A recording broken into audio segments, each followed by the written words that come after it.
getting viral on social media. Now remember, this video was posted on social media on 16th of August. Since then, this video has went viral. And after seeing this video, the Delhi police tried to contact that girl and the family members of that girl. However, the girl and her family members have quickly denied that they are not ready to file any sort of complaint in this matter. They do not want to flare up this matter, is what they say. They have refused to file any complaints as of now. But yes, it remains to be seen now, since the DCW has sent a suo motu notice to the Delhi police to register an FIR in this case. Will the Delhi police now register an FIR in this case? That is the big question, and will further investigation take place? However, the accused in this case is also absconding, is what we are being told. He has not come in contact with the police in any way or manner. So yes, it remains to be seen in which direction this investigation goes on further, if at all an FIR registered in this case, either by the police or if the police manages to convince the family members of that girl to register a complaint in this case. Okay, Anshul, thanks a lot for getting us all those details. We'll keep tracking all these developments and much more. For now, it's a wrap from my side. We're slipping into a very short break. Nation at 5 is up next.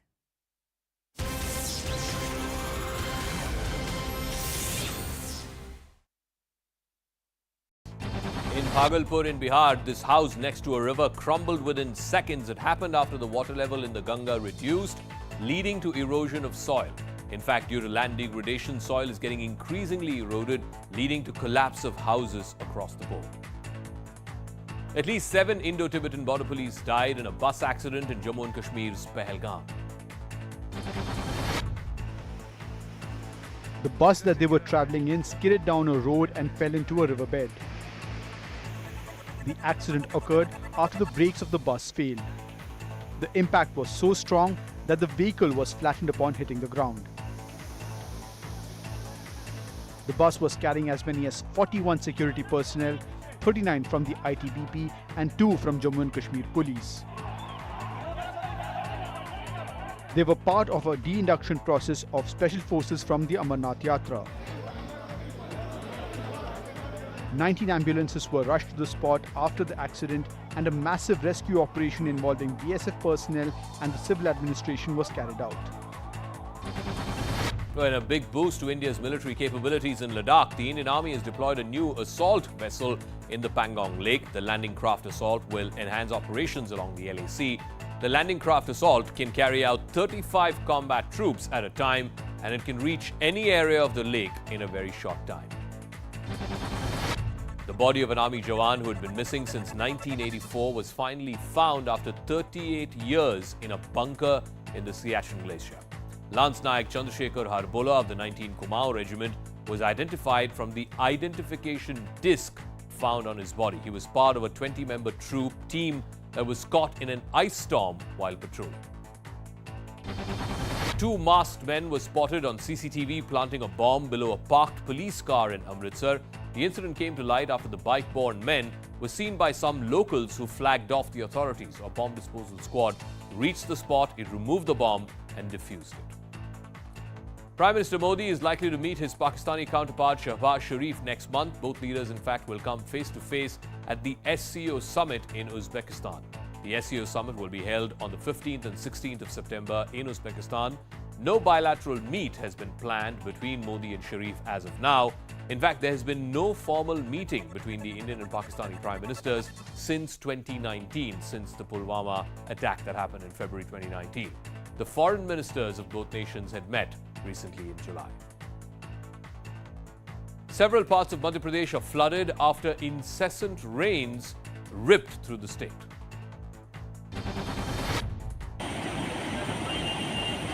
The plight of this biker sums up the flood havoc. He was trying to cross a bridge but got swept away by the floodwaters and fell over. Thankfully, bystanders managed to pull him to safety. But it wasn't an easy task due to non-stop rains. Schools in Bhopal are shut as authorities prepare for emergencies. Raisen जिला जहां पर बेगमगंज जगह पर देखिए ये बीना नदी का पानी पूरे शहर में घुस आया है। 24 घंटे में मौसम विभाग के आंकड़े कहते हैं कि 6.5 इंच पानी रायसेन जिले में गिरा। In Jabalpur, 13 out of the 21 gates of the Bargi Dam and 6 out of 8 gates of the Barna Dam have been opened to release excess water. Well, amid the heavy rains, a crocodile wandered into a residential colony in Shivpuri in Madhya Pradesh. This was despite the heavy rains that had happened there. It wandered into that colony. Fortunately, no one has been grievously hurt or injured.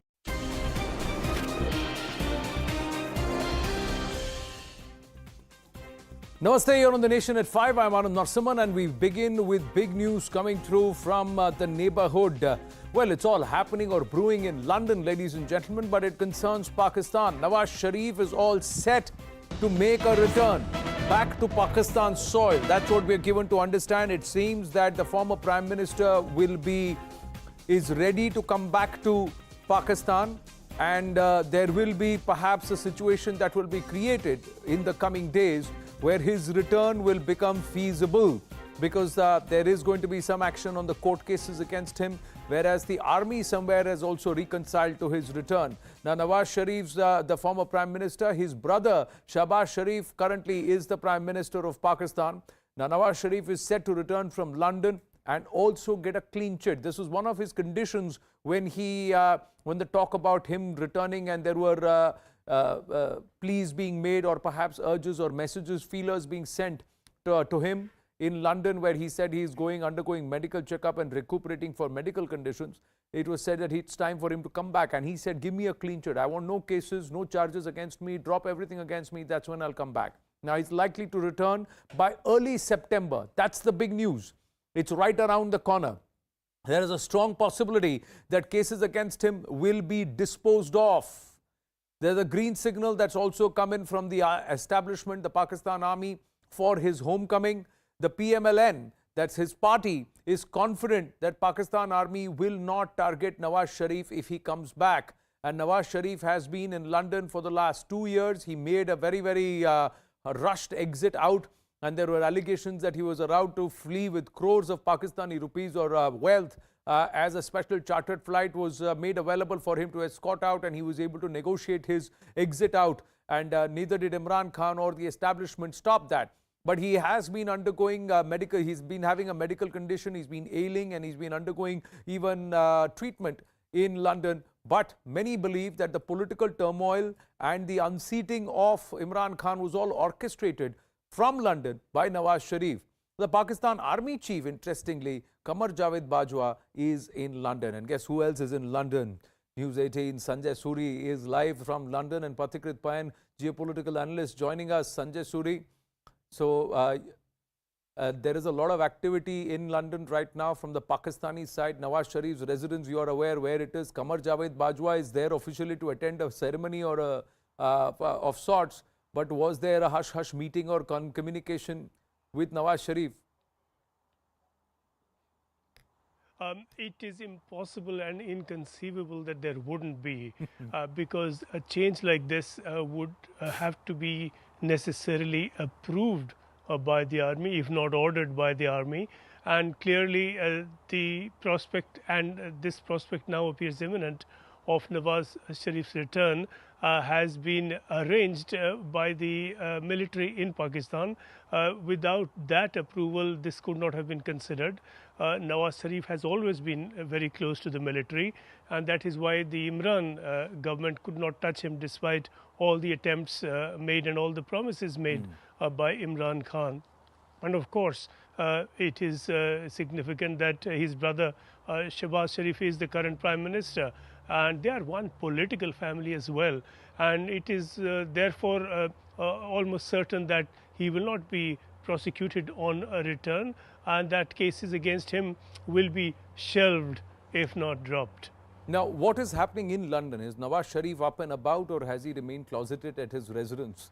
And was there a buzz around Bajwa's arrival in London? Because this talk of his return early September means that just around the time there is a huge amount of pressure to call for early elections. So will Nawaz Sharif touch down in Pakistan before elections are announced, early elections are announced, Sanjay? Well, you know, London has always been a political waiting room for Pakistan. Just about everybody has been sitting it out in London, waiting to return to power in Pakistan, whether it was Musharraf or Benazir Bhutto, Nawaz Sharif, Imran Khan. this is not some foreign outpost. London is very much a part of the political playground for Pakistan. Therefore, these 2 years, I mean, he has been on the face of it here and doing nothing, but he is a very big force in Pakistan. Some people can do a lot by doing nothing and just by being there, and that is where Nawaz Sharif's strength comes from. He's a very strong force. He has been in touch with people within Pakistan, people certainly within the military as well. They have been in touch with him. Bajwa is in London currently. A lot of other military leaders have been visiting London. Other leaders have been visiting London. Of course, they have been in touch with Sharif quite consistently. And therefore, this is the product of a good deal of communication and a good deal of preparation. Well, now we're given to understand that Qamar Javed Bajwa is in Abu Dhabi. He's left London, and that sources are saying that they're denying a meeting because they don't need to meet in person because the communication has always been happening, Sanjay Suri. But let's try and understand the ramifications. It's the same establishment that ousted Nawaz Sharif, Pathikrit Pain. Now it's the same establishment that is paving the way for his family to come back and be in the hot seat. And also somewhere, the very cases that were slapped against him slowly are getting disposed of. Exposés are coming through that there were indications that were sent out to Nawaz Sharif. Now, if they didn't, if the establishment didn't want this to come out and the narrative to swing, in favor of Nawaz Sharif, it would have never come to light. Anand, first of all, the deep state of Pakistan and especially the Pakistan army, they never want any particular political party to become very powerful. So if you look at from the perspective of what's happening today, Shahbaz Sharif might be in power, but in terms of political stature, his stature is nowhere near when it comes to that of Nawaz Sharif. And what has happened in the last few months after Imran Khan got ousted, his popularity has only increased to that extent today that people actually vouch by his name and not by the name of Shahbaz Sharif, who is actually facing the heat because he's being compelled to raise prices of so many things, including that of petrol. So I think if the elections are in round the corner, then I think Nawaz Sharif's presence will become a sort of a force multiplier so far as Pakistan Muslim League in collaboration with Pakistan People's Party is concerned. And I think even then it will be very difficult for them to defeat Imran Khan. What happened in the previous time, is that the Panama Papers become very, very volatile issue inside Pakistan. Supreme Court actually revoked Supreme Court actually disqualified him and prevented him to hold a public office for lifetime. It would be interesting to see whether he would be allowed to hold public office all over again or not. The Pakistan army wanted to experiment with Imran Khan. Whether that experiment was successful or not, I think that is something they can say the best. But right now, as things stand, they don't want, even if Imran Khan comes back to power in the next election, they don't want Imran Khan to have a sweeping majority. They want somebody in the opposition to have a balance in terms of the number of seats the opposition would also have. And that is how the deep state of Pakistan has tried to balance both ways and have the leverage in their own hand all the time. So this is, I think, an interesting development. Yeah, it has to be seen what role the Chinese and the Americans play in it, because the CPEC corridor is in a mess. Tehreek-e-Taliban's influence is again rising. Pakistan is on the verge of another civil war kind of a situation. Whoever comes in will have a lot to take care of. Well, I'm just going to go back to Sanjay Suri. Was there an army show? Now, this is what sources are telling. Our investigations editor Manoj Gupta telling us that officially this is what's being maintained, that Qamar Javed Bajwa last week was there in London to attend a British army show. So, and thereafter, there has been no meeting. But we have also put out here, and you've also been aware, that there has been a constant connection between the establishment and the army and, of course, Nawaz Sharif in London. They don't need to meet in person, but they have been touch on the phone. But it's impossible that a Qamar Javed Bajwa comes to London and there is no message or there are no feelers or there is no engagement with Nawaz Sharif, especially when his way back is being paved as early as September. Sanjay Suri. Well, I mean, it's inconceivable that there would be no communication, and not just communication, this imminent return has been enabled and arranged by the army. It would be unthinkable without army blessings. Therefore, the detail of communication is really insignificant here. Whether they meet in person or not, either they meet, it's a hush-hush meeting, or they simply speak on the phone, whether from Islamabad or London or wherever. That is an insignificant aside, really. The fact is that the broad picture is very, very clear. This return does now appear imminent. We've been expecting it for a while, that this would not be possible without approval from the military. True, but Pathikrit Pain, does this also imply, or this could also be Qamar Javed Bajwa's play to continue to extend his tenure? Is there a conditional arrangement that says that if you come back to power, because the last time around they say that the elections were actually doctored to ensure that the PTI gets an overwhelming win, whereas the results were quite otherwise. Now all of that is water under the bridge. Anand, you have raised a very, very important question, because there are two turf wars which keeps on happening inside Pakistan. One is a political turf war in terms of who gets the confidence of the army, as well as the turf war within the Pakistan army as to who actually remains general and who actually brings his own people and who gets superseded and who is completely, ousted or literally thrown out of the country. So this is where I think Qamar Javed Bajwa has always been very comfortable with the Sharifs, if we have seen in the past, even though there has been issues in between. So I think if it has to be between the two, I think Bajwa and his relation with Imran Khan today, we know what has happened with respect to the former ISI chief and all that had happened at that point of time. I think if there is a possibility of Imran Khan getting a sweeping majority, then Bajwa knows very well what might be waiting for him as far as his fate is concerned. So he would be more comfortable. It's between choosing a devil and a deep street from Bajwa's perspective. He would be more comfortable to actually deal with seasoned politicians like the Nawaz Sharif than perhaps somebody like an Imran Khan, who is maverick, who is unpredictable, but who has support of the people and may get a majority. So it's a quid pro, no doubt about it. Well, quick comment, but what does it imply for India? Because it was with him that the UFA Pact was signed. When he was Prime Minister, that the UFA Pact was signed, where there was no mention of Kashmir, and that there would be talking, because Nawaz Sharif was keen for trade. Right now, the economic distress that Pakistan finds itself in, does that change things for India? Or are we going to wait and watch to see how the elections pan out, what happens eventually, and who comes to power? Yes, you are right. We have to wait to see who comes to power. But at the same time, Anand, whether it is the Kargil war or whether it is Uri and Pathankot, those actually happened when Nawaz Sharif was in power. So the question is, even when if he becomes Prime Minister, which I think is very unlikely given the popular support that Imran Khan has, the deep state and the radical Islamist organizations have always been more powerful than the civilian government. So I think on the face of it, maybe a little better option, but at the bottom of it, things will not change at all. Things will remain as it is. India may have to take more decisions as they have taken in the past. Well, Sanjay Suri and Pathikrit Pain, thank you for your inputs. Pathikrit, stay on with us. Ladies and gentlemen, we're going to take an early break in this edition of The Nation at 5, because up next is a mega CNN News 18 investigation. It's the lurking danger at the border. It's right there. More than 2,000 square kilometers of no man's land has been encroached, and encroached by illegals. Stay with us. The details when we come back.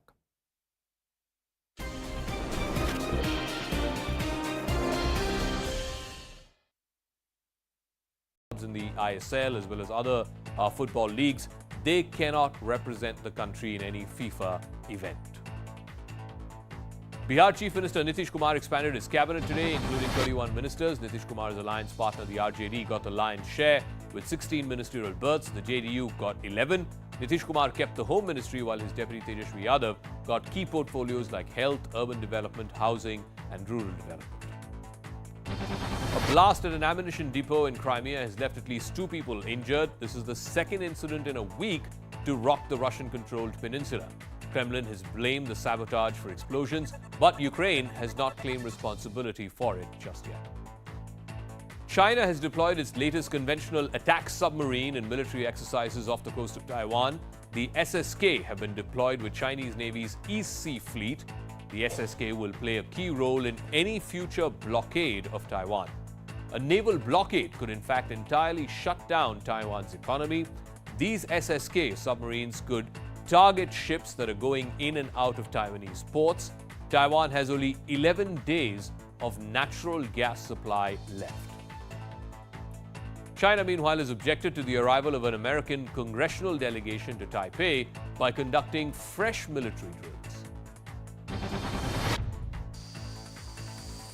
As many as 30 Chinese warplanes and 5 vessels were detected in the Taiwan Strait.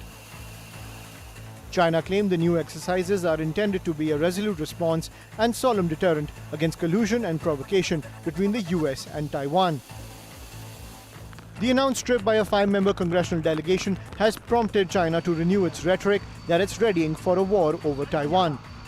When US House Speaker Nancy Pelosi made a stopover in Taiwan earlier this month, China launched a week-long military drill which saw Beijing send warplanes, missiles and jets into the waters and skies near Taiwan.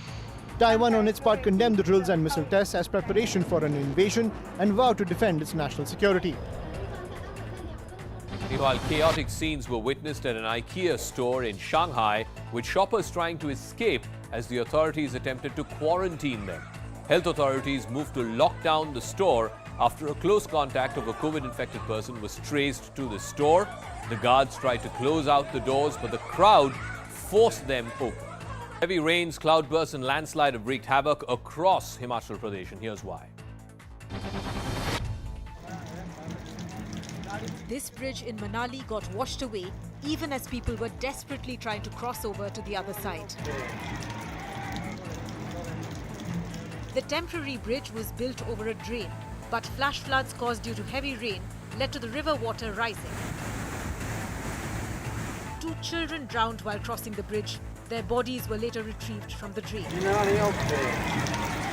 More than 100 pilgrims who were part of the Kailash Mansarovar Yatra were left stranded after a sudden rise in the water level of the Kailash Nala. A rescue team was deployed along the Yatra route, which brought them to safety. Several rivers are in spate due to incessant rains in Himachal Pradesh. And to make matters worse, the Met Department has issued a heavy rain alert for the next 3 days. In Bhagalpur in Bihar, this house next to a river crumbled within seconds. It happened after the water level in the Ganga reduced, leading to erosion of soil. In fact, due to land degradation, soil is getting increasingly eroded, leading to collapse of houses across the board. At least 7 Indo-Tibetan border police died in a bus accident in Jammu and Kashmir's Pahalgam. The bus that they were traveling in skidded down a road and fell into a riverbed. The accident occurred after the brakes of the bus failed. The impact was so strong that the vehicle was flattened upon hitting the ground. The bus was carrying as many as 41 security personnel, 39 from the ITBP and 2 from Jammu and Kashmir police. They were part of a de-induction process of special forces from the Amarnath Yatra. 19 ambulances were rushed to the spot after the accident, and a massive rescue operation involving BSF personnel and the civil administration was carried out. And a big boost to India's military capabilities.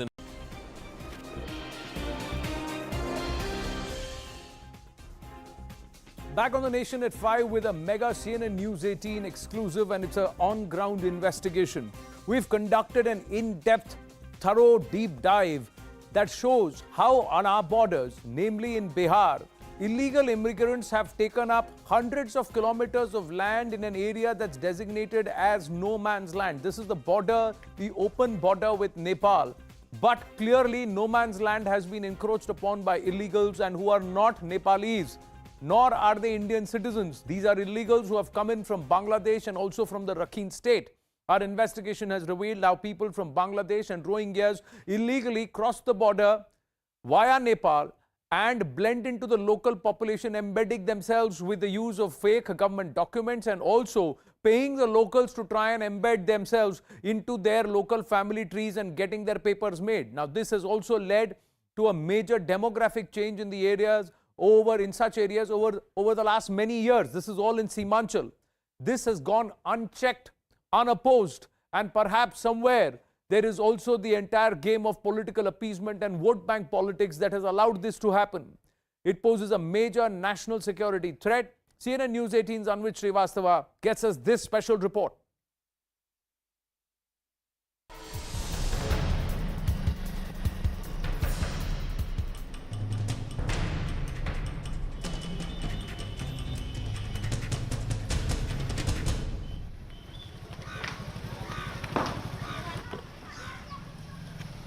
The Indo-Nepal border, thickly populated colonies which on paper are demarcated no man's land.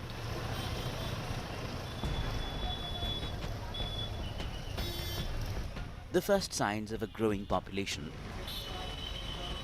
The signs would not have been so ominous if census figures for the state of Bihar and on-ground evidence about rise in Muslim population were not so contradictory. Agencies are worried these are signs of not just illegal immigration, but also a contribution to rising radicalism in Bihar. The 7 districts, Madhepura, Katiyar, Saharsa, Kishanganj, Araria, Supol and Purnia in Bihar form Simanchal that runs parallel to the Indo-Nepal border. The belt has recently witnessed a dramatic demographic shift that not only reflects the decades of ongoing vote bank politics, but has also widened the scope for illegal activities along India's international border, if not acts of terror alone. Araria, Madhepur, Saharsa, Katiyar, Kishanganj, Supol and Purnia. These 7 districts in northeastern part of Bihar form a sub-region popularly known as Simanchal.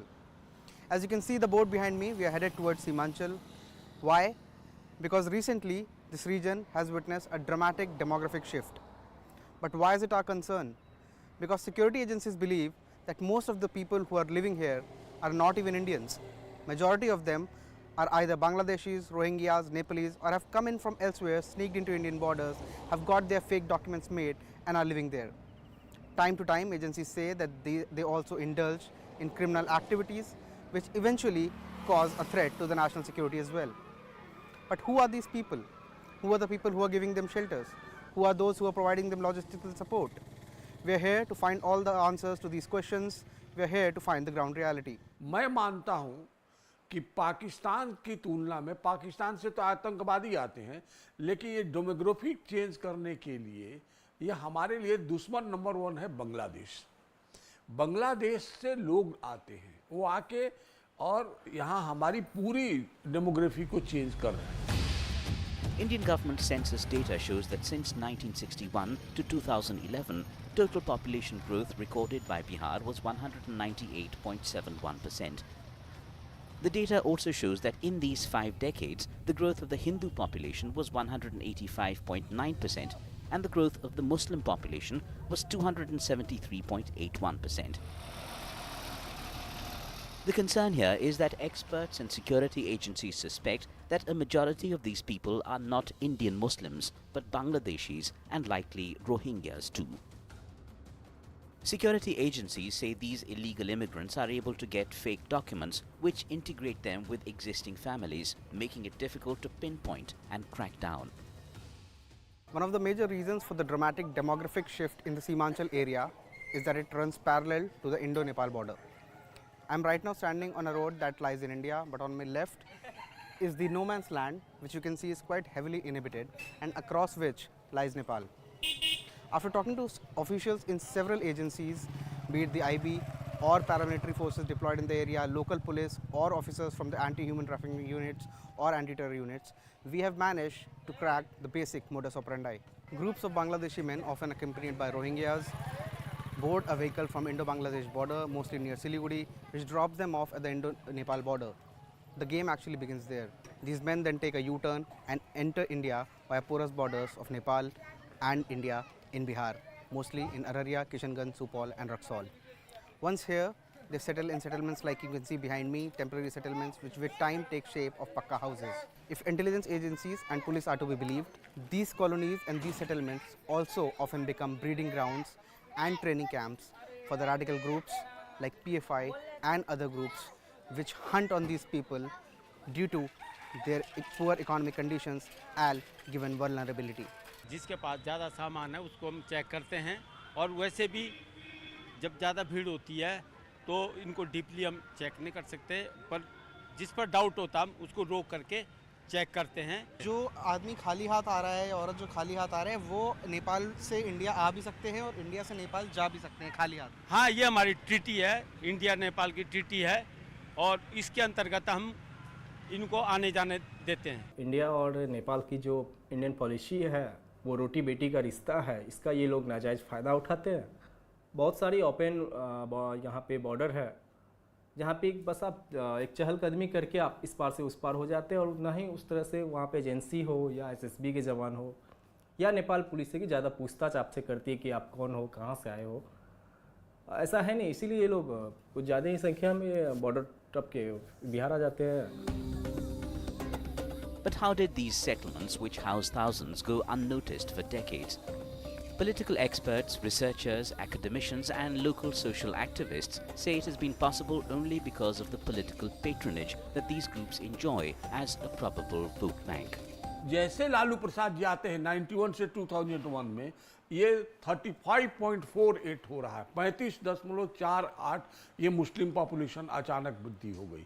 और उसके बाद 2001 से, जिसमें नीतीश जी भी है शामिल, उसमें भले राष्ट्रीय स्तर पर 24% का ग्रोथ हुआ है मुस्लिम, लेकिन बिहार में ये 27.95 यानी 28% ग्रोथ है। I'm right now in Nepal, and as I walk forward, I've now entered India. Across 1700 kilometers of Indo-Nepal border that spans across Bihar, Uttar Pradesh and Uttarakhand, there are 26 authorized trade routes through which Indians and Nepalese can walk freely in and out in the two countries. But if we talk about the third country nationals, they have to report at the integrated checkposts. Out of 7 sanctioned integrated checkposts, 2 of them are active in Bihar itself. The role of these checkposts are that whenever a third country national enters India, he is examined by the officials of the immigration, customs and other departments including the IB. But if we talk about the ground reality of Rohingyas and Bangladeshis, the reality is much different. A majority of these illegal migrants are scrap collectors, transporting tons of scrap to makeshift godowns in villages in the Himachal area along the Indo-Nepal border. The rising numbers of these godowns, housing quintals of unchecked and illegally transported scrap, has become a concern for security agencies. Our team went undercover to visit one of these scrap godowns and interacted with the labourers there.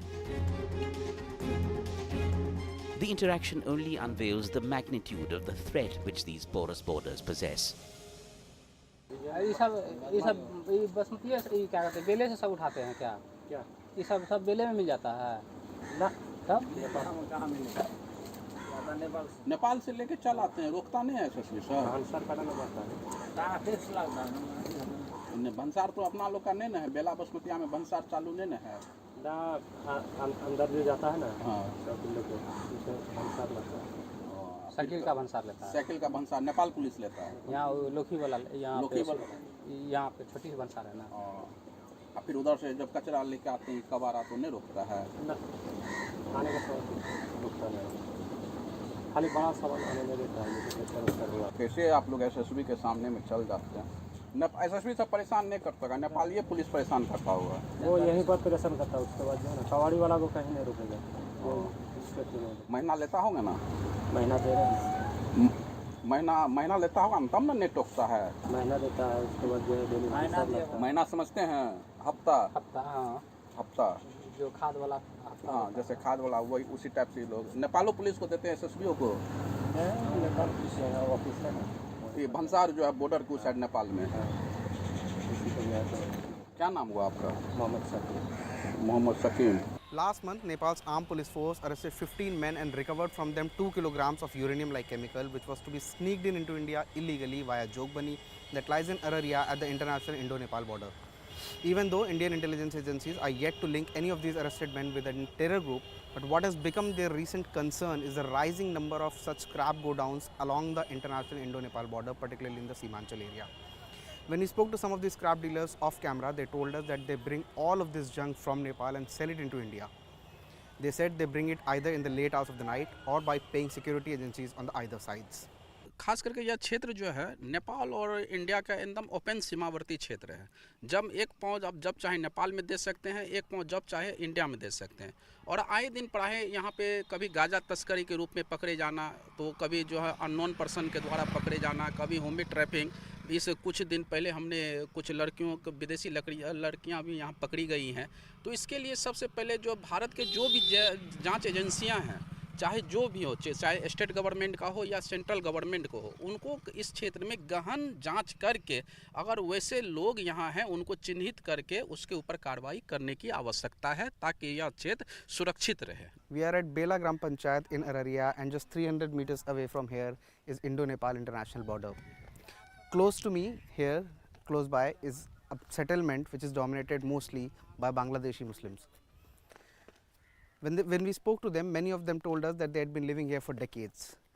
But as far as security agencies are concerned, they suspect that these men have been giving refuge to those who continue to come into India via Nepal from Bangladesh and indulge into criminal activities, if not alone terror activities. So much so that these people also allow them to enter their own existing family trees by getting made fake documents like Aadhaar, voter ID, ration card and other documents. For some, these people are vote banks and enjoy political patronage as these settlements are growing day by day. For some, they are just cheap laborers, while some believe that these settlements are a breeding ground for terror activities. Only in time to come we will see if these settlements witness any such crackdown by the police or any agencies, or they only continue to grow. From Bela, near Indo-Nepal international border, with video journalist Arjun Singh, this is Anvit Shrivastava in a special report for CNN News 18. Well, Anvit and Arunima join us. Anvit, you've been down on ground and you've seen all of it. But that last stand-up that you did was 300 meters from the Nepal border. And you see pakka constructions there. And you are saying there are people who claim to be living there for decades. And the agencies do not trust that their activities are above board. But the agencies have not removed them. If it's no man's land, how is it being occupied? Do they have legal title to that land? Yes, so Anand, that was where I was just 300 meters away from border, but you know, to our surprise, I even went just at the border, and just you won't believe it, just 100 meters away from there, where there are kacha settlements, you know, just cluster settlements, just 50 meters or 100 meters away from there are pakka houses which these people have built. Now this is what the security agencies say, that initially they settle into these cluster settlements and gradually they move out of it once their Aadhaar cards, ration card and voter IDs are made.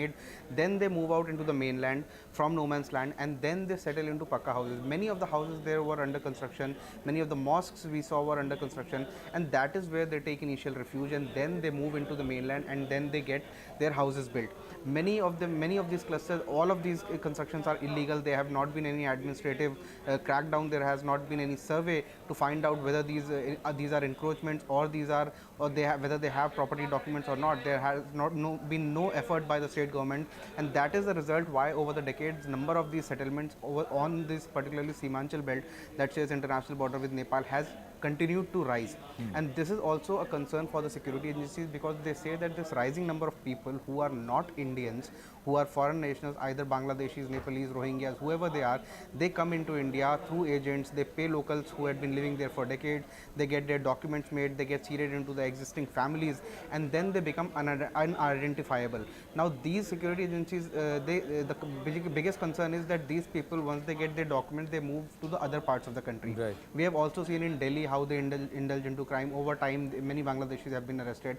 Last year, a Rohingya was also charge-sheeted. It was found that he had built fake documents, and then he had been living in Uttar Pradesh, Deoband, for 3 years in a mosque. So they are given refuge, and that is how, you know, they are more and more of them are coming into regularly. Now, not only state government but also central agencies have been keeping an eye on them. And when we spoke to some of the intelligence agency officials, they said that they keep getting regular inputs about this, but because there has not been any major crackdown by state government or state police, that is the reason why such a glaring lapse has not come to foray, unless and until we went down and we found that these glaring lapses on ground. When we spoke to some officials in Bihar off camera, they told us this, they get such inputs. They have also found that there are some gangs operating which get their fake documents made, and that is how this entire nexus is working, because they are getting aid, they are getting funds. Earlier, like Arunima also mentioned, they have been getting financial funds from be it Turkey or Qatar or wherever. So, and these mosques and madrasas, which officials said that they have grown in this belt by 35%. These are the places where all these funds come from and then are distributed to people who work on ground for them. True. Now, Arunima, you've also been speaking to sources within the Home Ministry and within those who are supposed to keep close tabs on as far as internal security is concerned. This is a huge matter of concern. This land does not belong to them. They've got pakka structures. They come here as illegals. They're trying to embed themselves in our society. But more importantly, they've now got access to funds, and there are people who are helping them, either within the security establishment or outside as far as political and social organizations who are giving them cover fire. See, trafficking is not a new worry. This has been going on for decades now. The agencies are aware of that. The worry now is that trafficking is now taking another dimension. People of Bangladeshi origin, people who are being labeled Rohingyas, even Nepal, which is supposed to be a Hindu Rashtra, there is a growth of Muslim populated colonies on the Indo-Nepal border on the Nepal side. This is what agencies are suspecting. And the number of mosques and madrasas which are coming up. Of course, if the population grows, they would want a place to pray, they would want their children to get their religious education. But the suspicion is that the population to madrasa ratio, population to masjid ratio is quite high compared to what this ratio is in the rest of the country. The fear therefore being that somebody is trying to ensure that these migrants are radicalized and they're then recruited for a cause which is not positive for India's interest. Of course, PFI is a suspect, is a number one suspect, especially after the crackdown that we saw recently. After speaking to SSB, intelligence agencies and Bihar police, we learned that PFI wanted to do a mega show of strength in 2023, and therefore perhaps this design to try and recruit as many people, be it Bangladeshis, be it Rohingyas, and then do a show of strength and thereby get more people to come to their cause. What is the ultimate reason why PFI wants to recruit so much? What exactly is the plan that they have in mind? That conspiracy is still unfolding. But it is true that in Bihar Police's investigation, it has come up that arms training, lathi training, sword training was being given to these recruits. If they are Indians, if they have friends and family here, perhaps it would be a little more difficult to radicalize them or to get them to do any act of violence. But if these are people who have no direct connection with this land and with the people of this country, agencies are worried and they're suspicious. Will they then be used as sleeper cells and direct recruits if a terror conspiracy is ultimately worked out? Did you find people who did not seem to be locals but claimed to be locals there, Anvit? See, we went to many areas which are known by locals to be Bangladeshi colonies, and when we went there, we asked them off camera or maybe during a sting, we asked them, where do you belong to? They said that we belong to Katiyar, Araria, Supal. They took different names, but obviously we couldn't ask them to show documents, because whenever an outsider goes there and asks them to show documents, they, he's being looked upon as a suspicious person. But when we spoke to locals, they told us that this particular area, wherever we went in the colonies, because these Bangladeshis come in and settle in colonies, and these colonies are known by locals to be Bangladeshi colony. They call it Bangladeshi Tola, they call it Bengali Tola, because Tola is known as a cluster settlement. So they call it Bengali Tola. Then there are various Bengali Tolas in Araria, in Jogbani, in Bela, wherever we traveled across the international border, and there are various such colonies. We went there, we spoke to people, and when we spoke to them casually, they said that some of them told us that they belong to Katiyar. They took different names, but when you ask them to show documents, some of them have documents, but many of them are living there without any documents. It just, all what is needed is just a crackdown on them, and the agencies will find themselves that many of them don't have any documents to show. Now, if they don't have documents to show, what are they doing? And how is it that our establishment and our forces are allowing such people? Yes, it's an open border, but that's between India and Nepal. It's not for Bangladeshis, Rohingyas and non-Nepalis, non-Indians to come there and settle there and with an ulterior motive or design. Arunima and Anvit, thank you for your inputs, and we will take this story forward later tonight on The Right Stand. But right now, taking this discussion forward, I have Captain Alok Bansal joining us, and I also have Pathikrit Pain joining us at this point. Before we go across to our guests, just quickly look at the problem of demographic alteration. When you're changing the demography of that particular place, what it results in are instances like in Himachal and in Jharkhand, where suddenly it became about Jummah holidays and enforcing Jummah holidays, claiming that we are at least 75% of the population, and what is it that our writ will run. This is unnatural, is what observers are saying, who have been looking, and census researchers are saying this is unnatural because this is against the trend across the country. Now, what's happened here? There's a surge in Muslim population due to illegal migration. This is what IB and SSB sources are telling us. There is a surge, and 90% of the Nepali Muslims have been pushed towards this Madheshi Terai. But what's happening is that amongst these Nepali Muslims, you also have Rohingyas and Bangladeshis What's also happened is 694 madrasas and mosques have been set up in the last 2 years itself. So the question is, if these people have nowhere to go and they're fleeing and they're coming to India to find a place to settle, who's giving them so much of money to set up so many establishments in 2 years itself?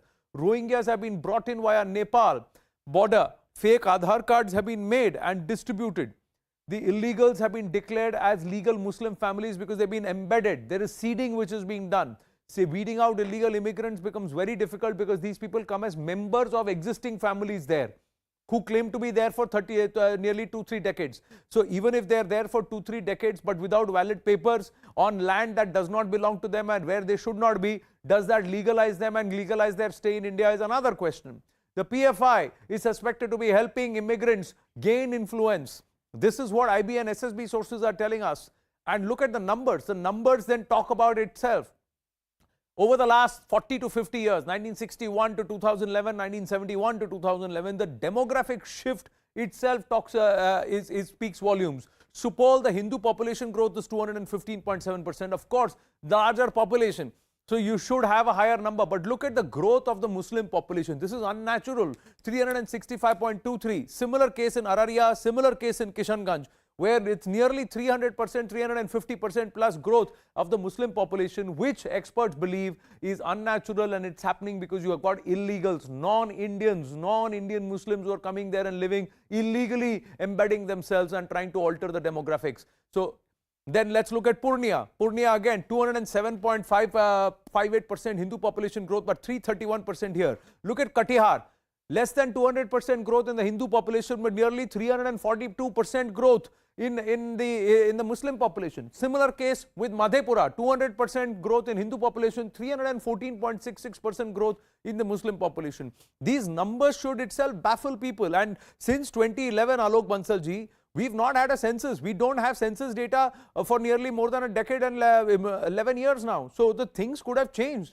And if the fresh numbers come, jaw will drop. There is no doubt in my mind that if we have a fresh census, the figures that will come out will be extremely alarming. And this is actually regrettable that in our border areas, which are strategically extremely important, especially in Bihar and Bengal, which are very close to what we call as a chicken snack area, there has been a concerted campaign to bring in outsiders and settle them there. And this has been done on both sides of the international border, in Tarai area of Nepal as well as in India.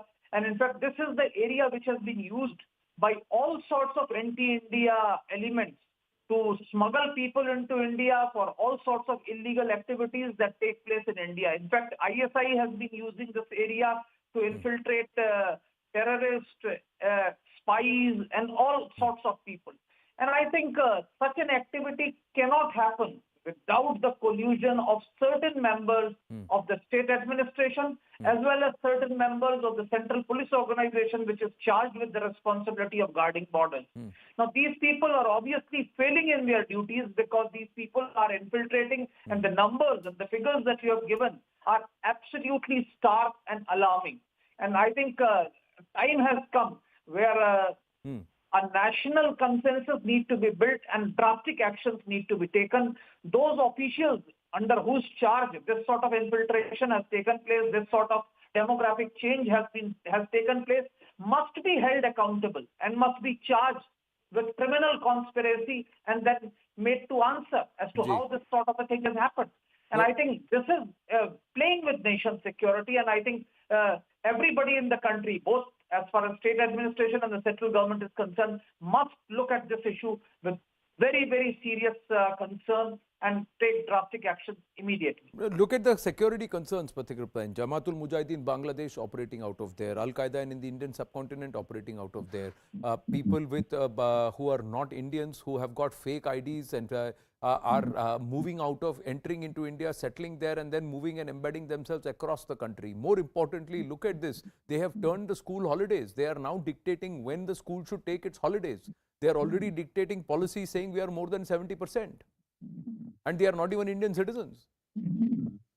Anand, you asked what are we doing? Let me tell you, we are in deep slumber as a nation.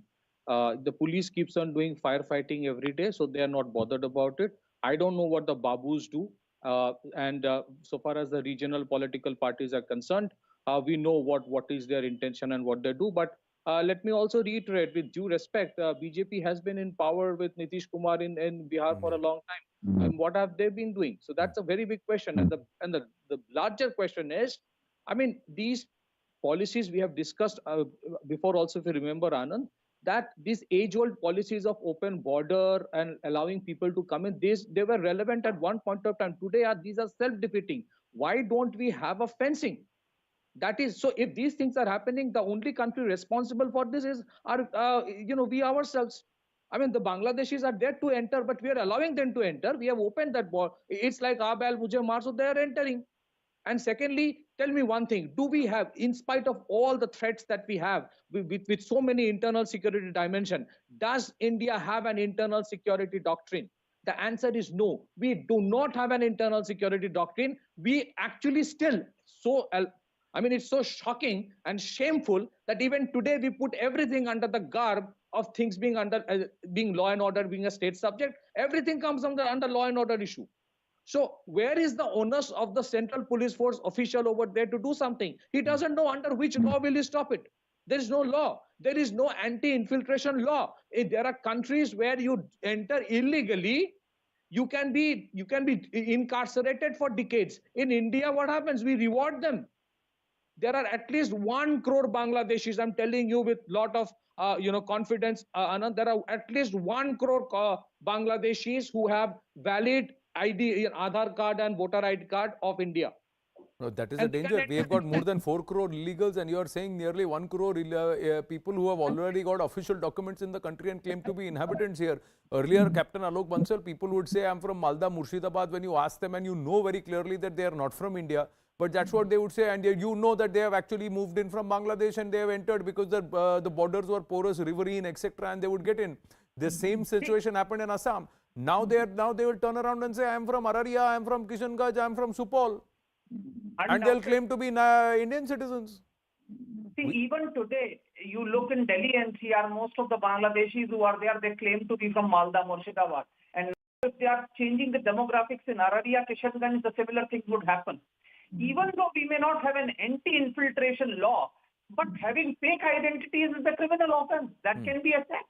People who are living in an area which is government land can be actually targeted. Now, to say that there is no law and the government cannot take action, to my mind, is not correct. There are enough provisions within the existing law to take actions against these people who are illegally settled. They are living in an area, they are occupying territory, they are occupying land which does not belong to them. What are the state government agencies doing? What are the government agencies doing? And what is the border guarding force doing? That is what is the question. Because there is a border guarding phase. Today we have proliferated border guarding forces. We have a separate force for every border. Now with that sort of a proliferation, if we are not able to stop this sort of illegal immigration, these border guarding forces should be taken to task. Not just that, are they being told to look the other way? That's the political patronage angle which comes to the fore, where suddenly these people have become so strong and they are embedding themselves locally, and that if there is one group which has been there for 15 years, they will enable some other group which will be there for 10 years. That group will work together to enable somebody who's come in for 5 years. That group will then enable those who are coming in the last 5 months. And that's what we are saying, that the accumulation becomes so big and they become so strong as such a strong lobby that you can't take them on, and they will try and muscle their way. That's exactly what we are seeing manifest in Simhanchal. With the school holidays itself, it showed. If they can impress upon that entire area has to shut down, not on the regular holidays, but on a different day, because that's what they want, then you know that the influence is growing and how much of muscle they can flex. And that should be the first alarm bell that should go, that what have we done? The other aspect is that all these terror groups which are now coming into Bangladesh and operating out of Bangladesh, entering India like that. And that's another issue. Smuggling, drugs, that's the third and fourth issue. Plenty of issues, but what's happening? Are we waking up? We're putting out the investigation here at CNN News 18 so that those who have been deep in slumber wake up now to smell the coffee and see the reality on ground. Pathikrit Mayan, Alok Bansalji, thank you very much. We're going to take a very short break. The story continues later tonight on The Right Stand. When we come back, there is fresh trouble for Anubrata Mondal. Stay with us.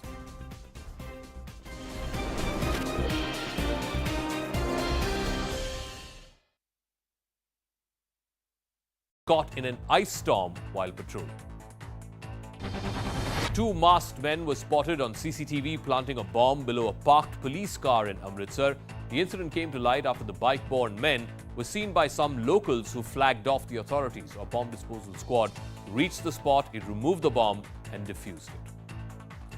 Prime Minister Modi is likely to meet his Pakistani counterpart Nawaz Sharif next month. Both leaders, in fact, will come face-to-face at the SCO summit in Uzbekistan.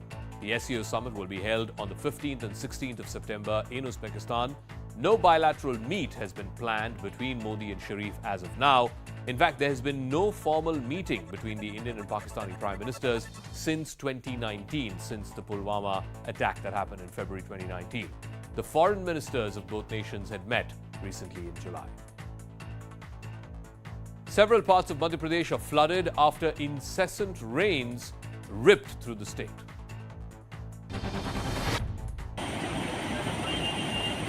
The plight of this biker sums up the flood havoc. He was trying to cross a bridge but got swept away by the floodwaters and fell over. Thankfully, bystanders managed to pull him to safety. But it wasn't an easy task due to non-stop rains. Schools in Bhopal are shut as authorities prepare for emergencies. Raisen जिला जहां पर बेगमगंज जगह पर देखिए ये बीना नदी का पानी पूरे शहर में घुस आया है। 24 घंटे में मौसम विभाग के आंकड़े कहते हैं कि 6.5 इंच पानी रायसेन जिले में गिरा। In Jabalpur, 13 out of the 21 gates of the Bargi Dam and 6 out of 8 gates of the Barna Dam have been opened to release excess water. Well, amid the heavy rains, a crocodile wandered into a residential colony in Shivpuri in Madhya Pradesh. This was despite the heavy rains that had happened there. It wandered into that colony. Fortunately, no one has been grievously hurt or injured. In fact, some people were seen taking selfies with the crocodile.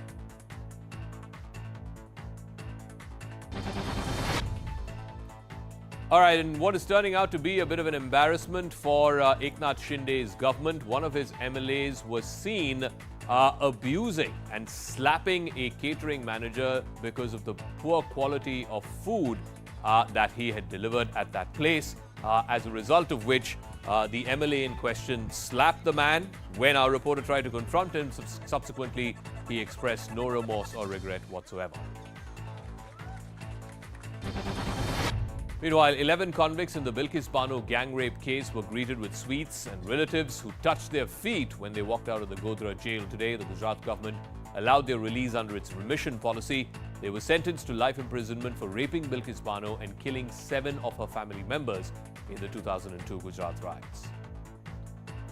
4 people have been arrested over communal clashes in Shivamogga in Karnataka over the poster of V.D. Savarkar.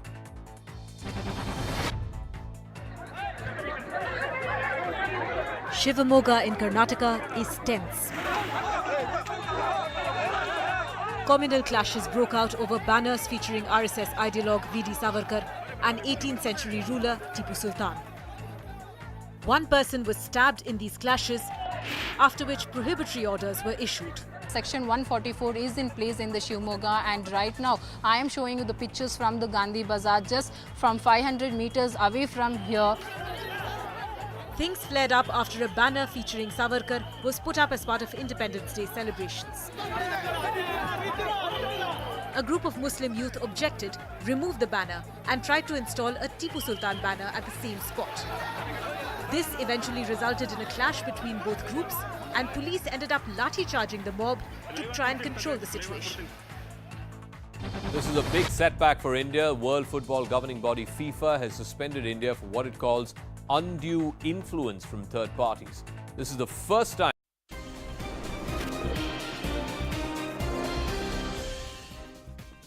Back on the nation at 5 with more trouble for the Trinamool Congress and of course one of its top leaders, Anubrata Mondal, with the TMC leader. The CBI has seized a fixed deposit worth close to 17 crore rupees, 16.96 crore rupees, which belongs to him and his family. The CBI claims that this is illegal money earned from cattle smuggling. Siddhant now joins us live with more details.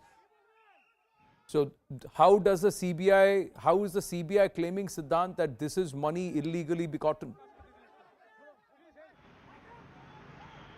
Well, yes, at least this is what CBI sources are telling us, Anand, at this point in time, that 16.97 CR of fixed deposit, which belongs to Anubrata Mondal and his family members, have been seized by Central Bureau of Investigation. And in fact, Anand, you know that just a few days back, Mamata Banerjee has backed Anubrata Mondal and has launched an attack on central agencies at a public meeting. Also, they are all set to launch a campaign against the misuse of central agency by central government in Bengal. But after 50 crore which was seized from Partha Chatterjee's associates, this is the second evidence which has been shared by central agency with us, that 16.97 CR of fixed deposit belonging to Anubrata Mondal and his family member has been seized by Central Bureau of Investigation,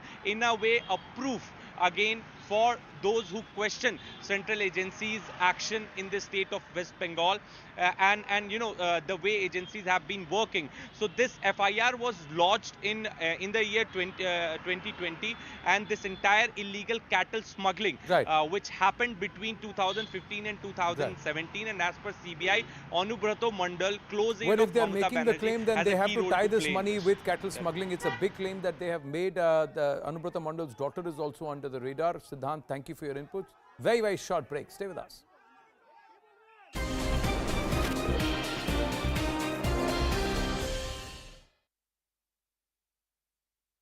For a war over Taiwan. When US House Speaker Nancy Pelosi made a stopover in Taiwan earlier this month, China launched a week-long military drill which saw Beijing send warplanes, missiles and jets into the waters and skies near Taiwan. Taiwan on its part condemned the drills and missile tests as preparation for an invasion and vowed to defend its national security. Meanwhile, chaotic scenes were witnessed at an IKEA store in Shanghai, with shoppers trying to escape as the authorities attempted to quarantine them. Health authorities moved to lock down the store after a close contact of a COVID-infected person was traced to the store. The guards tried to close out the doors, but the crowd...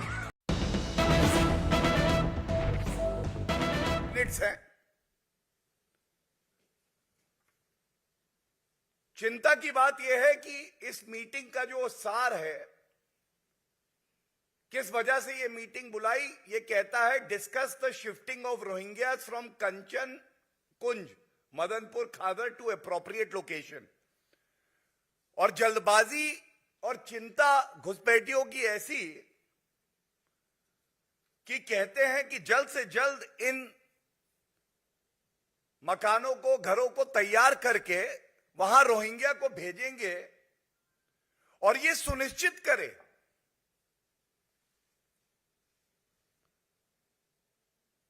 कि यहां पे functional toilet होंगे, borewell होगा। तो जैसे ही ये खबर कुछ माध्यम में इस तरह से सामने आई कि अरविंद केजरीवाल फिर से अपनी तुष्टीकरण की राजनीति करने से बाज नहीं आएंगे, तुरंत गृह मंत्रालय की तरफ से स्पष्टीकरण आया, जो मैं आपके समक्ष रख के फिर अपनी बात को आगे बढ़ाऊंगा, और यह बहुत महत्वपूर्ण है। गृह मंत्रालय ने सबसे पहली बात स्पष्ट कर दिया है, MHA has not given any directions to provide EWS flats to Rohingya illegal migrants। जो घुसपैठिए हैं उनको MHA की तरफ से ऐसा कोई निर्देश दिल्ली सरकार को नहीं दिया गया कि EWS के मकान में उन्हें शिफ्ट किया जाएगा। सबसे महत्वपूर्ण, MHA ने जिस तरह की जल्दबाजी की जा रही थी तुष्टीकरण की राजनीति करने के लिए, यह भी स्पष्ट कर दिया है और निर्देशित किया है केजरीवाल सरकार को कि जो उनका अभिस्थान है वो जहां पर हैं वहीं पे रहेंगे. Status quo will be maintained and they will not be shifted anywhere. And this is the direction.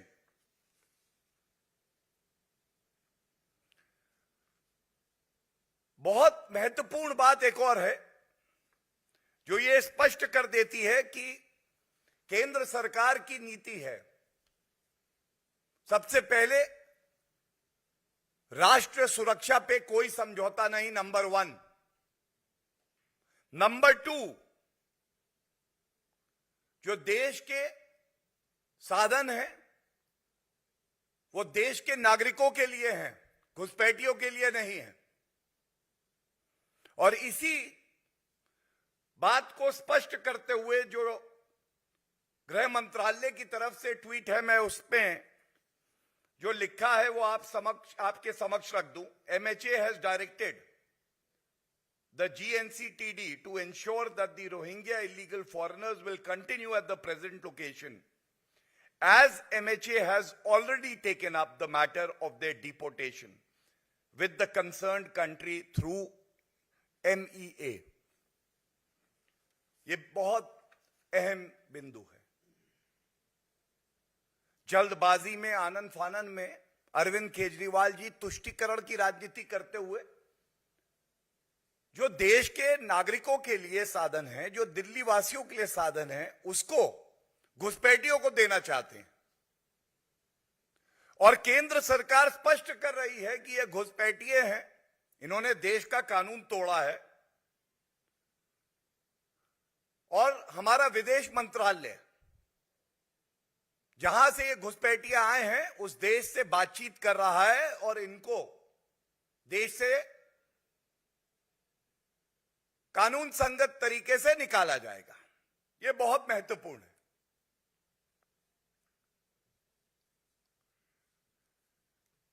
अब ये निर्देश आने के बाद Arvind Kejriwal ji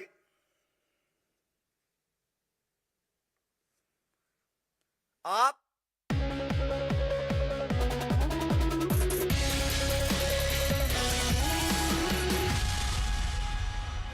Good evening, this is Viewpoint. I'm Zaka Jacob. There's been yet another twist in the OPS versus EPS saga. Today, a single judge bench of the Madras High Court ruled that the General Council meeting of the AIADMK has to be convened again. Remember, in the last General Council meeting that happened a few weeks ago, there was huge scenes of violence, after which EPS was elected by a wide majority to be the unitary General Secretary of the party.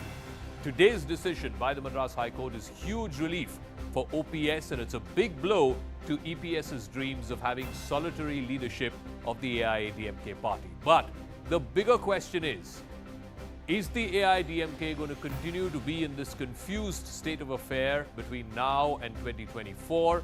And who does this infighting actually help? Is it the DMK, the ruling party, or is it the BJP, who's potentially an ally to one of these two factions of the AIADMK? But first, this fratricidal war that is consuming the second biggest party in Tamil Nadu.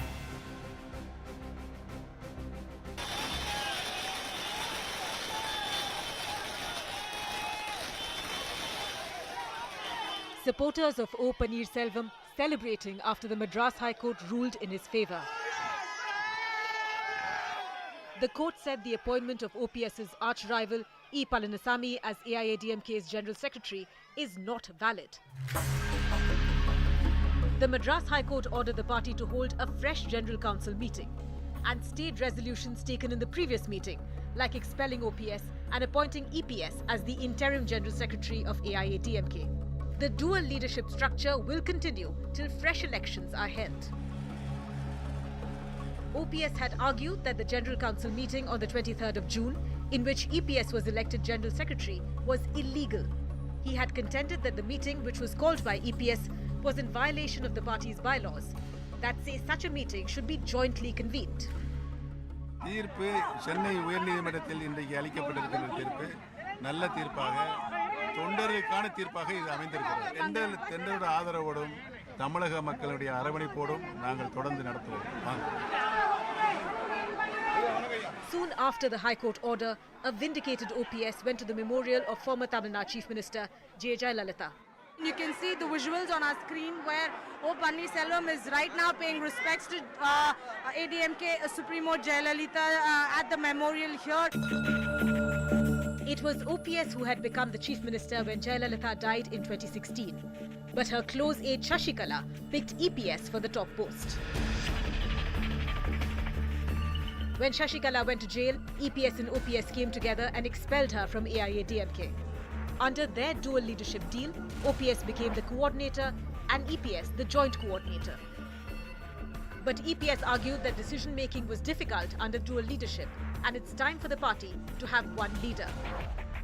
I don't want to travel with Palnichami because he doesn't have gratitude. Or in between two, Pannirselvam is a better man. While the Madras High Court order is a relief for OPS, he still has to win the support of the party's General Council that expelled him. All right, on the talking point this evening, Kovai Satyan is spokesperson of the AIADMK, S. Muralidharan, political analyst, joining us, R. Rajagopalan, senior journalist, and Ramaswamy Meyyappan, advocate of the Madras High Court. Kovai Satyan, let me start with you first. The General Council meeting that happened a few weeks ago seemed like a settled question that out of the 2,400 and odd number of members in your party in the General Council, it seemed like a large majority were in support of EPS. But today, has the court's ruling, has the Madras High Court's ruling sort of cut to size the ambitions of your leader, Mr. Edappadi, to become the sole General Secretary and the sole leader of the AIADMK? I would say his elevation as numero uno is delayed but not denied. The order from the Honorable Judge is pretty much clear. Let me read it out. There shall be no impediment for the coordinator and joint coordinator on their own to convene General Council meeting jointly to decide the affairs of the party, including amendment of the party constitution restoring to single leadership. So he said that, yeah, they can convene the meeting for which the commissioner has been appointed. Once the meeting is convened, there has to be an agenda on single leadership, and Mr. Edappadi Palaniswamy, who has the majority, will definitely get elevated. But it is precisely this single leadership question that was challenged in the court, and the court has said that they have to go back to the coordinator and joint coordinator system, and of course then the General Council can be called for. You had opposition to the joint coordinator issue. That's why you called for the General Council in the first place. Okay, now the issue is coordinator is there, joint coordinator is there, and there is a commission being appointed to conduct the General Council. Look at the next judgment of the if a proper representation from not less than 1/5 members of the total members of the General Council is received, the coordinator and the joint coordinator shall not refuse to convene the General Council meeting. Okay. This is what happened. 2,190 members gave in writing to the Presidium Chair, who was elected as Presidium Chair, to convene a General Council meeting. So now the court says that the coordinator and joint coordinator cannot refuse if 1/5 of the General Council members ask for a General Council meeting. So they are going to ask this already. So you are basically saying that it's only a matter of time before EPS becomes the single leader of your party. Let me ask S. Muralidharan that. Is that your interpretation of today's judgment? Because I think it was clear, at least from what we saw, the scenes that we saw in the last General Council meeting, it seemed like majority support within the AIADMK establishment was with Edappadi Palaniswamy. Of course, OPS had objections to the manner in which the General Council was called. But today's ruling by the Madras High Court, does it only delay single leadership or does it put single leadership in the back burner? No, it only delays, Zaka, I don't think, because we also had another version of the court saying that these are party matters which can be, discussed and concluded at yours end, and you don't have to rush it to the court every time. Even in fact, OPS was pulled up saying that why you keep coming to the court when you have your own democratic way of, electing a leader, etc. So I think it's only getting delayed, and this was expected. And OPS, I told you, he's not going to go down without a fight. And he is going to create trouble. He's going to probably ally with, Sasikala. He's talking about that. Today's thing is probably shot in the arm. So definitely he's going to talk to Sasikala. He's going to talk to... Dinakaran has already conveyed that, he's willing to join with OPS. Yeah. So all this is going to happen. But the sad point is, whatever they're going to do, that's going to strengthen or give the advantage to DMK. And sadly, BJP is also not doing anything about it. It's unfortunate. BJP thinks that both these guys are in loggerheads, and it's going to help them, command over them. So that's not going to be beneficial to BJP. That's very unfortunate. It's going to bring down, because 2024 there are 38 seats at stake. So that's what BJP needs to understand.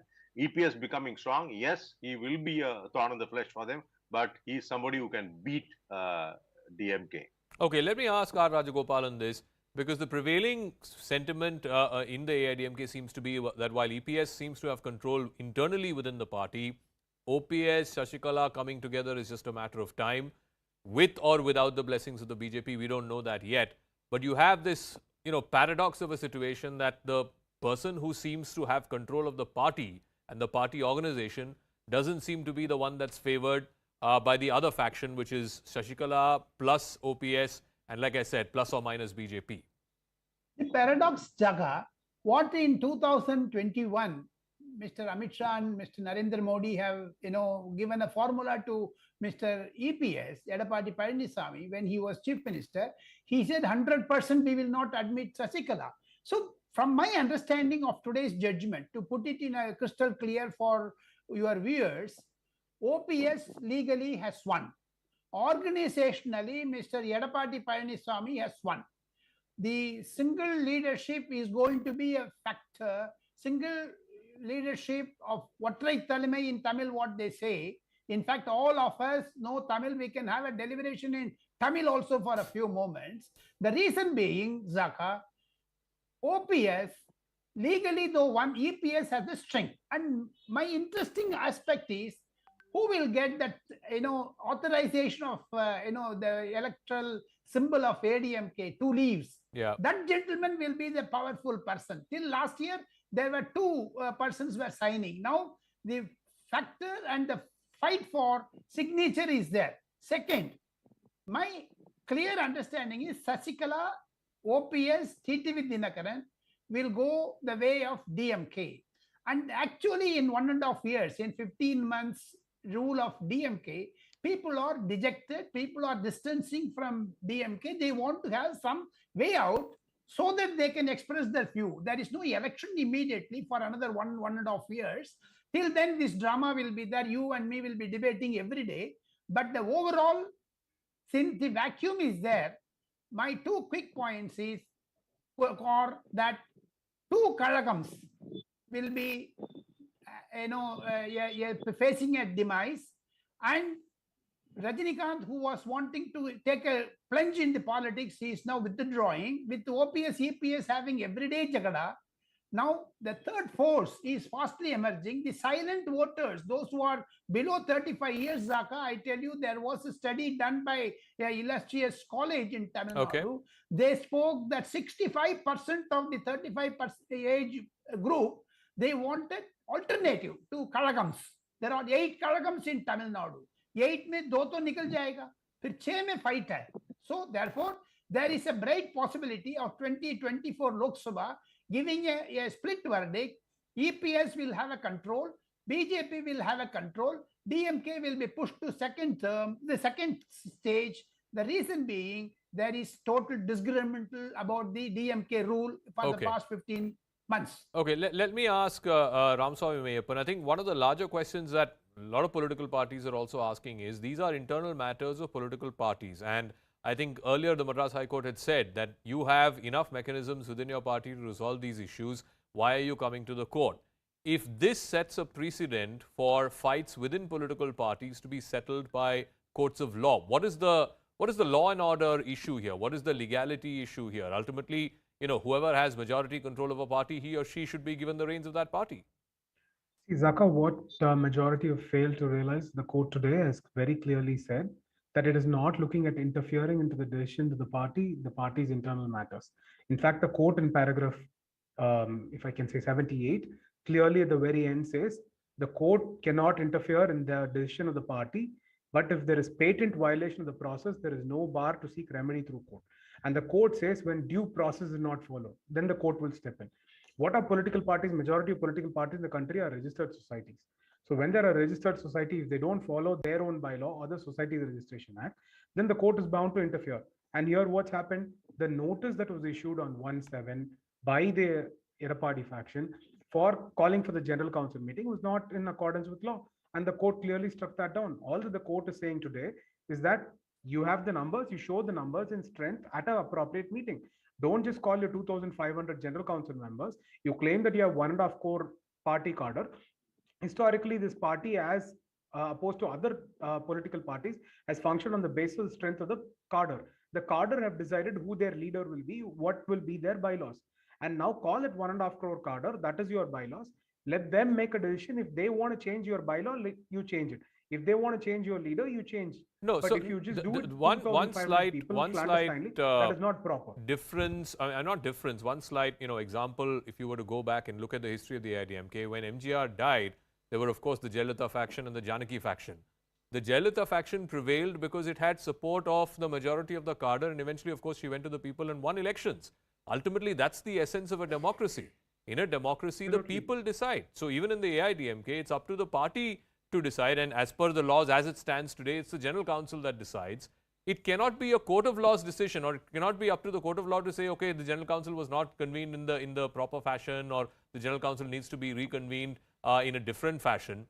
Ultimately, the choice has to be that of the members of the AIADMK, just like what we saw, even though Janaki Ramachandran might have had more claim to the party as MGR's wife, ultimately, Jayalalitha won because she had majority support of the cadre of that party.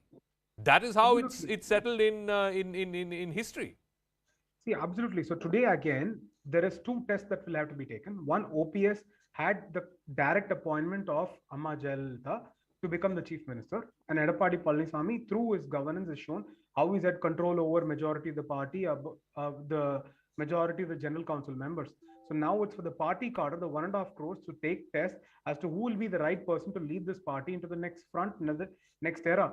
Traditionally, the ADMK has had charismatic leaders who come from mainstream media, who've been able to garner the strength of the entire population, not just the 1.5 crore cadre, to come to government. So now what the next leadership action should be is to garner that support from its cadre. If they can't do that, then I think then they will have to walk their rope. Okay.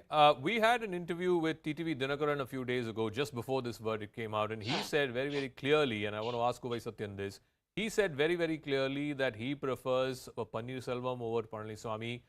He foresees at some point some kind of an alignment between OPS, Shashikala Dinakaran, and maybe with the BJP. He said, I'm keeping that possibility open. Do you believe that at the end of the day, 2024 or maybe 2026, it's going to be AIADMK E team versus AIADMK O team? It's going to be AIADMK versus others. TTV Dinakaran claiming himself for impersonating AIADMK flags, style of functioning, doesn't necessarily give him the credit that he is one leaf of AIADMK.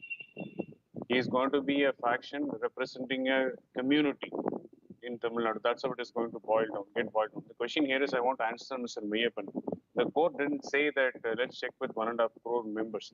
The court said the 250 members, are they really representing the 100 crore primary members, is to be examined and tested. How it can be done is, it can be only through conducting an election for the post of General Secretary. There is no deviation in that particular clause. Nobody can take a deviation. The General Secretary has to be chosen by the primary members of the party. Neither General Council members nor Edapadiar has taken a deviation on the same. So having said that, it's all about how the process has to be done. That's why there is a commissioner who has been appointed. Okay. While fearing that he is going to lose his identity and his post as a coordinator, OPS hurriedly ran to judiciary and sought their help to stall the June 23rd General Council meeting, subsequent to which he went again on 11th. There was a court where 11th morning that there is no bar to conduct the General Council. The question again here arises that if they are being entitled to call, they have to do so if 1/5 of the General Council members seek to call for a General Council. That is also clearly laid out. So there is no way Mr. OPS can take an excuse saying that he has consented, he has partially consented, he has not consented moving forward. So the majority is what is going to decide now. Ultimately, when you go back to the people, whenever it is 24 or 26, Mr. Rajagopalan, it is going to be absolutely critical which of these factions, assuming that they are going to be in different factions, which of these factions has the two-leaf symbol. The Election Commission laid out procedure is very, very simple. Whoever has control of the party gets the symbol. That is the critical factor. Very simply putting it, as the organization is with EPS, therefore EPS will have that authority.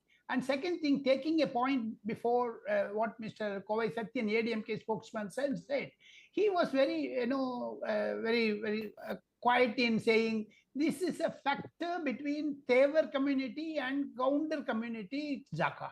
The fight is reduced to the ground zero level. This is going to happen. Therefore, there is no possibility of meeting their eyes, and both will again have this type of interscene fight each other, and the cadre will be confused. As you titled this debate as a confused ADMK, my understanding is EPS has the upper hand, OPS is confused, and OPS, though legally won, as the today's judgment, which I also read some paragraphs, which clearly indicates organization is supreme. The 250 persons whom, out of the 250, EPS has got 170 to 200. Where OPS stands, he should have attended that general council. He ran away from that. Okay. So therefore, there are minus points in OPS, minus points in EPS side. Now there should be a meeting point, and I presume there is not going to be a meeting point. Therefore, the split will continue. All right, I'll give Mr. Muralidharan the final word. The question is, who benefits more? Does the DMK benefit more from a divided AIADMK, or does the BJP benefit from a weakened AIADMK? Because ultimately, if the BJP has to grow in a state like Tamil Nadu, it has to be at the cost of the AIADMK's vote bank, because you have a finite number of people, electors, you have a finite number of electorate. Then if they have to grow, assuming that you're a DMK supporter and the chances of DMK supporters moving to the BJP is less, then the only option before the BJP to grow in a state like Tamil Nadu is growing at the expense of the AIADMK, or what used to be the undivided AIADMK. Exactly. Muralidharan, thank you. Exactly, Zaka. So that's how it is. Right now, the BJP is greedy. They want to grow. They don't mind destroying ADMK, but it's going to be advantage DMK. That's what they fail to understand. Okay. Okay, we'll leave it at that. I want to thank all our guests. We'll see how this story plays out. Ultimately, one thing is very clear. In a party founded by M.G. Ramachandran, the legacy taken forward by Jayalalitha, these larger-than-life figures, this kind of almost fratricidal war going on inside the AIADMK is not something that either of those two leaders would have brooked. But let's move on to the other big story. Again, in a southern state, this is a huge move ahead of the Karnataka state election, which is due next year. The BJP top brass has included former Chief Minister B.S. Yediyurappa in the party's highest decision-making body, the party's parliamentary board. In a tweet, Yediyurappa thanked Prime Minister Narendra Modi, BJP President J.P. Nadda and party top brass Amit Shah. After this, Karnataka Chief Minister Basuraj Bommai also congratulated Yediyurappa. He went and met Yediyurappa. You can see the pictures on the right. Top leaders of the Karnataka BJP also extended their warm greetings to Yediyurappa. In fact, Mr. Bommai said that this move will boost the morale of party workers in the state ahead of polls. Remember, all of this comes just a year after the BJP-led Karnataka cabinet underwent a reshuffle.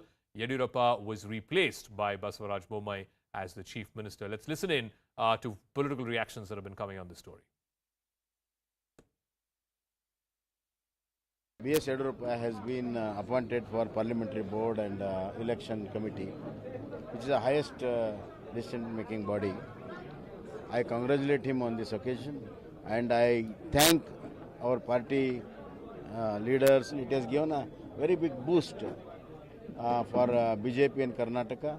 All the workers are very happy. The people of Karnataka are also very happy. And the great services and the great programs what Yediyurappa has been done. Now, even now people remember it. And we are going all united together. You've got your first reactions to Yediyurappa being elevated to the BJP's parliamentary board. Does that make it a little more difficult for you? Because people do say that he has a lot of influence in Karnataka politics. Influence in Karnataka politics. But if you are strong, if you had repeated a government, why would they have removed him? Why would they have made him to cry? why they would have made raid of all his family members and friends. This is the issue. In Karnataka party, Karnataka Congress party, we all will run the elections on a collective leadership. That is what Rahul Gandhi has given us the direction. I'd like to thank Honorable Prime Minister Shri Narendra Modi ji, our National President Nadda ji, our Home Minister Shri Amit Shah ji, and also Santosh ji. See, as far as Congress is concerned, they are under the impression that they are coming back to power in the state of Karnataka. There is a lot of leadership competition which is going on in the Congress party. But as far as BJP is concerned, we are confident under the able and dynamic leadership of Shri Narendra Modi ji and our Honorable Chief Minister Bommai ji. We are pretty sure that BJP is going to come back to power in the state of Karnataka. Making him part of a parliamentary board, many say this exposes the dual stance. How would you view it, sir? How would Mr. Yediyurappa view it? The question of dual stand does not arise at all. Since ultimately it's party's call. Our central leadership has decided to utilize the Yediyurappa's strength, not at all bothered about my future. All right, I want to go across to Harish Upadhyay, who's joining us with that story. So the elevation of someone who was removed as Chief Minister or asked to step down citing advanced age, and in the BJP, everybody knows post-75, there's only the Margdarshak Mandal. The fact that he's been elevated to the parliamentary board, the highest decision-making body, does it show, Harish, at some level, the indispensability of Yediyurappa? Absolutely. It shows two things. One, the importance of Yediyurappa here and how important he is for BJP scheme of things, not just for 2023, also for 2024. And the fact that Basuraj Bommai hasn't managed to emerge as someone who becomes a mass leader who can replace B.S. Yediyurappa, if not to the full extent, even to a lesser extent, that hasn't happened. There's no other leader.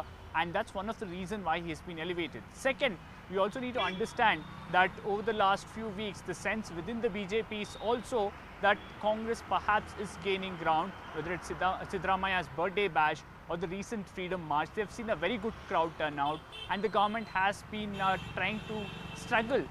In fact, it's struggling in some of these controversies, and perhaps this elevation will in a way galvanize the party workers and also give some sort of a space for B.S. Yediyurappa to go across the state and ensure that the organization is in a way put in place before the election starts. So on both those counts, this is a significant elevation. And secondly, what may this mean for Basuraj Bommai? Because over these last few days and weeks, there's been intense speculation about him possibly being changed and a new sort of leadership at the helm. But does this now put to rest all that speculation now that his sort of mentor, if you will, I'm using a loose phrase here, B.S. Yediyurappa has been elevated to the highest decision-making body of the party? Well, in a way, it's partial relief for Basuraj Bommai that B.S. Yediyurappa will be in the parliamentary board. And right now, Bommai enjoys B.S. Yediyurappa's confidence, his support. But nonetheless, the Chief Minister who spoke just a while ago hasn't ruled out a cabinet reshuffle overall of sorts, where there are significant ministries or ministers dropped and new faces brought in. That's something that is likely on the cards, and also a significant reshuffle within the party as well, because many, whether at Delhi level or here, believe that the current organization here of the BJP hasn't performed to the expectation and new faces need to be brought in. All right, Harish, we'll leave it at that. Thanks very much. Harish Upadhyay reporting for us on this significant change that's happened in the BJP's parliamentary board. Also, not just Yediyurappa's elevation, but also the omission of Nitin Gadkari and Shivraj Singh Chauhan, also sending out a message very clearly. That's a wrap. I'll catch you again at 9 p.m. with Brass Tacks. On the other side, Ridhima joining you with the biggest exclusive.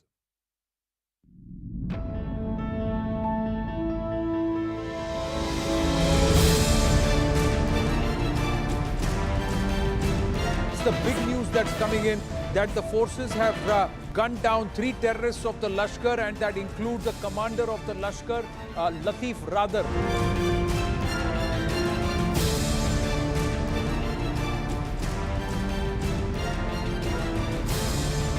Let me ask you, how was that moment for you when the national anthem was played and the national flag went up after your win?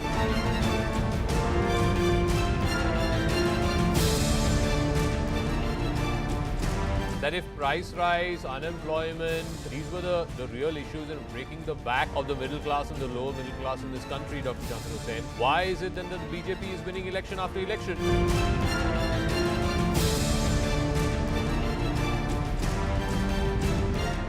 Abhijit, my question to you is, should you be celebrating or really ensuring that this alliance actually functions? Because we have seen what happened in Maharashtra. You were celebrating and the ground beneath Uddhav Thackeray's feet shifted.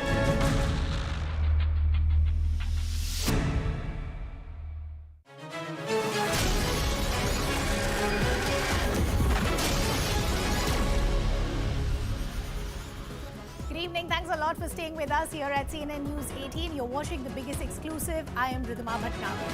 A con man, a Bollywood actress, gifts worth crores, radar of the investigative agencies. Well, this is not the script of a Bollywood movie, but what really played out in real life with con man Sukesh Chandrasekhar. Now, Sukesh Chandrasekhar has been accused of running a rupees 200 crore extortion racket from jail by bribing jail officials in crores. The matter came to light after Aditi Singh, the wife of former Ranbaxy promoter Shivendra Singh, lodged a complaint against Sukesh Chandrasekhar. As per sources, she paid rupees 150 crores cash in numerous tranches to the co-accused Deepak and Pradeep from Nani. Today, actor Jacqueline Fernandez, who was earlier a witness, was named as an accused by the ED in the multi-crore money laundering case against the conman Sukesh Chandrasekhar. Now, the 36-year-old actor, according to the Enforcement Directorate, received gifts over 5 crores from the conman.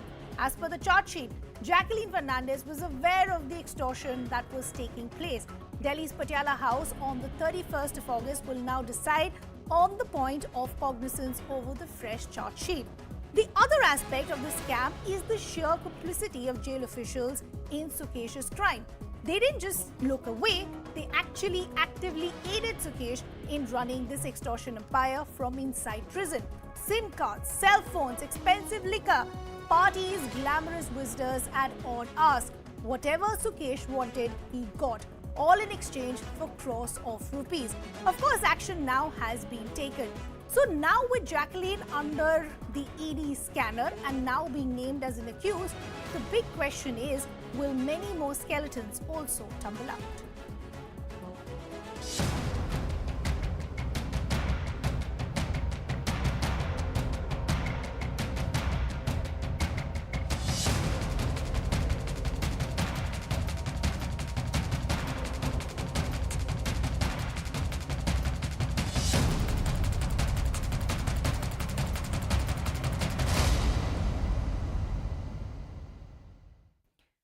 So we will break down all the details of how this entire nexus was operated by conman Sukesh Chandrasekhar. But first, as we pointed out, the big takeaway from the day is of the development that has happened with Jacqueline Fernandez and the Enforcement Directorate.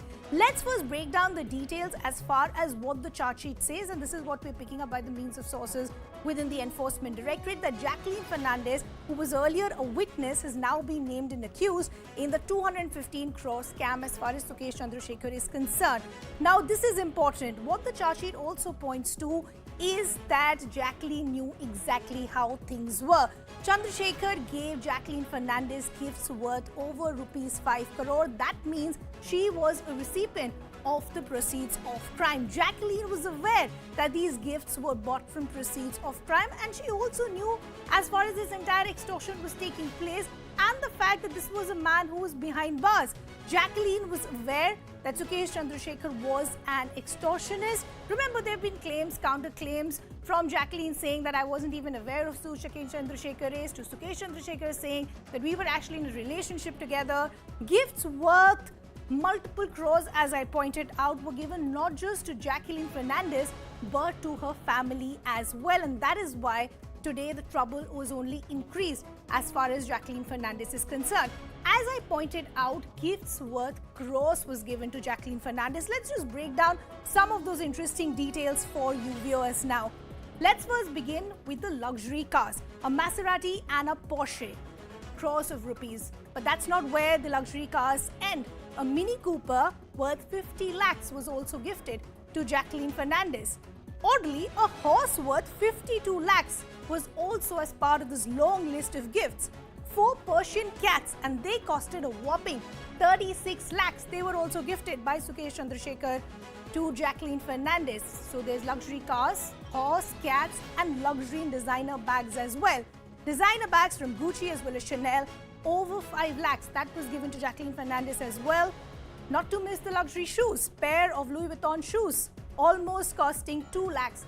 Those were given to Jacqueline Fernandez as well.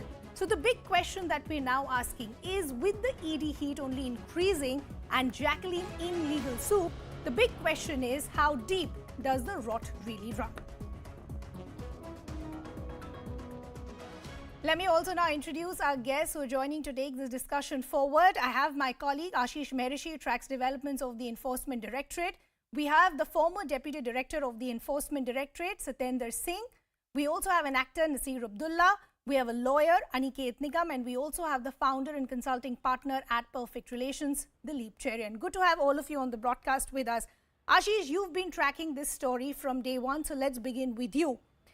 We want to break down the nexus bit by bit for our viewers. From a witness to now an accused, where did this nexus between, or the relationship between Jacqueline Fernandez and Sukesh Chandrasekhar really begin? So, if you go into the background of the story of Sukesh Chandrasekhar, he's like 32, 33 years old. 33 years old, has been coming and going behind the bars for last 14, 15 years. There are around 19 odd cases against him, almost all for cheating and extortion. Now, as far as Jacqueline Fernandez goes, Jacqueline Fernandez basically, he has been chasing Bollywood stars for quite some time. Now, when he was in jail, in Rohini jail in Delhi, for another case, at that point in time, he basically contacted a person who was basically a lady who could basically connect people in the Bollywood. Now he basically got into the groove of Bollywood through this lady, and then they started exchanging relationship, or you can say started exchanging gifts with each other. Slowly, because he has been coming in, he has been going out of the jail for a number of years. True. So Jacqueline Fernandez got close to him at one point in time, and they were also even planning to get married or planning to buy a luxury house in Mumbai. But ultimately, Jacqueline Fernandez, as the charge sheet at the prosecution company that has been filed today, it very clearly indicates, my sources confirmed to me, that Jacqueline Fernandez was very much aware that this man is a cheat, an extortionist, a conman, a person who has been impersonating high-profile people like the Law Secretary of India, the Home Secretary of India, and she was enjoying all the money from the extortion racket that he was running from the jail. Now, interestingly, if you see, what has been found till now, 84 policemen have been named in a FIR that has been registered by Delhi Police, which says that 84 people were in connivance with Sukesh Chandrasekhar inside the jail premises, where he was being given benefit, and all senior people, it includes the seniors as well as the juniors in the jail who were basically giving him all the benefits. He was given a room in which he used to have, he used to run a sort of nexus as far as where the problem was, as far as jail authorities was concerned, because there are two aspects to what we are covering today. One, of course, is the proceeds of crime which was given and which Jacqueline Fernandez was a recipient of, and the other, of course, is how this nexus played out behind bars for a man to be operating this entire scam. But I want to first bring in Satendra Singh as well. Satendra Singh, as my colleague Ashish has been pointing out all through the day, now with this case taking a new turn from a witness to an accused, how difficult will it be for Jacqueline Fernandez? क्योंकि हम जानते हैं कि अब अगर arrest हुआ तो bell मिलना under PMLA will be very very difficult. आप एकदम ठीक कह रही हैं, क्योंकि जैकलिन को एक्यूज बनाया गया है. एक्यूज का मतलब कि PMLA के सेक्शन 3 में जो ऑफेंस ऑफ मनी लॉन्ड्रिंग है उसका एक्यूज बनाया गया है, क्योंकि जैकलिन ने, जैसा कि रिपोर्ट्स आ रही हैं, उनके पास प्रोसीड ऑफ क्राइम गया, उनके पोजीशन में था, उन्होंने उसको यूज किया नोइंगली, तो ये उसके लिए जो सेक्शन 3 में PMLA के जो ऑफेंस की डेफिनेशन है उसमें पूरी तरह से फिट होती है। अब जब फिट हो जाती हैं तो सेक्शन 4 में पनिशमेंट है। पनिशमेंट का मतलब यदि प्रूव हो गया कोर्ट ऑफ लॉ में तो मिनिमम जो सजा है वो 3 years है, rigorous imprisonment that can be extended up to 7 years। तो अब वो बड़ी मुश्किल में है क्योंकि वो गवाह नहीं है, वो एक्यूज है। और जहां तक बेल की बात है, अब उनको ट्रायल कोर्ट में अपनी बेल लेनी पड़ेगी, जो कि शायद इतनी आसान नहीं हो, जैसा कि आप भी बता रही हैं। Correct. और And कानून because भी of what यही we've heard from the Supreme Court just, a couple of ji. weeks ago, where they've upheld as far as the provisions of PMLA are concerned, and that's where it becomes really, really problematic, that Yes. if an arrest does happen, then bail is looking very, very difficult for Jacqueline Fernandez. But before we talk about what the future course of action here is, as I said when I started the show, there are two aspects to how this con even has unfolded so far. Dilip Chairan, I want to bring you in. It is baffling, for the lack of any other word, how this man who was behind bars ran this entire con with so much ease. He had all the available options at his fingertips. He wanted phones, he wanted SIM cards, he wanted expensive liquor, he wanted to meet people at odd hours. All of it was given just in return of a few crores. Isn't that a larger issue to first begin this conversation with? Real issue is what is happening in our jails. And the kind of money we are talking about, my sources tell me, is not in the single figure crores, but in the double figure crores. And the point is that when a greatly skilled con man like Sukesh gets his hand on the kind of apparatus he had access to and the kind of privacy he had access to in jail, he was virtually able to run this empire out of jail with two levels of confidence. One, that he was protected, and two, that he couldn't be accused because technically he was in jail. So the fact is that the reason why the Jacqueline Fernandez issue is being brought to the fore is because the moment you have Bollywood attention, then the attention towards the people who are really in connivance with Sukesh become lesser players, and everybody focuses, like we are, on the Bollywood angle. So the proceeds of crime which Jacqueline Fernandez may have had access to are comparatively smaller. It is proceeds of crime, she was aware of it, and those points are valid. But the fact is that we need to make sure that the spotlight does not shift from the real co-conspirators along with Sukesh, which are the people who are running the jail. Correct. And because we don't want to take the spotlight away from how this con actually unfolded, before I go to my other guests and we continue this discussion, we actually want to play out this report for you of how this con actually unfolded, and then we'll continue this conversation.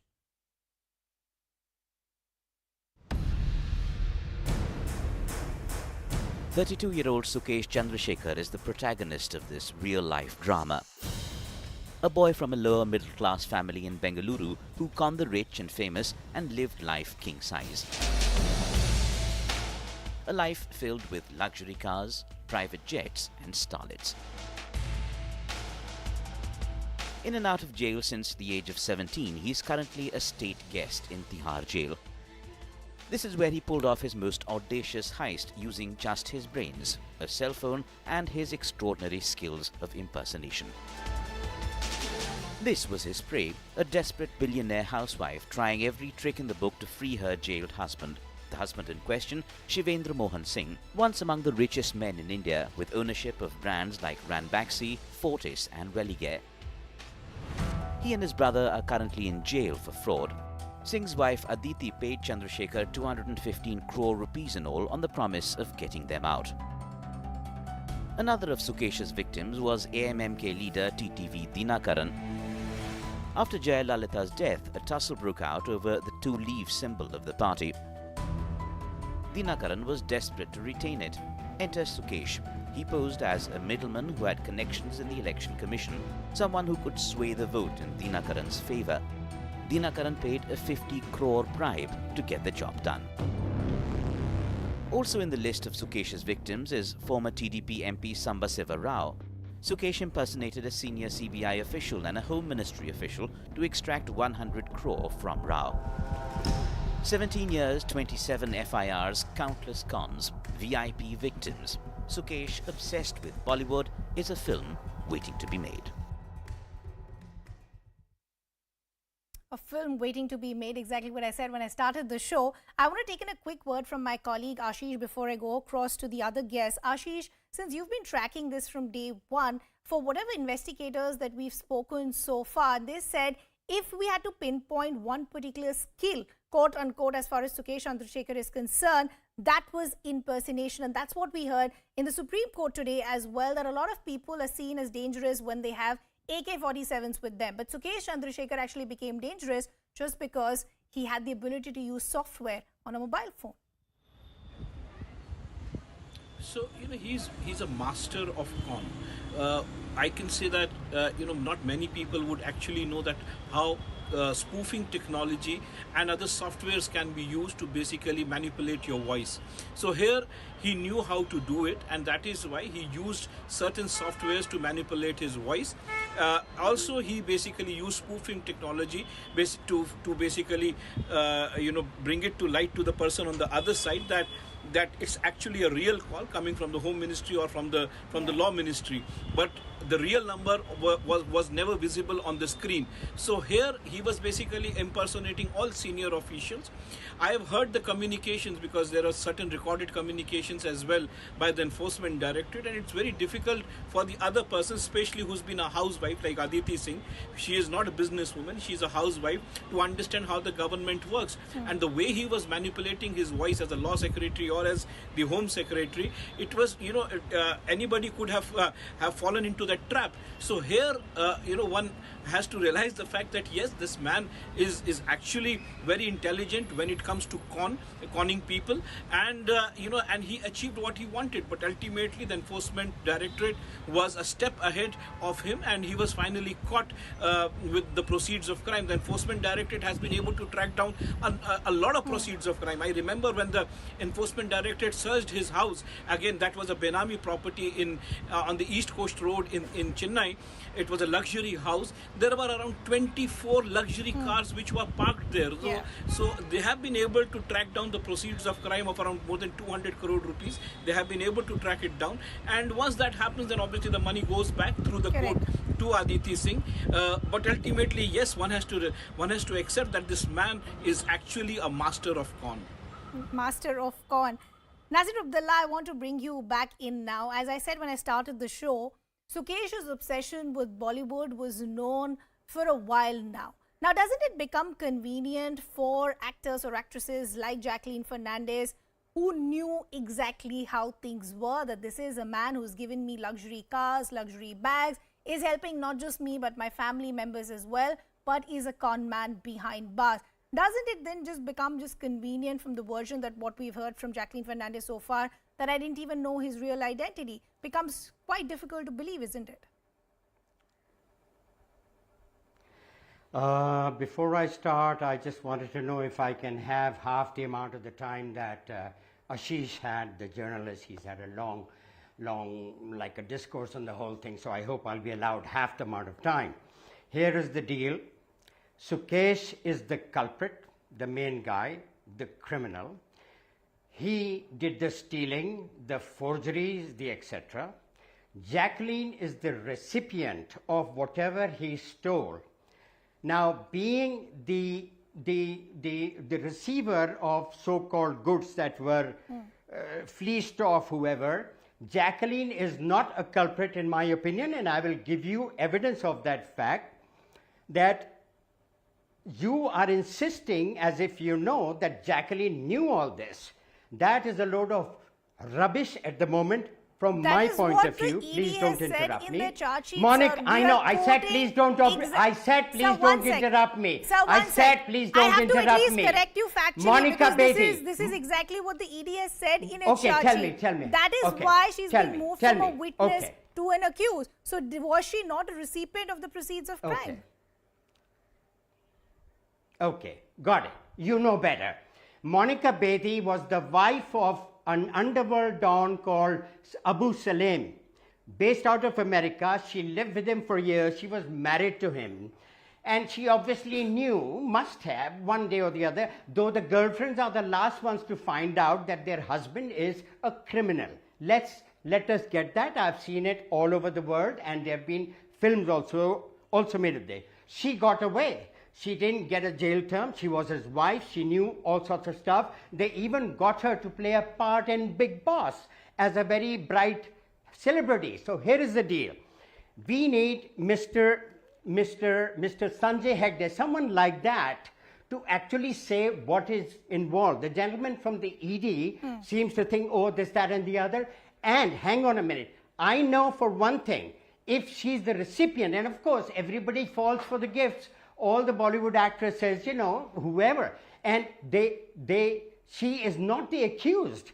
And there are more serious lapses on the law department. The cops are involved. Dozens and dozens of them, and he's enjoying a great time. Though he's an accused, he's got cases against Nobody him. is taking And now away you from want the to make fact Jacqueline a that there is scapegoat. a corruption as far as jail authorities is concerned. And if you heard me carefully when I started the show, I said there are two parts as far as this entire discussion is concerned. But I just find it extremely convenient to say that I didn't even know who this man was while I continued to enjoy the benefits as far as luxury bags and cars are concerned. It's possible. But let me He just might bring have in lied to her. let me just No, bring hang in on. He might have one lied sec, to her. I want to He just would give have a lied fair to chance her. to the other Hang on guests a minute. as well. He could have lied to her. How do you know? Were you friends with these guys? He could have lied to her. They all lie. These criminals lie like anything. That's what their lives are all about. How do you know? You've been told to say this, so you're saying this. See, It that's has being to be really proved in unfair the court. because we are I going don't think it will be exactly. proved. We are going by exactly what the Enforcement Directorate is saying. And my colleague Ashish has been tracking this from day one, and I give him a lot of credit for whatever he's put out for us as well. But Aniket Nigam, I want to bring you in. As I said when I was discussing earlier with Satendra Singh as well, that this becomes extremely problematic now for Jacqueline Fernandez because she's been named as an accused. And because we know that if an arrest happens, a bail will be very, very difficult. Where do you see this headed now? Riddhima, there are two things that we must understand. Number one, initially the Enforcement Directorate did not make Jacqueline Fernandez as an accused. They made her a witness. After the investigation progressed, probably they must have realized that she was aware that what Chandrasekhar was doing and the money that she was enjoying or the gifts that she was enjoying were out of the proceeds of crime. Now, Supreme Court has clarified in that recent judgment saying that even possession of proceeds of crime is a standalone offence for which one can be prosecuted under the Money Laundering Act. And therefore, probably she is made an accused because they must have investigated and they must have got sufficient evidence with them which would show that she was aware that these are the proceeds of crime or at least what he was indulging in, and the gifts that he is buying is out of those activities that he is engaging himself into. That's number one. As far as the second aspect of bail is concerned, let me tell you that there have been umpteen number of cases where the investigation is going on by the ED, but they choose not to arrest because they feel that the concerned accused has cooperated during the investigation and they don't feel the need to arrest, and then they don't arrest and they file the charge sheet. The accused can appear before the special court, file an application under section 88 CRPC, which is a case where he will say that he or she will furnish their own personal bond and court can release them on sureties. True. However, if the investigating agency feels that for the purpose of investigation, the custodial interrogation is warranted, only in such scenario they would choose to effect an arrest upon an accused, and if an accused is arrested under the provisions of Money Laundering Act, section 45 kicks in, which makes it very difficult for anybody who has been charge sheeted or who has been charged with an offence of money laundering to get bail, because there are twin conditions that are to be satisfied, which twin conditions Supreme Court has said are constitutional, absolutely legal, and they will remain on the book. Okay, so that's a crucial point that you're making, and this is where I want to bring Satendra Singh back in the conversation. What will be that point for the ED to decide that we want to arrest this particular person? Sir, वो कौन सा point होता है ED का जब decision बनता है कि नहीं अब accused को मैं arrest करना होगा? आईओ डिसाइड करता है। देखिए क्या है कि 2-3 चीजें, या तो जो एक्यूज है यदि वो इन्वेस्टिगेशन में कोऑपरेट नहीं कर रहा है तो ये भी एक बहुत बड़ा बेसिस बन जाता है उसको अरेस्ट करने का, या उसका इन्वॉल्वमेंट बहुत बड़ा है, तो ये डिसाइड आईओ करता है। ये डिसीजन जो है पर्सन टू पर्सन डिसीजन लिया जाता है। जैसा इस केस में मेरे पास रिकॉर्ड्स नहीं है कि पहले इनको विटनेस बनाया गया था, विटनेस माना गया था, अब एक्यूज माना गया, तो यहाँ थोड़ा सा डिफरेंस है कि उस इन्वेस्टिगेशन में नई चीजें मिली होंगी जिससे कि ये एक्यूज बनी है। तो अभी ये तो आईओ को डिसाइड करना है कि अरेस्ट करेंगे नहीं करेंगे, या बाद अभी उनसे कोई और एविडेंसेस की जरूरत है जिसके लिए कस्टोडियल इंट्रोगेशन की जरूरत है। Okay. तो वो डिसीजन जब होगा तो अरेस्ट किया। Okay, so the tipping point will be if the ED feels that yes, this person is cooperating, we can do without an arrest. Otherwise, there could be a possible arrest as well. But Dilip Charan, I want to come back to you, and the question that I was asking Nasir Abdullah also, where he wanted to differ with me, that it becomes difficult to accept the fact that you didn't know where this money was coming from. Isn't that a logical question that anybody would want to ask when you're the recipient for almost the tune of over 5 crores? I'm afraid that this will not stand in court. The fact that he's giving such huge and expensive gifts cannot but surprise and raise questions in anybody's mind. So to say that I wasn't aware is only trying to pretend a kind of, innocence, which actually does not exist. The quantum of money involved is too large for anyone to just lie and get away with it. Because, you see, if there are people who have the ability to give expensive gifts like this, those people are in the public eye. Here was a person who clearly has been in and out of jail and was in jail during the time of some of the gifting. So there is no doubt that anyone with half an iota of intelligence would catch on that this is not something that is kosher. There is no doubt about that. Okay. Ashish, I want to bring you back in. Considering the fact, as I said, there have been 2 versions. While Sukesh Chandrasekhar has said that we were in a relationship, there were some intimate pictures that did the rounds as well. Jacqueline has said that I wasn't even aware as far as the real identity was concerned. Could you talk to us about all the properties that have been attached by the ED so far and what will happen from here on as far as Jacqueline Fernandez is concerned? So as of now, a fixed deposit of around 7.27 crore rupees has been attached till now. This is basically in lieu of the amount of gifts or proceeds of crime that has been accepted by Jacqueline Fernandez. Now, I would like to counter the point of Mr. Abdullah, where he has been saying that there is a possibility that he was lying. There is a possibility she was lying. He was lying from the jail. But interestingly, sir, I have certain facts in the charge sheet, that the previous charge sheet that was filed, not the prosecution complaint that has been filed today, she was very much in the know. There are certain WhatsApp messages where she knows that this man is in jail. She knows from where this money was coming. She very much knew. She was flying from one location to another location where the money was paid by Sukesh Chandrasekhar when he was in jail. When his father expired, he traveled. They both traveled in a plane where the money was paid to a charter company, and this huge amount came from proceeds of crime. So here there's not one evidence. There are many evidence to show that Jacqueline Fernandez was very much in the know that this man is a regular criminal. He's a person who has been in and out of jail. 19 cases against him. He's only at the age of 32, at the age of 17, if there is that much evidence, at the age of... Okay, so evidence that is being put out as far as if there is that much evidence, Nasir Abdullah, I'm giving you the final word. If there is that much evidence, good. If there is that much evidence, fair enough. She should be penalized, she should be deported to Sri Lanka, wherever she is from, and the money should be distributed to all the poor farmers in the country and the poor people. Okay, she should go. If it is proved that it was criminal money, she should be sent away. or jail, whatever. Do what you have to with her. Mr. Then I'm Abdullah, okay. this is If not it the is process of proved beyond Prevention of reasonable Money doubt. Laundering Act. The Prevention of Money Laundering Act says I know, that you have whatever. to take I'm the giving you my Government of India opinion. through Enforcement I'm giving you my Directorate, opinion. You do confiscate what you the like. proceeds of crime. You do what you like. You do what you like. I know. Just do whatever. Arrest her. Throw her into the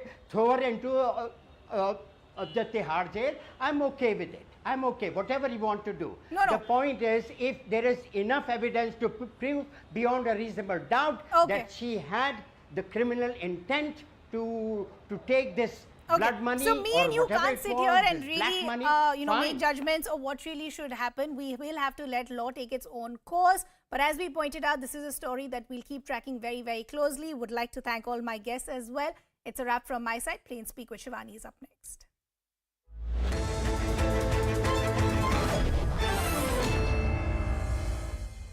Good evening, everyone. Thanks a lot for staying with us. You're watching Plain Speak with me, Shivani Gupta.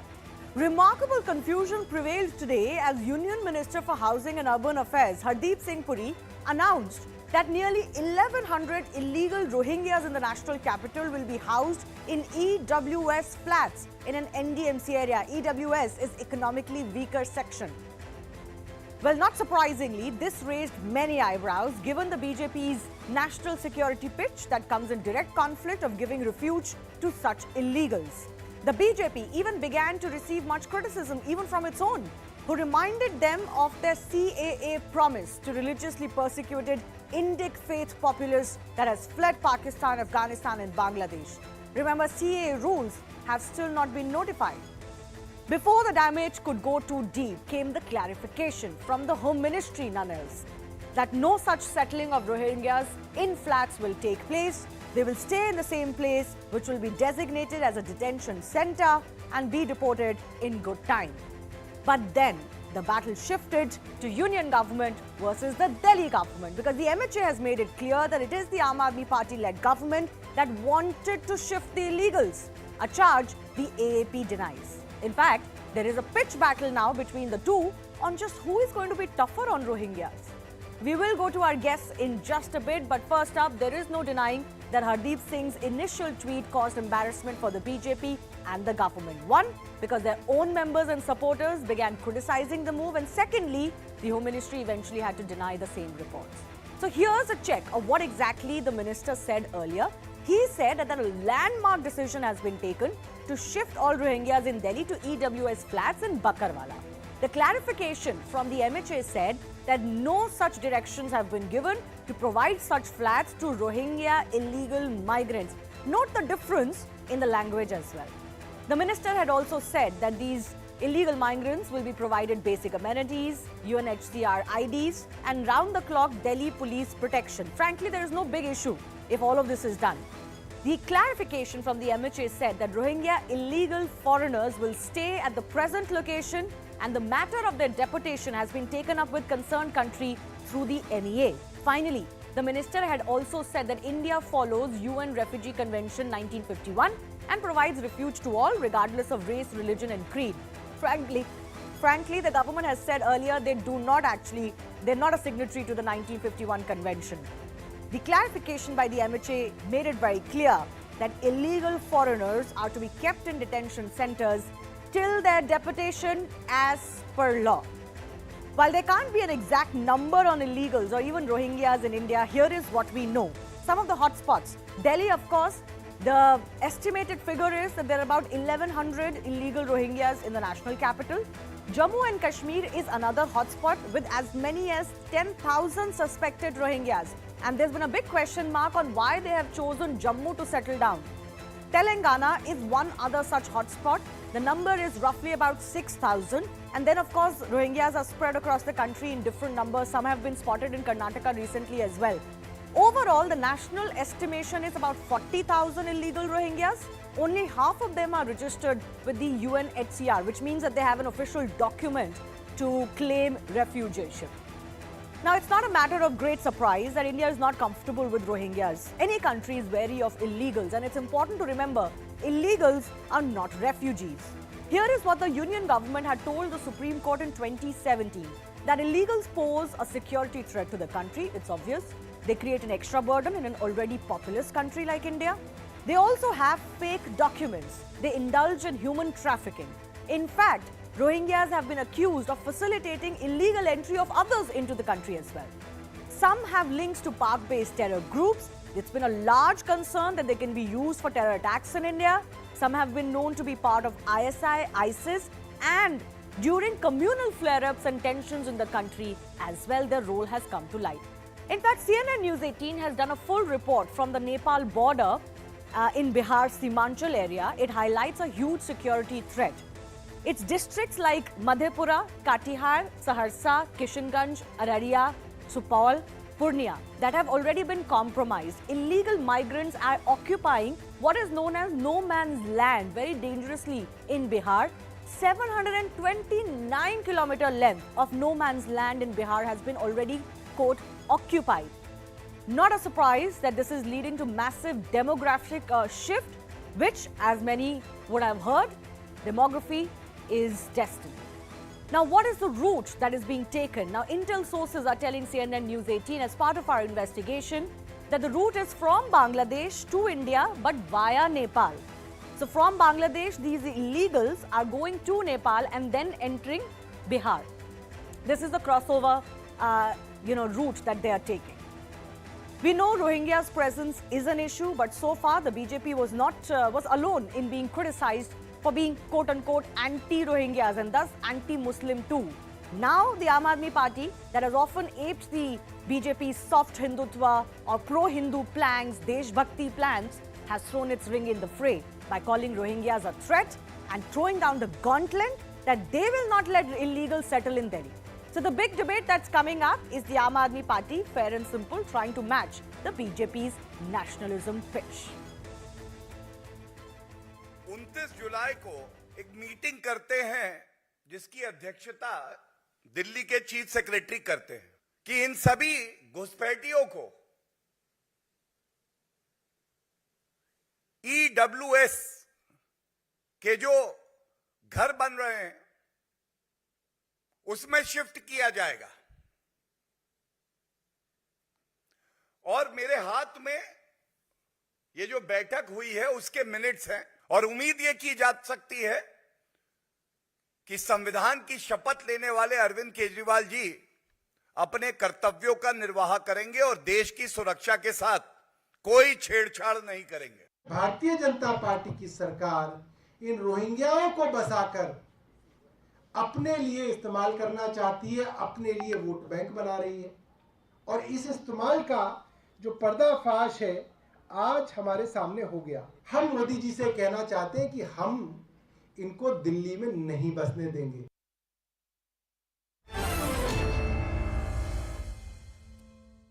It's quite ironical actually that the BJP is being accused now of wanting to convert Rohingyas, illegals in India, as their vote bank, and that's the charge, as you heard, the Aam Aadmi Party has made. But very interestingly, both are pitching themselves for pro-national security and even being tough on illegals, especially Rohingyas, who've received inordinate amount of support in India, especially from the left liberals. I want to go across to the guests who are joining us. Ashish Sood is from the BJP, Priyanka Kakkar is from the Aam Aadmi Party, Abhijit Majumdar is consulting editor First Post, and Dr. Monica Verma is strategic affairs expert. I want to go across to Mr. Sood first. Mr. Sood, can you explain to me how a minister in your government only announces that you're taking this landmark decision and then your own ministry is countering that, but you're blaming the Aam Aadmi Party? Look, surprisingly, all these years when we were debating about illegal migrants, all these parties, including Congress, Aam Aadmi Party, Samajwadi Party and others, they were seen protecting Rohingyas. Now, because Aam Aadmi Party is very eager to win, to enter into the fray of the Gujarat elections, they are changing the goalpost. Now, coming back to what you had asked me. Yes. Since the Home Ministry has very categorically cleared, and if at all we go by the tweet of Mr. Puri, that talks about the refugees. Illegal migrant and refugees are different things. That doesn't mean my statement contradicts what the Home Ministry has said. But sir, he mentioned Rohingyas. As far as I know, Rohingyas have never been considered refugees in India. 1100 people, like your copy was also saying, the 1100, there are 1100 who have the UNHRC ID cards or something like that. This is going rounds on that. No, sir, Now, sir, let me clarify. No, Mr. Sood, You can contradict me. No, Mr. Sood, it is very simple. First, the government minister says we are giving them flats. The MHA has made it very clear there is no question of giving them flats. No. So how did this happen in the first place? Just listen to me. You are talking about what minister said. What the Mr. Gaurav Bhatia read from the minutes of the meeting is not discussed. I don't understand why. I'll come to that, but first answer this question. It is the Aam Aadmi Party who wanted to shift them to that. But Aam Aadmi Party did not tweet about this. That's what I'm saying. You have all the time, ma'am. Okay. You can contradict me anytime. Let me make my point. When you talk about Mr. Puri's tweet, you also have to talk about Mr. Gaurav Bhatia's when he read the minutes of the meeting of the Delhi government. So Aam Aadmi Party is in all the hurry to venture into the Gujarat elections and want to take a plan. They can do it, but everybody in the Delhi administration knows all the Aadhaar cards are given by the district magistrates and the SDMs, which are controlled by the Aam Aadmi Party. I'll come to that in just a bit. I'll come to that. I'll go one by one. No, the merits of Rohingya refugees or illegals in India, I'll come to that in just a bit. I wanted a clarification from you on why this confusion even prevailed today. And before I go across to Priyanka on the question of the Aam Aadmi Party faces, sir, one second. Let me bring in Monica also. Monica, do you believe that this was indeed a faux pas and the BJP, was left much embarrassed today by what happened? I think, first of all, we need to make a technical clarification here is that, there are indeed 14,000 Rohingyas in India who are registered with the United Nations High Commissioner for Refugees. So they are registered and accounted for. And then there is another category, the category which is very provocative and which kind of creates a lot of trouble. Like you yourself said, at the beginning of the debate, that there are national security concerns, in instances of, the Rohingya migrants being a part of different communal flare-ups and their linkages with the extremist organizations right from the days they were in Myanmar. So I think what we need to understand here is that there are two categories, and what definitely happened on Twitter today when I was also online at that time, and it was a pretty, shocking thing for me as well, just to read what Mr. Hardeep Puri was saying. So I think coming from an IR background and understanding the most important thing here that, refugees are something which have created a lot of, they have generated a lot of political debate and discourses all across the world, and especially living in a country like India, we're still a developing country, and there was a reason why we did not, become a party to the 1951 convention. So I think just reading that tweet, it amused me, the way the supporters were reacting, because I think it is definitely a faux pas, within your own government, there must have been some sort of internal consultation regarding, how you are going to treat this matter. So a problem with Modi government consistently has been that, the intention has always been good, intention has always been right, whether it's farm laws or CAA. But the way the optics are managed, the communication has been a problem. In this case, though, I don't think it's quite comparable in not being able to explain your policy. I say once again, what was the main thing? That EWS flats were being given to these Rohingya refugees / illegals. But if I go by the MHA language, they're not calling them refugees. They're calling them illegals and foreigners who will stay in their place and then be deported. I come to the next question, and Priyanka Kakkar of the Aam Aadmi Party will come in now. Priyanka, the BJP has also leveled a very direct charge that it was under your government's direction, with the Delhi CS at the helm, that you wanted to transfer these refugees or illegals into EWS flats. And it's actually the MHA that put a stop to this. This is a very direct charge. They are quoting from a meeting. You must respond to this charge. Shivani, they're red-faced and they don't know what to do. Their top minister today tweets and says that they will be providing EWS accommodation and round-the-clock police protection to Rohingyas. Let us not lose sight of the fact that in 2001, April of 2001, 8th April 2001, the Supreme Court very clearly said that Rohingyas must be deported. Secondly, Shivani, as you mentioned, the minutes of the meeting, the charge that they're trying to level on us, which again will fall flat, is why, you know, there is a note at the end of that minutes of meeting. I will read that note to you, Shivani. As decided in the meeting and as per paras of meeting, a self-contained note is proposed to be submitted to the Honorable LG through the CS to apprise on this matter, where they're discussing provision of providing EWS accommodation and police protection to the Rohingyas. That means, Shivani, that in this meeting, neither was any Delhi government official present, nor was Delhi government taken into confidence or consultation. It was directly bypassed. The chief secretary is also a person who is a BJP person. It is a well-known fact. Be that as it may, Shivani, it's a very simple question. 2001 April, the Supreme Court has said that they must be deported. Why are they still in the country? Okay, I'll come to that question. No, I want to solve this issue about who really kick-started this whole issue of giving EWS flats. I'll come back. I don't think any of us are in disagreement. Let me assure you, I am not in disagreement whether illegals in this country should stay or deport. And MHA has made itself very clear in that. That's not a matter of debate, frankly. Mr. Sood, you heard what Priyanka said. She's saying the Delhi government has nothing to do with it. Where does this grand idea, this landmark idea of giving EWS flats to Rohingya illegals come from? We don't have other needy people in national capital who deserve these flats? And police protection. No, police protection, madam, goes both ways. These people need to be monitored also, so I don't have a problem with police protection. The wording could have been different. But Mr. Sood, you heard what the Aam Aadmi Party is saying. They're saying the chief secretary is your guy and basically you are responsible for it. Every time when they are caught, they play with this. They play with this kind of thing. Is Hardeep Puri ji in Aam Aadmi Party?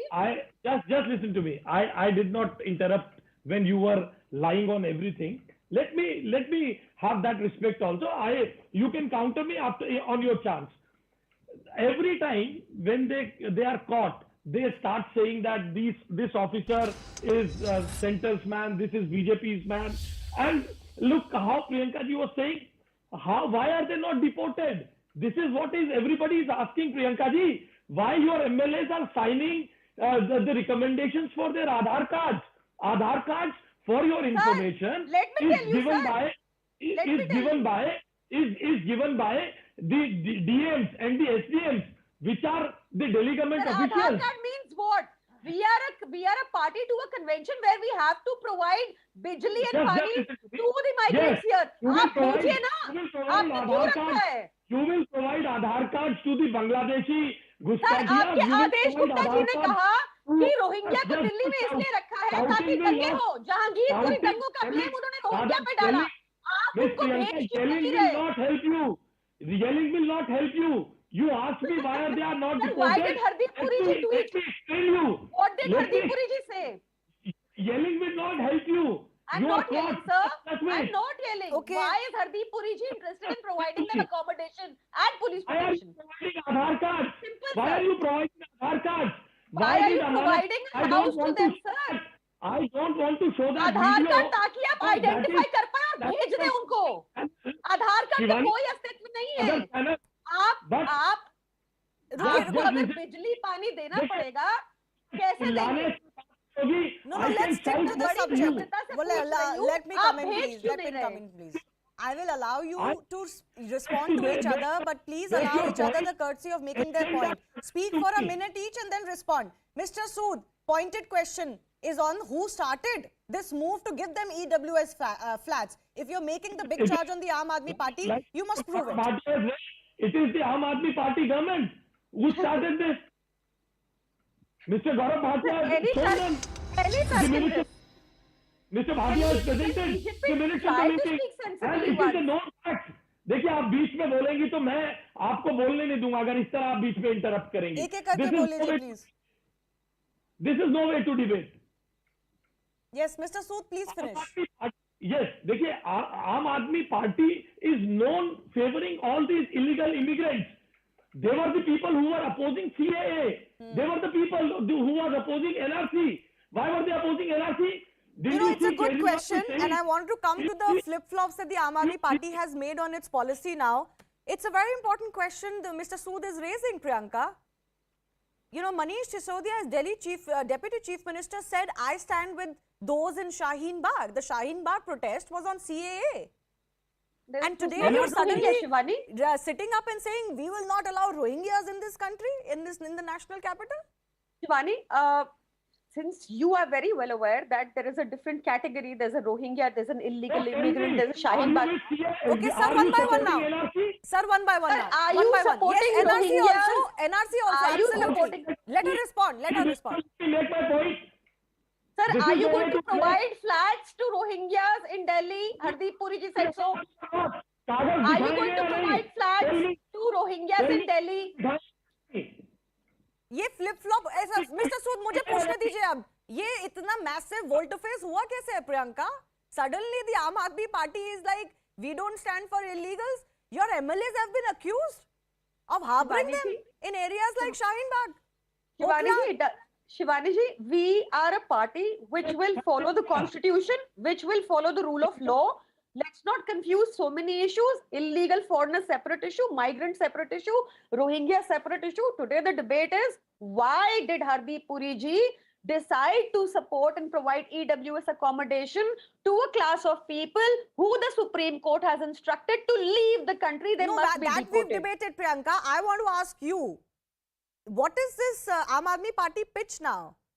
You are wanting to be even more, you know, you're projecting yourself as even more nationalistic, if I may use that term, and strong against illegals in the country. Are you trying to match the BJP's pitch because that's what works in the country today? And as Mr. Sood said, ahead of Gujarat elections? Mr. Sood's word has no value, especially today after what his top minister has tweeted and they had to withdraw after so many U-turns of the BJP government.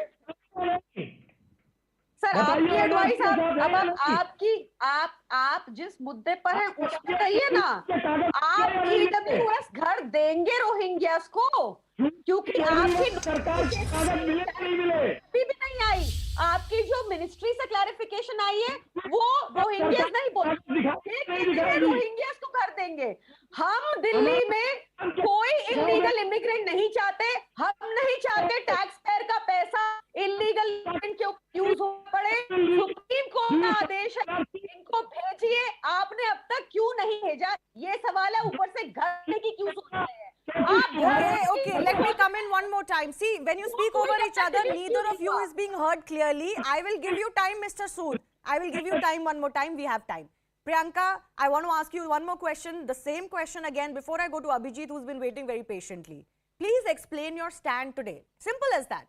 Okay. The Aam Aadmi Party has been accused in the past of a soft Hindutva and a for Desh Bhakti or a, you know, slightly BJP-like stance on issues. So explain your stance today because several in the opposition have also questioned your quote-unquote secularism. That charge may come to you again. Shivani, facts cannot be twisted.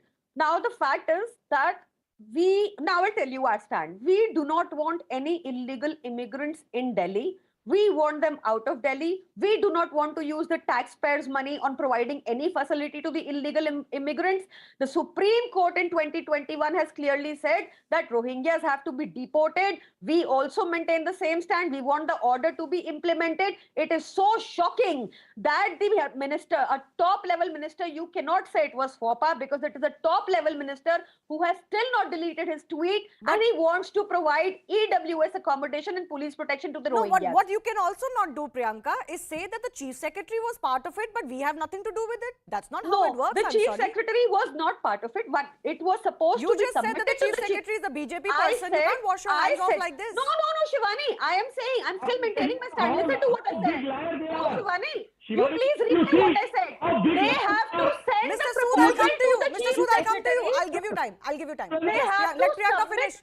They have to submit the proposal to the Chief Secretary who must submit it to the LG for approval. That is what the note reads. The Aam Aadmi Party was not at all involved in this decision.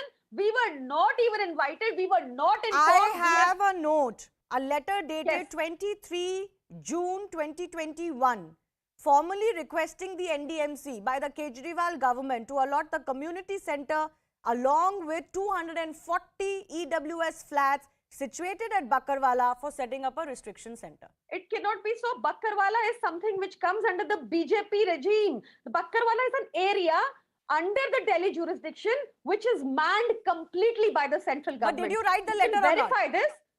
Shivani, I am not aware of this letter. I will not be able to answer it. That is why I don't want to. But I can tell you the noting that you're speaking of, the letter now, which minutes that they are circulating, the minutes that Gaurav Bhatia ji is showing, those minutes do not involve the Aam Aadmi Party. I say this with full responsibility. We did not know of this. We only got informed through the Hardeep Puri ji's tweet this morning. And it was a complete shocker to us. Okay, I want to bring in Abhijit now. There is question, I mean, these letters will emerge eventually. There are question marks on... Yes, Mr. Sood. Yes, Mr. Sood. But a minute to you before I go to Abhijit. Abhijit, thank you for your patience. Yes, Mr. Sood. Look how they are lying. She is changing the statement in your presence. She is all again and again asking, when will they be deported? They can be deported if they are ready to withdraw the Aadhaar cards which are issued to these illegal migrants because of the recommendations of Aam Aadmi Party by their DMs and SDMs. But sir, Aadhaar card issue the central government can sort out. No, the central government need not wait on sorting out the Aadhaar card issues. Ultimately, this comes under the central government. Police is under the central government in Delhi. Aadhaar card is not what's stopping you. No, yes. One who is having Aadhaar card becomes a legitimate person here. But sir, with fake Aadhaar cards, people are being found and illegals are being found all across the country. They recommend them.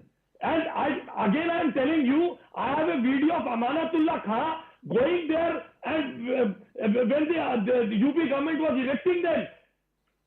Because it was a UP government. Yes, that's also true. That video belongs to another channel. I don't want to show that to you. No, that's true. We have reported it. Amanatullah Khan's name always crops up when it comes to any kind of problems in areas like Shaheen Bagh and Okla and whatnot.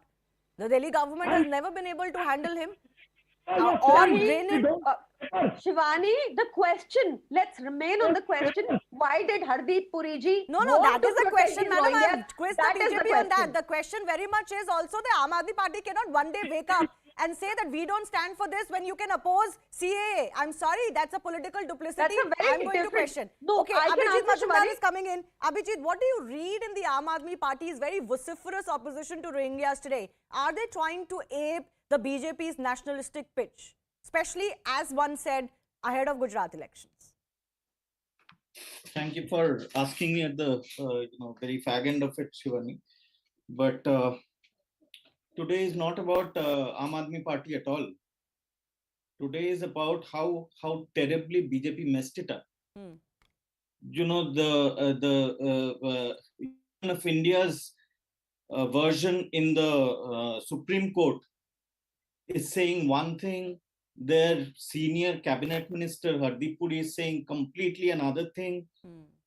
Then comes the there are certain government sources which are feeding the journalists throughout the day.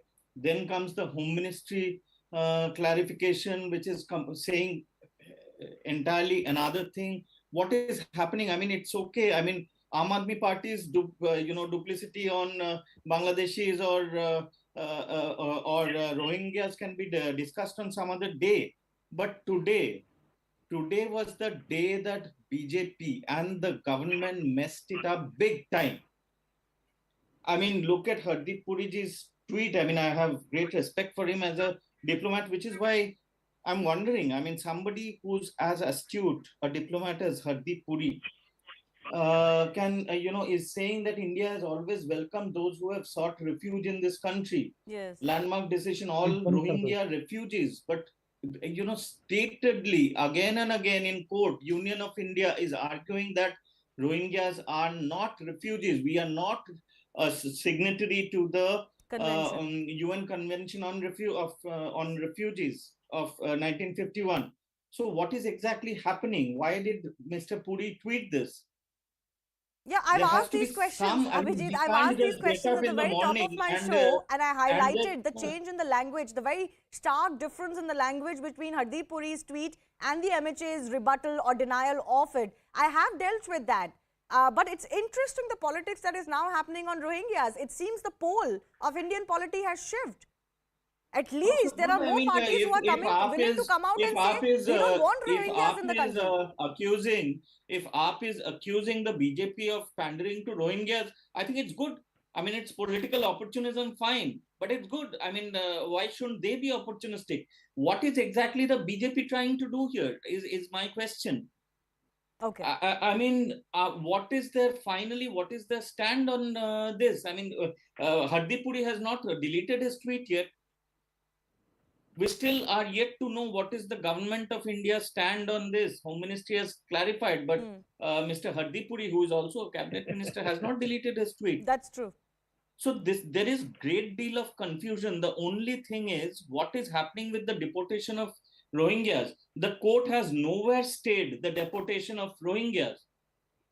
The court in its April 8, 2021 order has said that please deport them following the rules and regulations of this land. Yeah.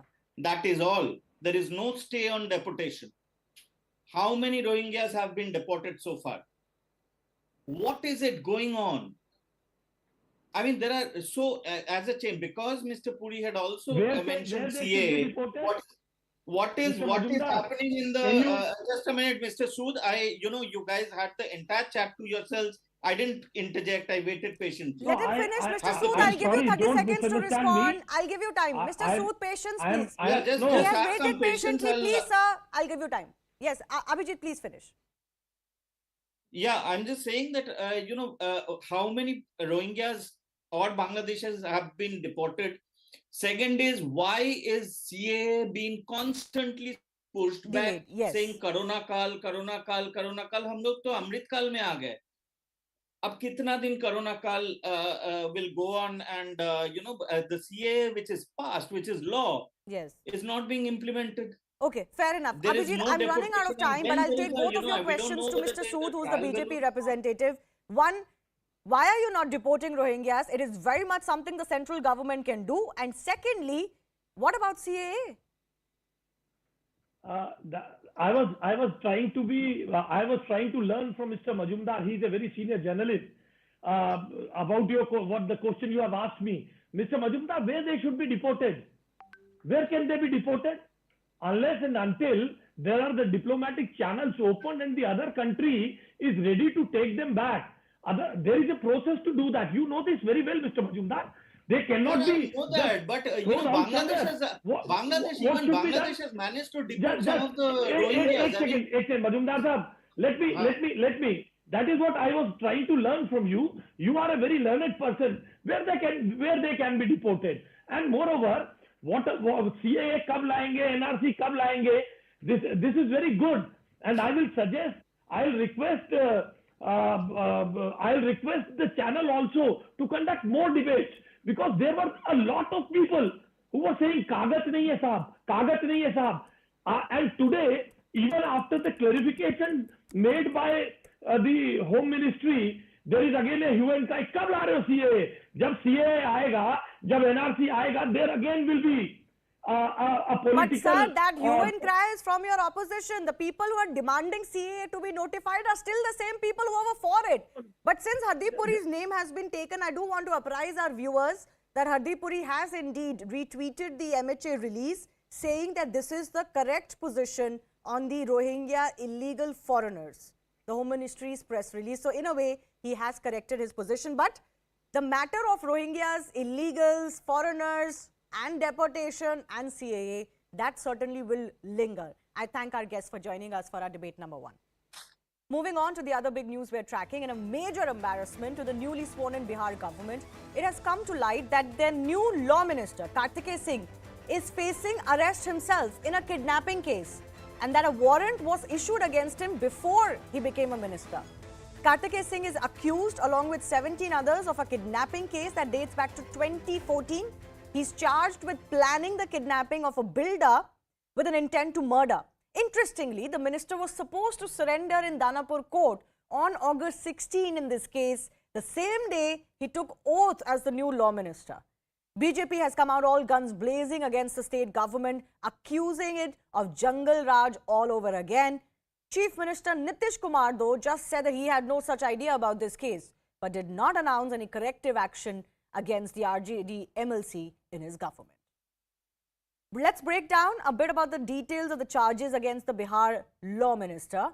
Kartikeya is accused in this 2014 kidnapping case of a Patna-based builder. He faces kidnapping charges with an intent to murder, as I mentioned, booked under sections 363, 364 and 365. So that's kidnapping, kidnapping with an intent to murder, and unjustified kidnapping with an intent to imprison. Earlier in February 2017, Patna High Court had rejected his anticipatory bail petition. Last month on July 14, an arrest warrant was issued against him, after which the court asked him to surrender on August 16. Remember, yesterday, the day he took oath as a minister. Let's listen in, of course, to what both sides are saying. But this is, of course, a case where irony is certainly dying a lot of deaths. The big question continues to be, why has there not been any action so far?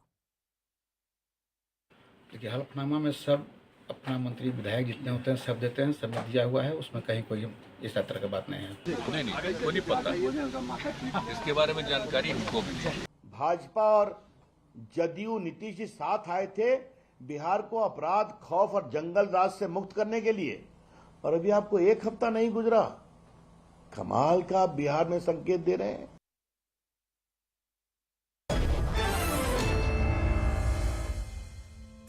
Let's go across to our guest joining us. In fact, Nikhil Anand of the Bihar BJP is with us. Nikhil Anand, you've of course made the charge that you've made today, but there hasn't really been any response of taking any action against this grave irony and injustice that is playing out in Bihar. How do you respond to the government's response today and Nitish Kumar's response today? It is a matter of really a great surprise. I see that the way Nitish Kumar has succumbed to the pressure of RJD is really surprising. We took oath that we will provide a good governance in Bihar based on corruption-free, crime-free, sustainable development. But you see that the kind of people have been inducted into the ministry of Nitish Kumar is really a matter of surprise. A dozen of people who have become the minister, they are charged with murder, kidnapping, POSCO Act, and even Gunda Act. It is a matter of surprise. And the case which is much in debate is the new law minister of Bihar. Yeah, let's stick to this case because, you know, the accusation, Mr. Nikhil, can be made against all governments, including BJP governments that you've had, not just MLAs, but also ministers who've had charges and serious charges against them. So let's stick to this particular case. And the most horrifying aspect is that this man has a warrant against him. He's now the law minister. He can use the machinery, the state machinery, to quash those warrants. Yeah, you see that who is Kartikeya Kumar? Kartikeya Kumar is a fugitive, and he is a disciple of infamous Anand Singh, who has been an MLA of RJD, and he lost because of some court case. And it is a matter of surprise that he was denied bail by the High Court, and later on an additional district judge listens to his plea and he's issued no coercive. How can an additional district judge can listen to what High Court has rejected? So it is a matter of cognizance against additional district judge and hope that Patna High Court will look into this matter. The way law and the Constitution of India is abused in this particular case, and Nitish Kumar is keeping mum. He is denying that he even knows the fact. It is the prerogative of the chief minister of any state to identify the person whom he wants to induct into the ministry, see his background, see all the cases, but he is just closing his eye and he has succumbed to the pressure of RJD. Well, I was And hoping surprisingly, to be able to put that question to the friend. JDU representative who's late on the show. Before I do that, very quickly, you believe that this is a manifestation, one, of Gunda Raj, Jungle Raj returning, where there is no accountability, frankly, and not the kind of accountability we expect today in today's polity. And secondly, this is a manifestation of the fact that Nitish Kumar is no longer in control of the government in Bihar. You see, just because I belong to BJP, I'm not simply making charges. But it is a second inning of Tejaswi Yadav. I thought that he must have matured. But the kind of people he is surrounded, the kind of minister he has inducted from his quota, most of them, 9 of them are having criminal charges. Who are these people? They have inducted into the ministry. They don't find any other person, even in any community, to present himself, who must have enhanced his image. But the way Tejaswi Yadav seems that he lost everything and he has himself succumbed to the pressure within his party, and Nitish Kumar has succumbed to the pressure of RJD. No, so the political And message where is one Nitish thing. Kumarji is What has heading been surprising is is that Bihar. there has been no comments that suggest that they will correct this situation. I mean, how can you have a law minister who has warrants against him? That just is not how the law machinery can work. But anyways, I want to play out some reactions of what people have said of this situation from both sides. Let's listen in.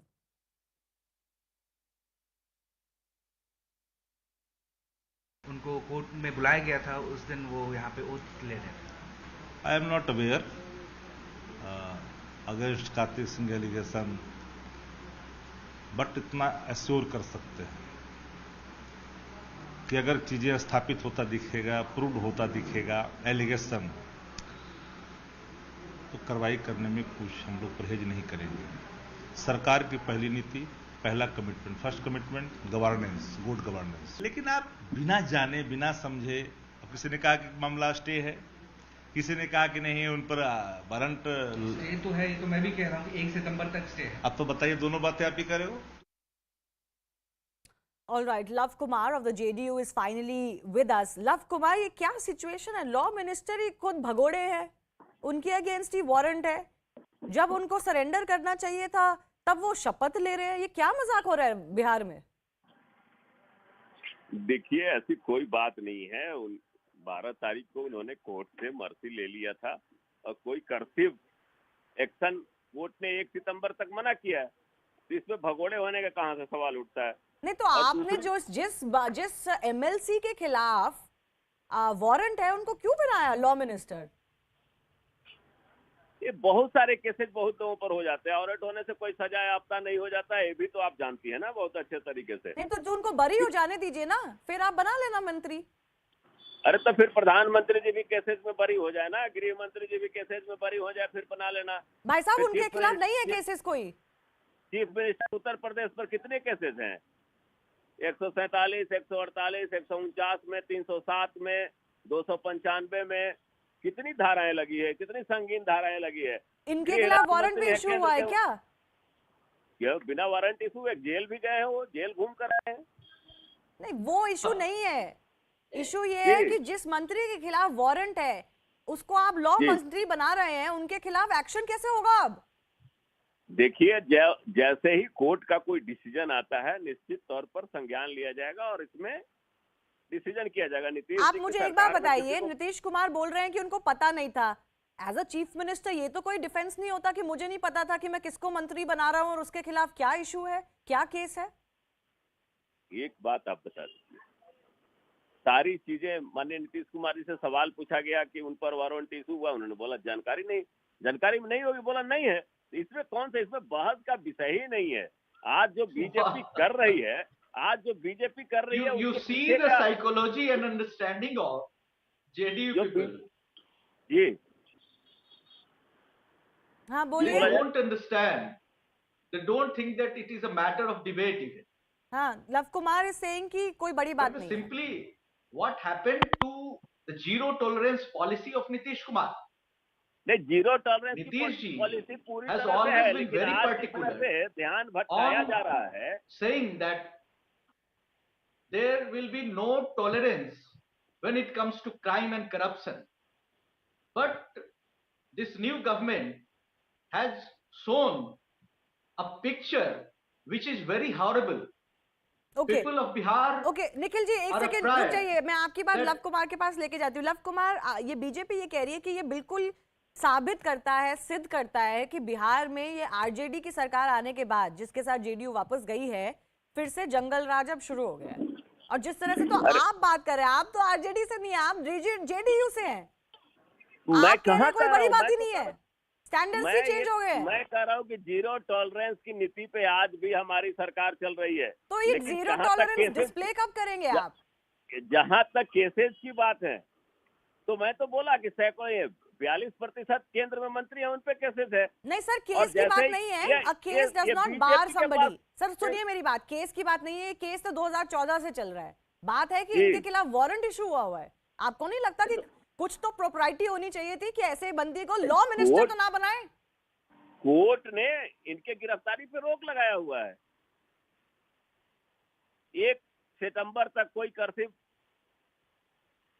Action नहीं लेना है इनके खिलाफ, तो ये कौन सी बड़ी बात हो गई? नहीं तो अब होगा क्या कोई एक्शन इनके खिलाफ? अब तो बात ये हो गई ना, अब तो लॉ मिनिस्टर हो गए ये। जी, तो मिनिस्टर इतने सारे, मैं तो खुद ही कह रहा हूँ कि मिनिस्ट्री जो भी इस तरह के बात आएगा, भाजपा के पास कौन सा ऐसा यंत्र है जैसे ही उनके पास से हटने के बाद सारे लोग जंगल राज, सारे इनके साथ थे तो जंगल राज था।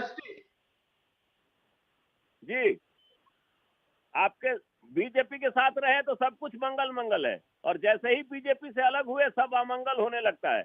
इनके यहाँ शुभेंदु अधिकारी के पास ईडी लगता है, जैसे ही बीजेपी में शामिल होते हैं उनका पाप धुल जाता है। नहीं तो बीजेपी कुछ कर रही है, वो डिफेंस नहीं है कि आपकी सरकार भी कर रही है, ये कोई बच्चों का खेल नहीं हो रहा है। नहीं कर रहा हूँ। लव कुमार जी, मेरे पास अब 1 ही मिनट बचा है, मैं आपसे एक फाइनल सवाल पूछना चाहती हूँ। बीजेपी ये कह रही है कि ये एक सेकंड रुकिए। लव कुमार, बीजेपी ये कह रही है, और बात बहुत लोगों ने ये कहा था जब आपकी सरकार बन रही थी आरजेडी के साथ, कि नीतीश कुमार अब फिगर हेड है, चाहे चीफ मिनिस्टर हैं, असली सरकार तो आरजेडी चला रही है। और the fact that Nitish Kumar has not even been able to take action on this matter, ये तो यही प्रूव कर रहा है ना कि आपके पास तो पावर ही नहीं है। No, this is not true. Nitish Kumar हमेशा करप्शन के अगेंस्ट एक्शन लेते हैं और लेते रहेंगे। अभी पेट में ज्यादा दर्द बीजेपी के इसलिए हुई है कि एक चेहरा ऐसा आया है जो पूरे देश में आज एक विमर्श पैदा हो गया है उनके आने के बाद, कि मोदी को चुनौती देने वाला एक चेहरा आ गया है। उसी सर, इसको पॉलिटिक्स में मत करिए मायर। The brazenness with which the government is just wanting to shove this under the carpet is definitely indicative that any standards that politicians and governments must adhere to are not being followed by the Bihar government, and of course the questions will be raised. I run out of time though. I do thank Love Kumar and others, Nikhil Anand, for joining us. Time for a very short break. On the other side, the day's biggest stories.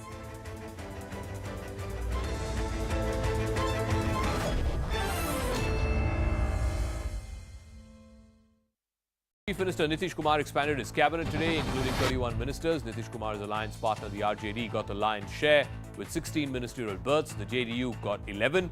Nitish Kumar kept the Home Ministry, while his deputy Tejashwi Yadav got key portfolios like health, urban development, housing and rural development. A blast at an ammunition depot in Crimea has left at least 2 people injured. This is the second incident in a week to rock the Russian-controlled peninsula. Kremlin has blamed the sabotage for explosions, but Ukraine has not claimed responsibility for it just yet. China has deployed its latest conventional attack submarine in military exercises off the coast of Taiwan. The SSK have been deployed with Chinese Navy's East Sea Fleet. The SSK will play a key role in any future blockade of Taiwan. A naval blockade could in fact entirely shut down Taiwan's economy. These SSK submarines could target ships that are going in and out of Taiwanese ports. Taiwan has only 11 days of natural gas supply left. China, meanwhile, has objected to the arrival of an American congressional delegation to Taipei by conducting fresh military drills. As many as 30 Chinese warplanes and 5 vessels were detected in the Taiwan Strait. China claimed the new exercises are intended to be a resolute response and solemn deterrent against collusion and provocation between the US and Taiwan. The announced trip by a 5-member congressional delegation has prompted China to renew its rhetoric that it's readying for a war over Taiwan. When US House Speaker Nancy Pelosi made a stopover in Taiwan earlier this month, China launched a week-long military drill which saw Beijing send warplanes, missiles and jets into the waters and skies near Taiwan. Taiwan on its part condemned the drills and missile tests as preparation for an invasion and vowed to defend its national security. Meanwhile, chaotic scenes were witnessed at an IKEA store in Shanghai, with shoppers trying to escape as the authorities attempted to quarantine them. Health authorities moved to lock down the store after a close contact of a COVID-infected person was traced to the store. The guards tried to close out the doors, but the crowd forced them open. Heavy rains, cloudbursts and landslide have wreaked havoc across Himachal Pradesh, and here's why. This bridge in Manali got washed away even as people were desperately trying to cross over to the other side. The temporary bridge was built over a drain, but flash floods caused due to heavy rain led to the river water rising.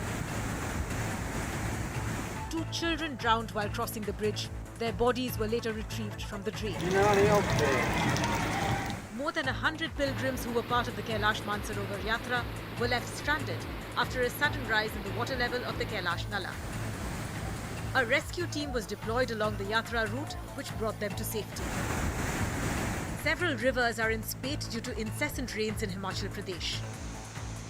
And to make matters worse, the Met Department has issued a heavy rain alert for the next 3 days. In Bhagalpur in Bihar, this house next to a river crumbled within seconds. It happened after the water level in the Ganga reduced, leading to erosion of soil. In fact, due to land degradation, soil is getting increasingly eroded, leading to collapse of houses across the board. At least 7 Indo-Tibetan border police died in a bus accident in Jammu and Kashmir's Pahalgam. The bus that they were traveling in skidded down a road and fell into a riverbed. The accident occurred after the brakes of the bus failed. The impact was so strong that the vehicle was flattened upon hitting the ground. The bus was carrying as many as 41 security personnel, 39 from the ITBP and 2 from Jammu and Kashmir Police. They were part of a de-induction process of special forces from the Amarnath Yatra. 19 ambulances were rushed to the spot after the accident, and a massive rescue operation involving BSF personnel and the civil administration was carried out. In a big boost to India's military capabilities in Ladakh, the Indian Army has deployed a new assault vessel in the Pangong Lake. The landing craft assault will enhance operations along the LAC. The landing craft assault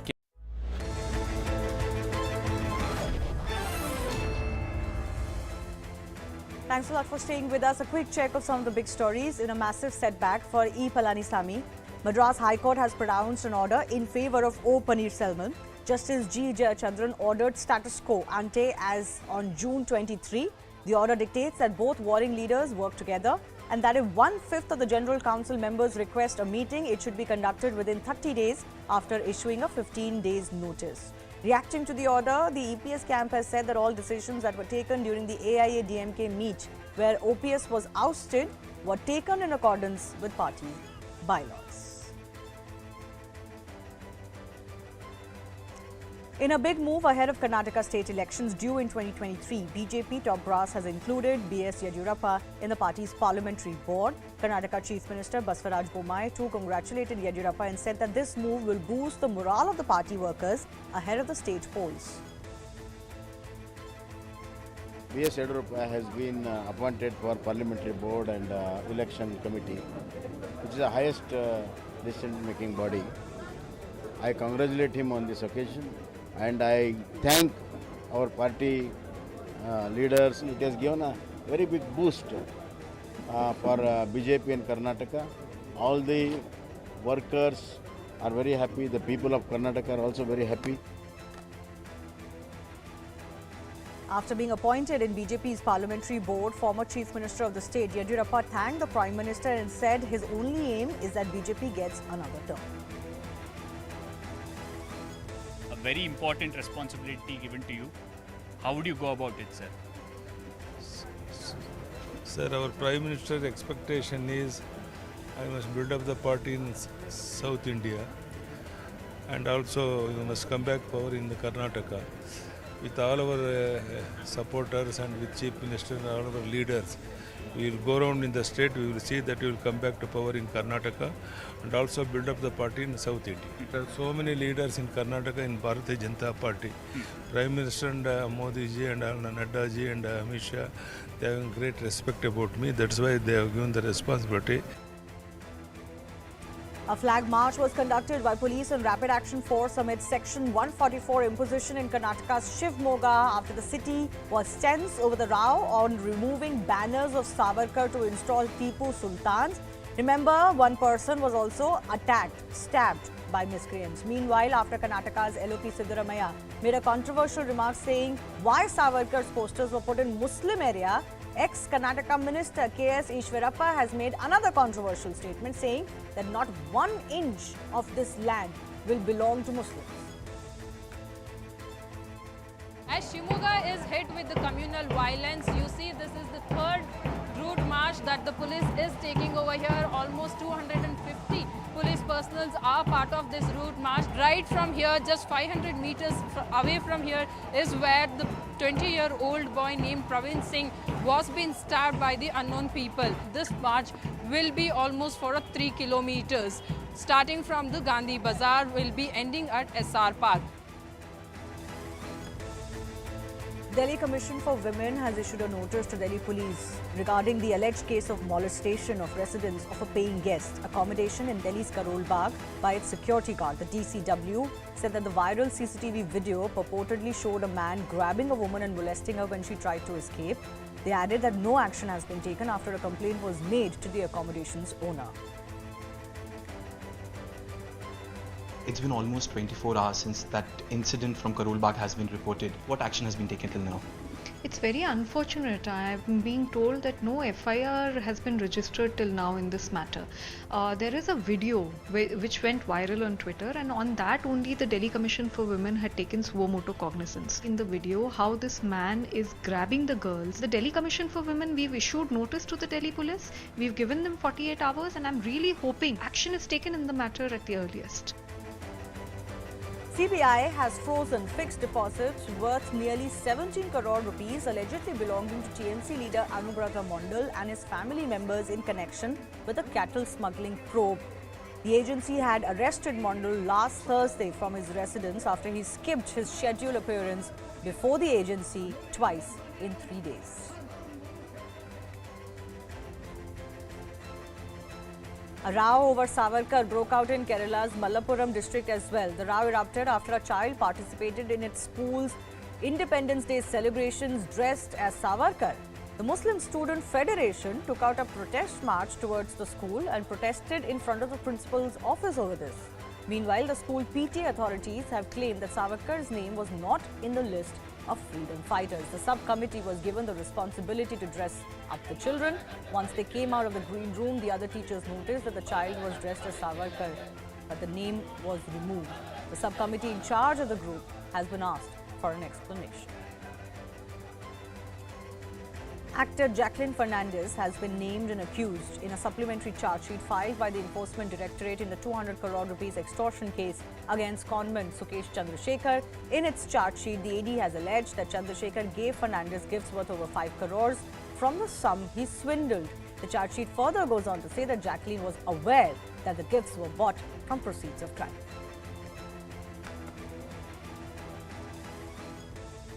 As the country witnesses a spike in COVID-19 cases in several states, Director General of Civil Aviation has made it mandatory for passengers to follow protocols and have their masks on inside aircrafts.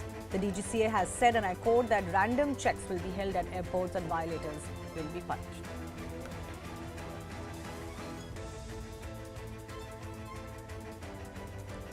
News from London now. Train services were disrupted and buildings evacuated after a fire erupted under some power lines close to London Bridge station. The video of the incident showed a thick column of smoke rising from above the bridge. As per London Fire Brigade, they received calls about the incident around 9:30 a.m. and dispatched 70 firefighters to put out the blaze.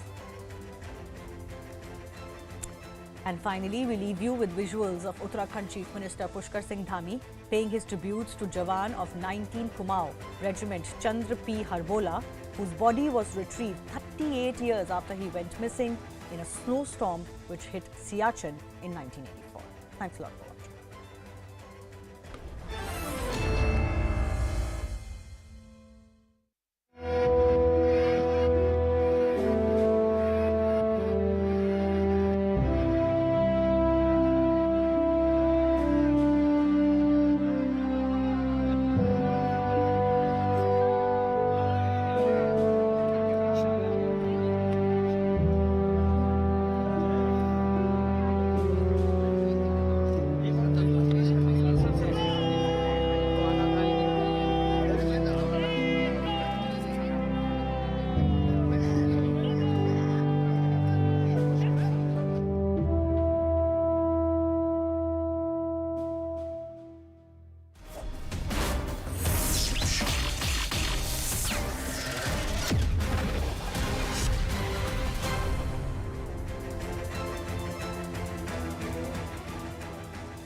Namaste and thank you for watching this edition of The Right Stand. And this evening, ladies and gentlemen, it's one straight debate is the issue of illegals. Illegals who are now not just illegally entering our country, but they are using the equations between India and Nepal to their personal benefit.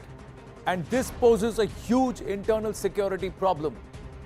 CNN News 18 decided to go on ground and investigate how deep the rot runs when the issue emerged from Himachal and Bihar, when the issue of school holidays being shifted to Friday from Sunday because of the existence or a claim that the local population's demographics has changed. Quite startling and surprising that this is a practice that had been going on for a few years like an unwritten law, despite no official notification from the state government of Bihar itself. What was found on ground as Anvit Srivastava went down to investigate is shocking, ladies and gentlemen. No man's land, that means that parcel of land where there should be no man, and this entire 729-kilometer stretch, it's a linear stretch between Bihar and Nepal, 2 kilometers on either side, finds itself totally inhabited and crowded. These visuals that you're seeing on the screen are from this no man's land in Bihar, at the Bihar-Nepal border, India-Nepal border in Bihar. But the larger question is, who has allowed them to occupy this place? And who are these people? You will be shocked to know that they are not Nepali citizens, they are not Indian citizens. They are largely people who are neither Indian nor Nepali. They hail from the Rakhine state as Rohingyas, or they are Bangladeshis. How did they get here? How did they occupy this space and encroach? How are they illegally able to enter our country and then legalize themselves? That's the in-depth investigation. At a time where we are grappling as a nation with 4 crore illegals on our soil, can we allow our borders to become a place where these illegals are breeding and attempting to change the demographics of that particular state in that particular area, this time namely the Himachal region? This is the entire in-depth, deep dive investigation to the challenges we face as a nation with what is happening on ground in Bihar.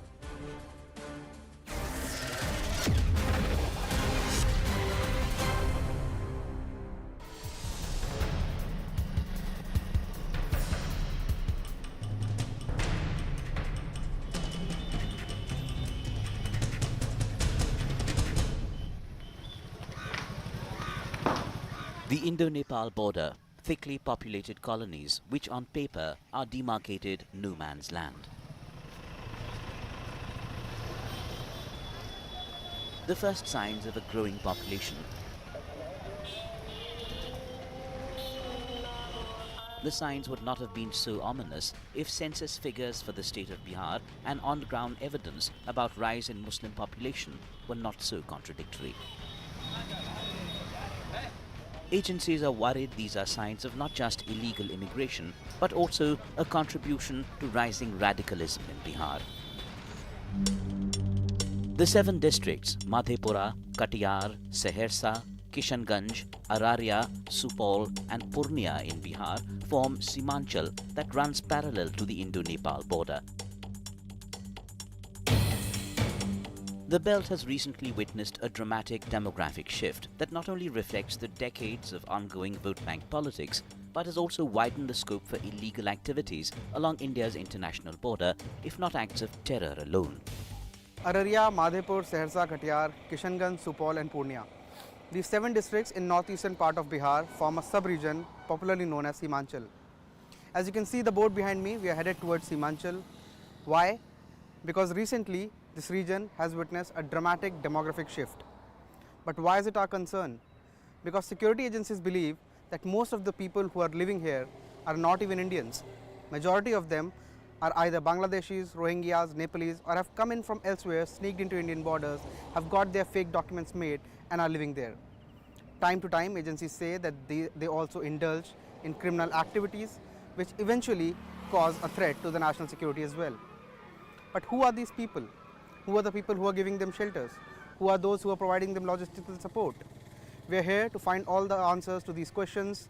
We are here to find the ground reality. मैं मानता हूं कि पाकिस्तान की तुलना में पाकिस्तान से तो आतंकवादी आते हैं, लेकिन ये डेमोग्राफिक चेंज करने के लिए ये हमारे लिए दुश्मन नंबर 1 है बांग्लादेश।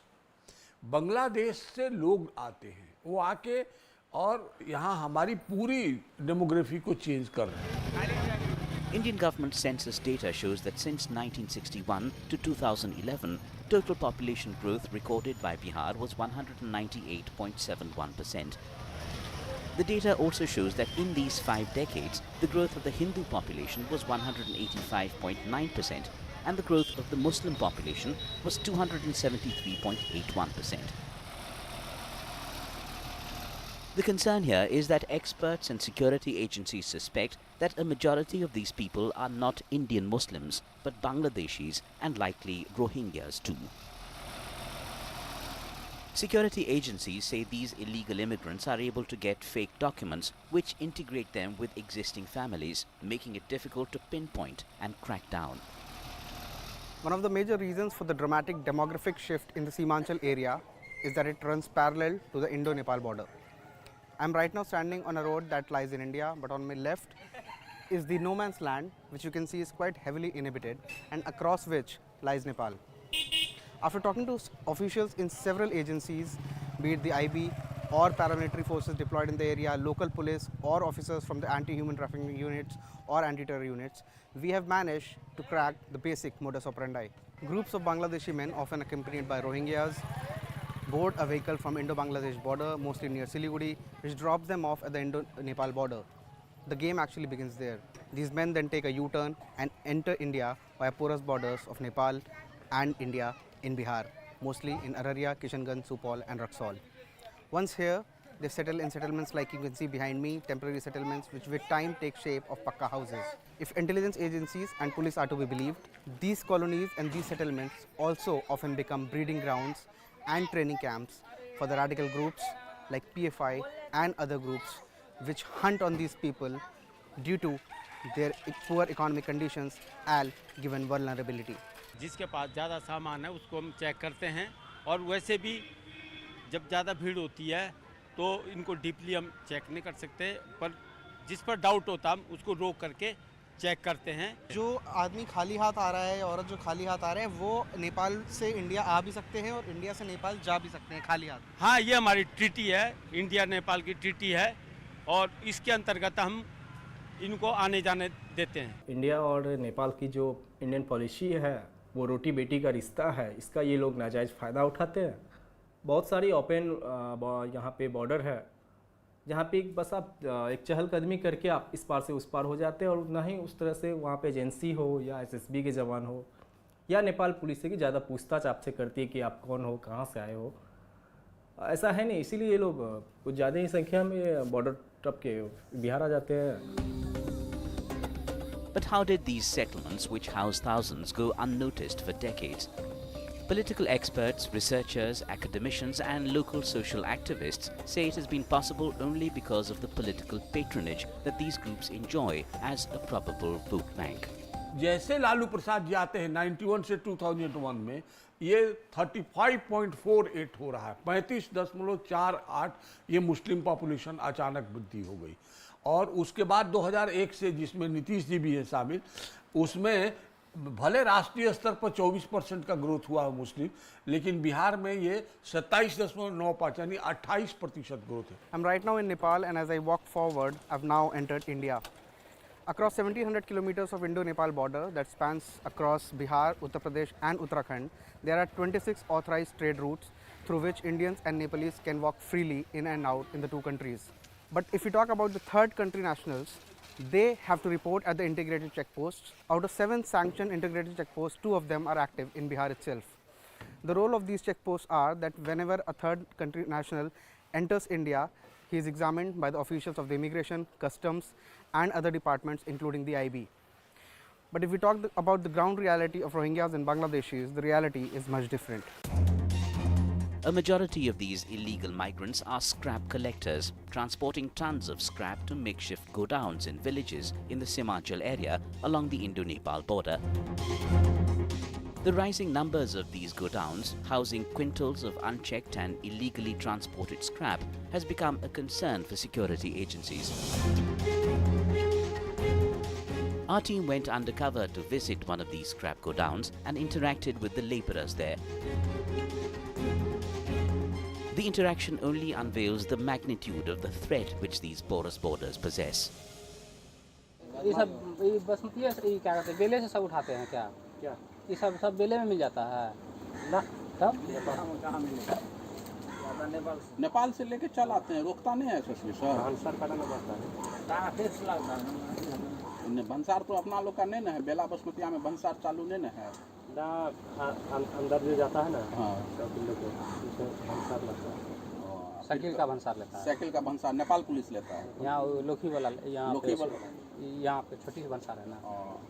और फिर उधर से जब कचरा लेके आते हैं कबारा तो नहीं रोकता है ना, आने का रोकता नहीं, खाली बड़ा सामान आने में देता है। कैसे आप लोग एसएसबी के सामने में चल जाते हैं? एसएसबी सब परेशान नहीं करता है, नेपाल ये पुलिस परेशान करता हुआ है। वो यहीं पर परेशान करता है, उसके बाद जो है ना सवारी वाला को कहीं नहीं रुकेगा। वो महीना लेता होगा ना? महीना दे रहे हैं। महीना लेता होगा ना, तब ना नहीं टोकता है। महीना देता है, उसके बाद जो है महीना समझते हैं, हफ्ता हफ्ता जो खाद वाला, हाँ जैसे खाद वाला वही उसी टाइप से लोग नेपालो पुलिस को देते हैं एसएसबी को। नेपाल पुलिस ऑफिस है ना, ये भंसार जो है बॉर्डर के उस साइड नेपाल में है। क्या नाम हुआ आपका? Mohammad Shakeel. Last month, Nepal's armed police force arrested 15 men and recovered from them 2 kilograms of uranium-like chemical, which was to be sneaked into India illegally via Jogbani that lies in Araria at the international Indo-Nepal border. Even though Indian intelligence agencies are yet to link any of these arrested men with a terror group, but what has become their recent concern is the rising number of such scrap godowns along the international Indo-Nepal border, particularly in the Himachal area. When we spoke to some of these scrap dealers off camera, they told us that they bring all of this junk from Nepal and sell it into India. They said they bring it either in the late hours of the night or by paying security agencies on the either sides. खास करके यह क्षेत्र जो है नेपाल और India का एकदम open सीमावर्ती क्षेत्र है। जब एक पाँव आप जब चाहे नेपाल में दे सकते हैं, एक पाँव जब चाहे इंडिया में दे सकते हैं। और आए दिन पढ़ाए यहाँ पे कभी गांजा तस्करी के रूप में पकड़े जाना, तो कभी जो है अननोन पर्सन के द्वारा पकड़े जाना, कभी ह्यूमन ट्रैफिकिंग। इस कुछ दिन पहले हमने कुछ लड़कियों को, विदेशी लड़कियाँ भी यहाँ पकड़ी गई हैं। तो इसके लिए सबसे पहले जो भारत के जो भी जाँच एजेंसियाँ हैं, चाहे जो भी हो, चाहे स्टेट गवर्नमेंट का हो या सेंट्रल गवर्नमेंट को हो, उनको इस क्षेत्र में गहन जांच करके अगर वैसे लोग यहाँ हैं उनको चिन्हित करके उसके ऊपर कार्रवाई करने की आवश्यकता है ताकि यह क्षेत्र सुरक्षित रहे। We are at Bela Gram Panchayat in Araria, and just 300 meters away from here is Indo-Nepal international border. Close to me here, close by, is a settlement which is dominated mostly by Bangladeshi Muslims. When we spoke to them, many of them told us that they had been living here for decades. But as far as security agencies are concerned, they suspect that these men have been giving refuge to those who continue to come into India via Nepal from Bangladesh and indulge into criminal activities, if not alone terror activities. So much so that these people also allow them to enter their own existing family trees by getting made fake documents like Aadhaar, voter ID, ration card and other documents. For some, these people are vote banks and enjoy political patronage as these settlements are growing day by day. For some, they are just cheap laborers, while some believe that these settlements are a breeding ground for terror activities. Only in time to come we will see if these settlements witness any such crackdown by the police or any agencies, or they only continue to grow. From Bela, near Indo-Nepal international border, with video journalist Arjun Singh, this is Anvit Shrivastava in a special report for CNN News 18. The investigation continues, ladies and gentlemen, but Anvit is live with us. Anvit, the biggest threat: 1, illegals; 2, demographic change; 3, what are they bringing in from Nepal? And 4, is this also a hotbed, a haven for terrorists? Yes, see, starting with 1, like you said, illegal immigrants, and when we visited these areas at the border, and particularly at the no man's land which lies between India and India and Nepal border, we saw that this no man's land which is supposed to be vacated, and both the agencies need to keep eye on them, the security agencies in both the countries. But we found that this no man's land was quite heavily inhabited. People are living there. These are mostly people who are working there as laborers, mostly who go to houses and work as domestic help or pull carts and do such jobs. Also, what important to note here is that all these people, they are lakhs in numbers, because 729 kilometers is the area that Bihar shares with Nepal, and entire Himachal area is heavily inhabited by these people who are said to be not Indian Muslims but Bangladeshis, Rohingyas, Nepalese and other people who have come in from elsewhere and have settled here illegally. These people, many of them do not have documents, many of them get their documents made, eventually they settle in these clusters. Then the modus operandi is that they get pakka houses, then these men marry local women. They get documents made in such a way that they seed into existing families' tree, and then they become unidentifiable for security agencies.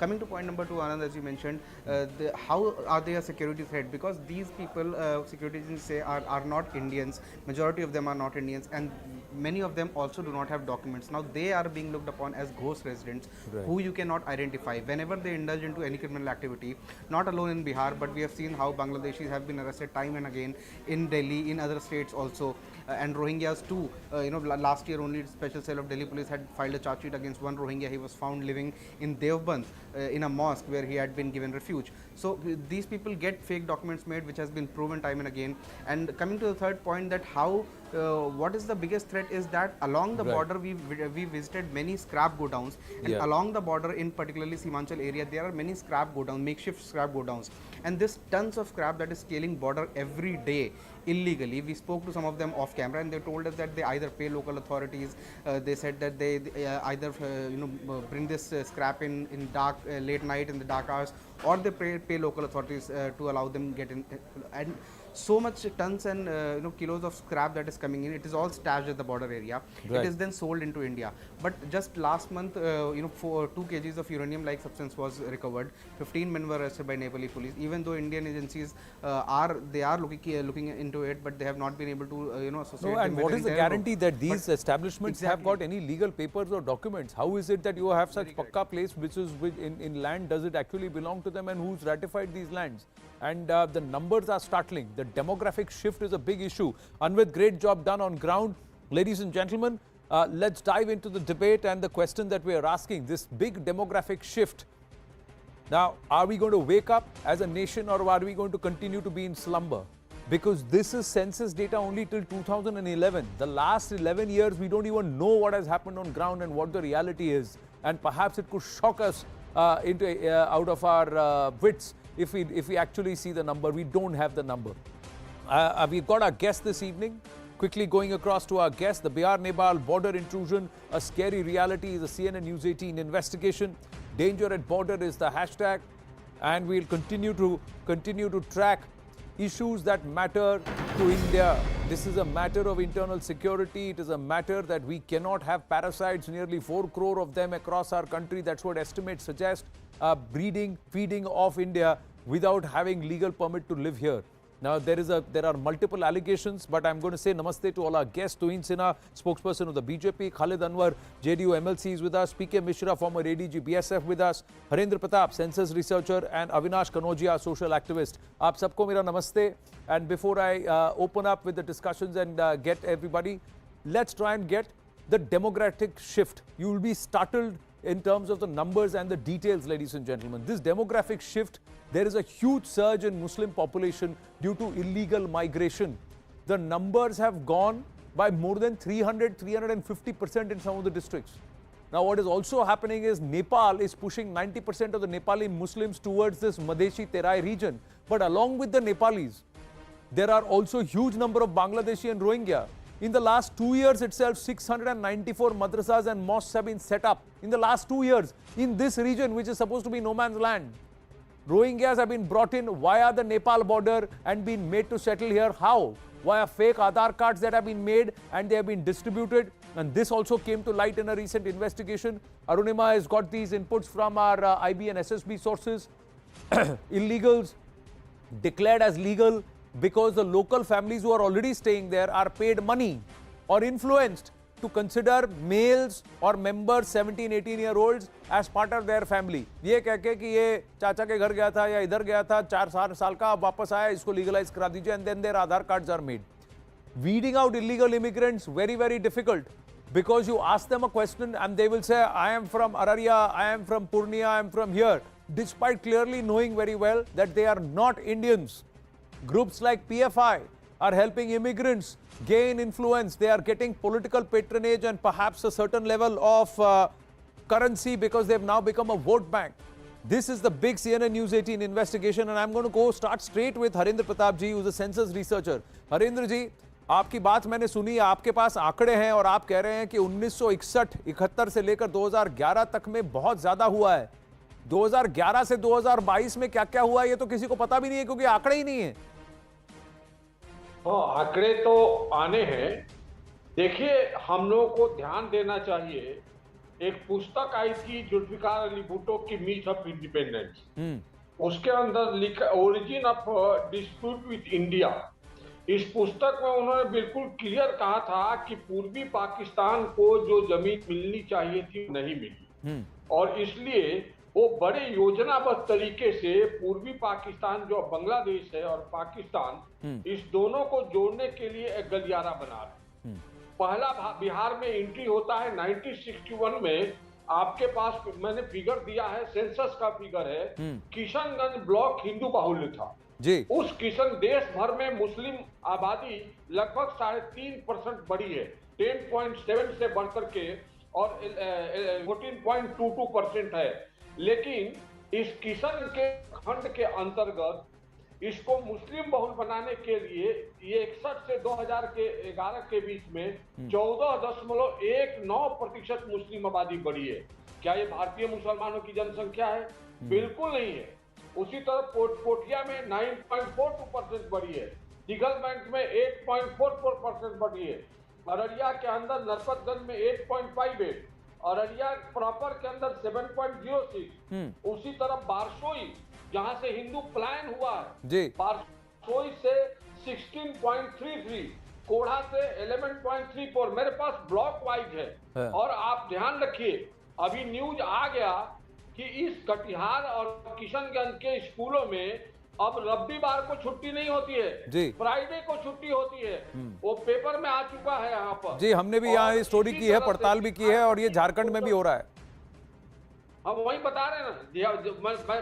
मेरी तो पूरी इसी तरह बिहार का एक portion था साहेबगंज, संथाल परगना जिसको आप साहेबगंज कहते हैं जी. आज वहां पर साहेबगंज डिस्ट्रिक्ट के अंदर और जो मुस्लिम पॉपुलेशन ग्रोथ हुआ है वो है 14.7 और पाकुड़ में 13.84 और ये जो जामताड़ा है जिसको साइबर क्राइम कैपिटल कहा जाता है वहां पर 8.84.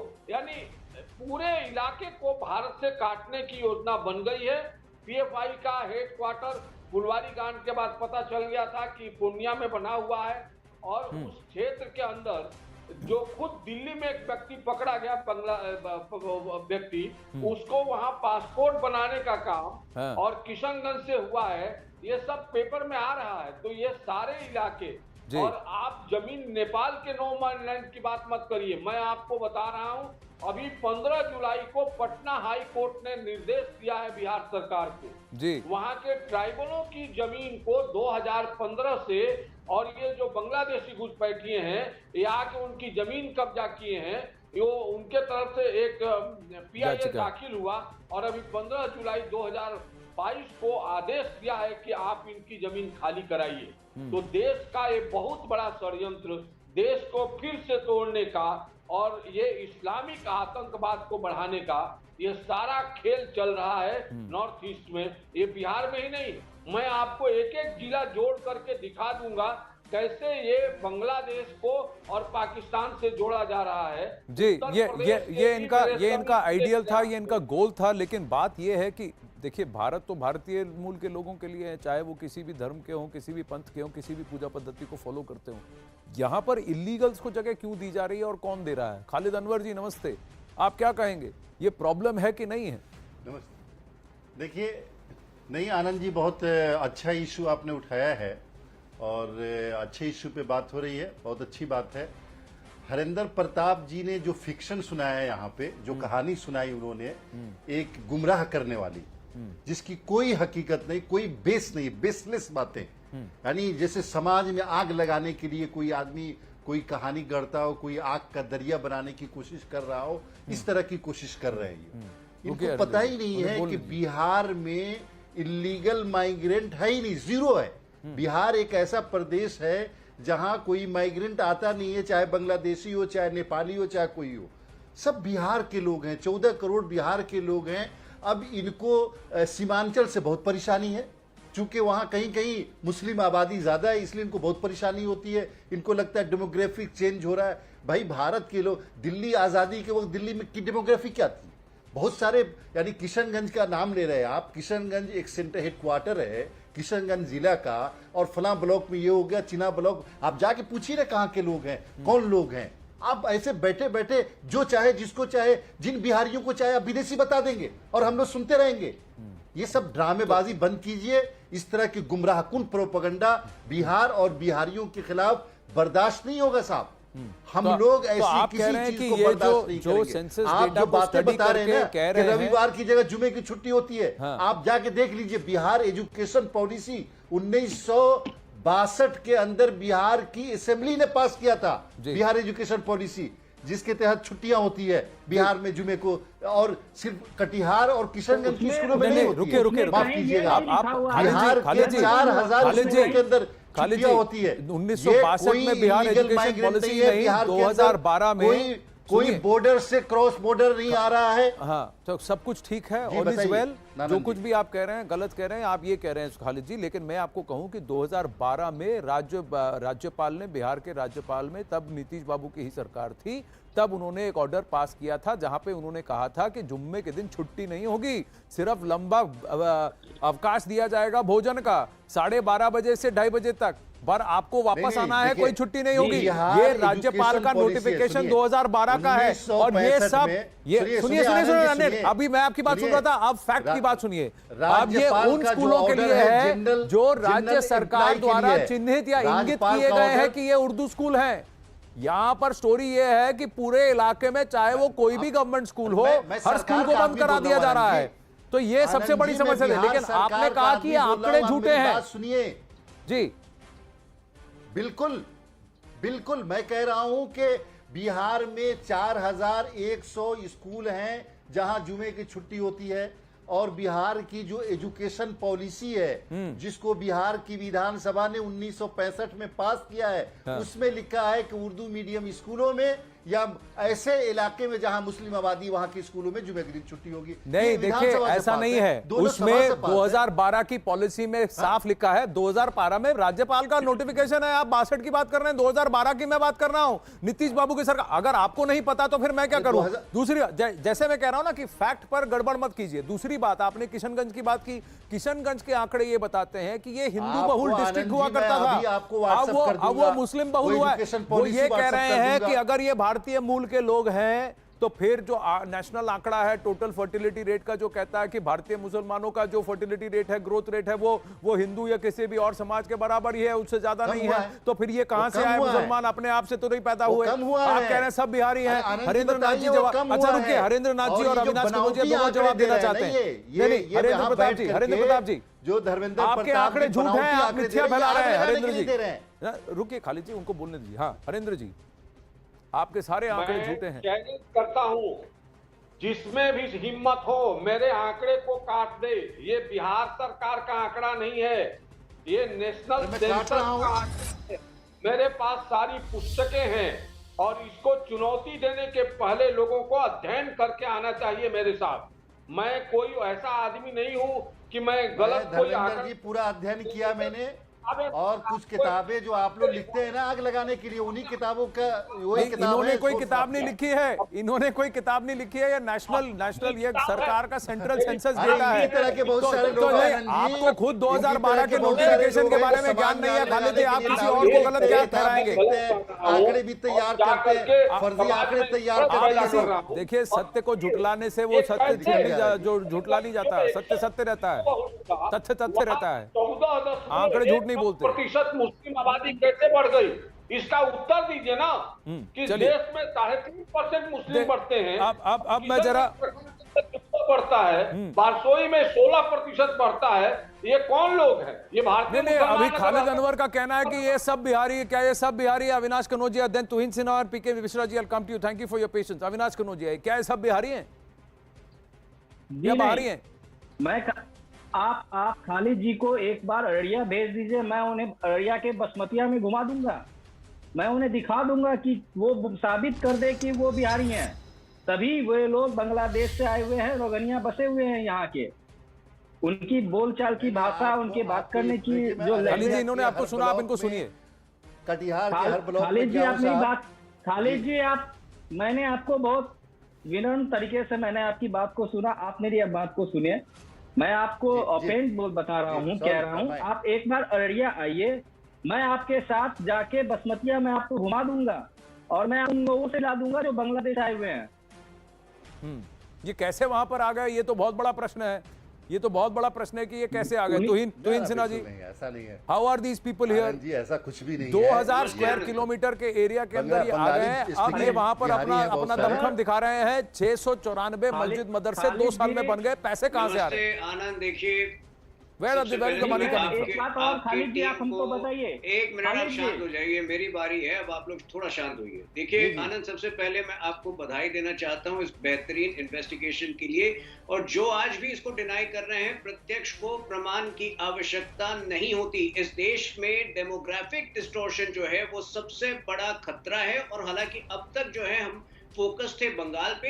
एक मेरी किताब आई थी 2012 में जिसमें किशनगंज का मैंने जिक्र किया था, लेकिन आज जब मैं आपकी इन्वेस्टिगेशन देख रहा हूं जिसमें कि 7 डिस्ट्रिक्ट से ग्रस्त हैं और लगभग 727 किलोमीटर के दायरे में ये चल रहा है। और सबसे इंट्रीगिंग और सबसे खतरनाक बात यह है कि वो राउंड अबाउट तरीके से सिलीगुड़ी से एंटर करते हैं, लेकिन फिर नेपाल जाते हैं। तो स्वाभाविक है कि वो कुछ 2-3 नाम भी रखते होंगे हर व्यक्ति चकमा देने के लिए लॉ एनफोर्सिंग एजेंसीज को। लेकिन ये राजनीतिक संरक्षण के बगैर संभव नहीं है। आपको याद होगा, मैं अपनी बात कंप्लीट कर लूं, ये राजनीतिक संरक्षण के बगैर संभव नहीं है। आपको याद होगा पिछले इलेक्शन के दौरान अचानक सादुद्दीन ओवैसी उस एरिया में सक्रिय हो गए थे, 5 सीटें जीती थी और कुछ ही दिन बाद उसके बाद उनके जो पार्टी के मेंबर्स हैं वो आरजेडी में उनका विलय हो गया था। तो ये आरजेडी की साजिश है, जैसा कि मैं आपकी एक और पैनलिस्ट को सुन रहा था, डेमोग्राफिक डिस्टॉर्शन के बगैर आरजेडी का कोई वर्चस्व नहीं है। उनकी पूरी पिछले 30 साल से जो MY फैक्टर है, M को बढ़ाने में वो मतलब वो देश की इंटरेस्ट को कुर्बान कर रहे हैं। देखिए M अगर बढ़ रहा है अगर या मुस्लिम बहुल हो रहे हैं तो उसमें कोई आपत्ति नहीं, अगर वो भारतीय मुसलमान है, ये तो भारतीय नहीं है। This is the problem is that they are not Indian citizen. ये भारत के नहीं है, ये बाहर से आए हैं और यहाँ पर अपने आप को जमाने की कोशिश कर रहे हैं। देखिए ये वैसा हो गया है, अब ऐसा हो गया। अविनाश जी, पीके मिश्रा जी से बात करो। अविनाश जी से, ये ऐसा हो गया, पहले ये कहा जाता था, यहाँ दिल्ली में भी कई बार होता है, आप किसी को देखते हैं उसकी बोलचाल से लगता है कि ये भारत का नहीं है, बंगाली होता है लेकिन बांग्ला नहीं बोल रहा है, कोई और भाषा बोलता है, उनसे पूछते हैं कहाँ से, भाई हम मालदा से हैं, मुर्शिदाबाद से, तो आप समझ लीजिए कि भाई ये बांग्लादेश से आए हैं। अब ऐसा हो गया कि हम अररिया से आए हैं, सुपौल से आए हैं, ये भी बोलना शुरू हो गया। तो आपको समझ लेना चाहिए कि भाई ये कहाँ से आए हैं, ये भारत के हैं कि नहीं। Problem Avinash issue is these people are not Indian citizens but they are posing as Indian. इनको दस्तावेज कैसे मिलते हैं? हर बंगाली बोलने वाला बांग्लादेशी होगा, ये तो गलत बात है। ना सर, बोली देखिए, बोली से आप पहचान लेते हैं। बिहार में आप डायलेक्ट जिससे जैसे लहजा होता है पहचान लेते हैं कहां से आए हैं। बांग्ला में भी एक पर्टिकुलर सिलहटी डायलेक्ट होता है, जैसे ही सिलहटी डायलेक्ट आ जाता है आपको पता है कि ये भारत के नहीं है। That is a reality, that's a reality. Avinash जल्दी, and then I will go to PK Mishra ji, is waiting patiently. Yes Avinash बोलिए। जी आनंद जी, मैं एक छोटी सी बात बताना चाहूंगा।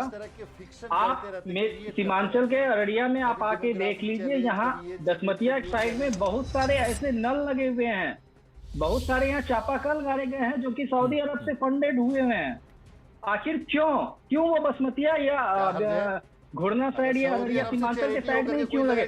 उनको लगाने के लिए आप पटना में लगा लेते ना, पूरे गुजरात पटना में लगा लेते। एम्बुलेंस घूम रहा है। अब प्राइम मिनिस्टर हमारे प्रधानमंत्री जी की कामयाबी है कि वो सऊदी अरब से गए, बहुत सारा पैसा लेकर के आए और गुजरात के देखिए अभी आप कुछ भी कहीं पर भी कोई भी आर्गुमेंट मत घुसाइए। PK Mishra ji, I am just going, I have limited time but the last 2 minutes I am going to give on the show, I am going to give to PK Mishra ji, who's been very patiently listening. PK Mishra ji, you are former ADG BSF. I am asking you, sir, this is a serious threat, this is a problem. Why are our border forces not acting hard? हम अपना, we can clear out our no man's land, isn't it? Our side of the no man's land. Why can't we do it? Yes, Anand, I have heard patiently to all the political party members. I don't agree with the version that those who are there in that no man's land, they are Biharis. I can vouch. I have gone there also before 3 to 4 months. I have visited those Himachal areas. They are not, I repeat, they are not Biharis. I accept and I felicited News 18, CNN News 18 to have gone and got a report on this issue. The government of Bihar and central government, they must wake up, and I can well tell that it's not only Bangladesh refugees and Rohingyas are entering through Nepal via, paying the agents, but influx of drugs, influx of jihadis, influx of sleeper cells, influx of Jaish Muhammad, influx of Lashkar-e-Taiba, influx of ISI and AQIS. It's very easy, and I am telling you, Himachal will give a problem to India like Bangladesh border is giving the problem. You see, it has become a vote bank. It is a vote bank politics. And how can, in no man's land, all these structures can come up? Yes. They have to be evicted. Though people, that some political leaders, they tell that it is very difficult. If the will is there, nothing is difficult. They have to be evicted from no man's land, and we have to find it out where from they managed and manipulated in getting the Aadhaar card and identity card and ration card, and who gave it, which party has given it, which which government officer has given. This government officer should be suspended if it is found out. In fact, a lot of them, what they are doing is, they are doing it by hook or crook. They are also printing. Pata laga 5 Jamaatul Mujahideen Bangladesh, they were all born on the 1st of January. And their all location and address was given as Araria. So this has come to light recently. Yes. Sir, I have run out of time, but this investigation doesn't stop here. We are going to take on one more state. So, Harendra Pratap ji and P.K. Mishra ji, I'm going to request you to join us again when we take on the next state, again where there is danger at the border. But that's coming up soon here as investigation part 2. I thank all our guests. We're going to break. When we come back, historian Dr. Vikram Sampath takes the right stand on Veer Savarkar. Stay with us.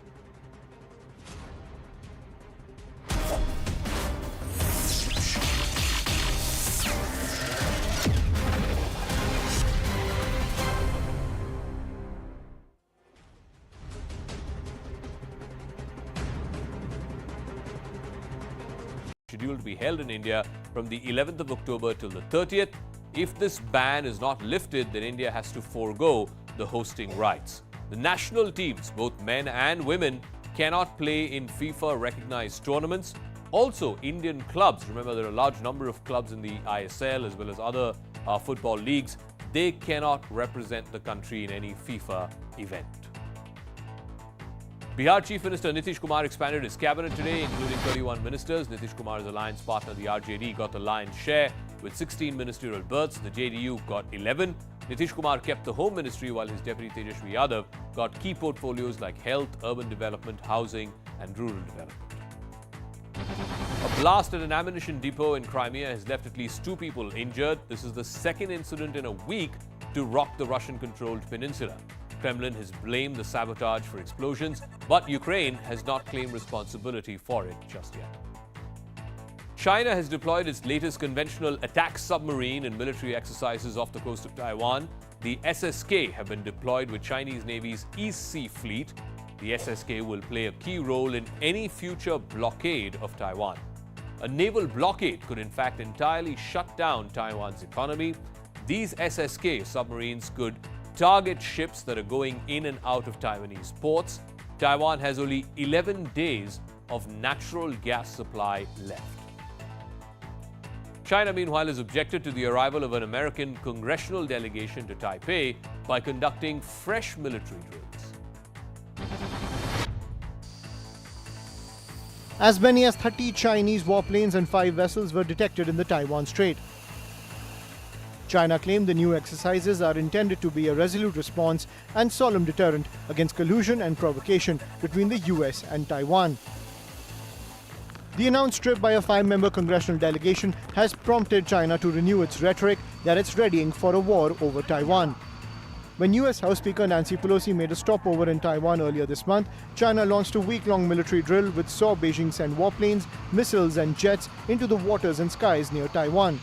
Taiwan on its part condemned the drills and missile tests as preparation for an invasion and vowed to defend its national security.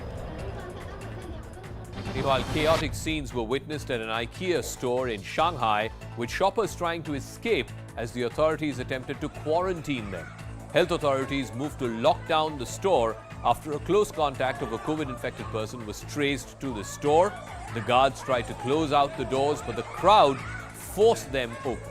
Heavy rains, cloudbursts and landslide have wreaked havoc across Himachal Pradesh, and here's why.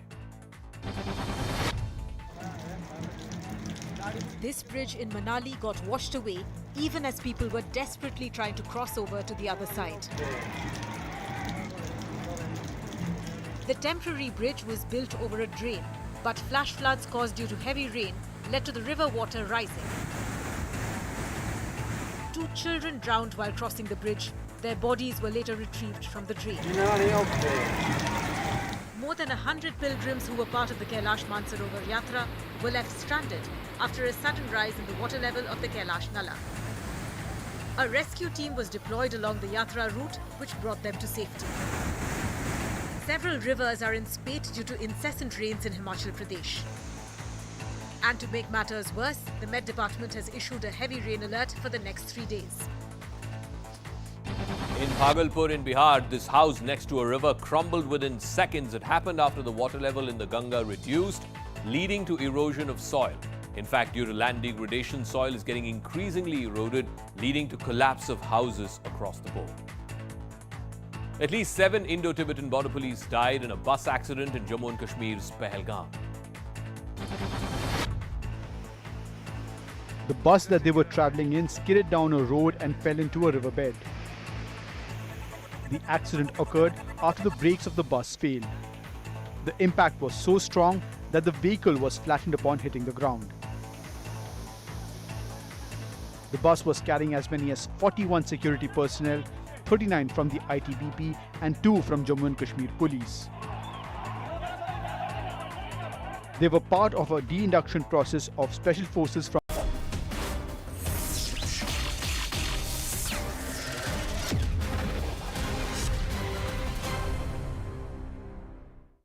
Joining us now is author and historian Dr. Vikram Sampath. Vikramji, namaste and greetings on 75 years of our independence. Thank you, Anand. Same to you and to all your viewers.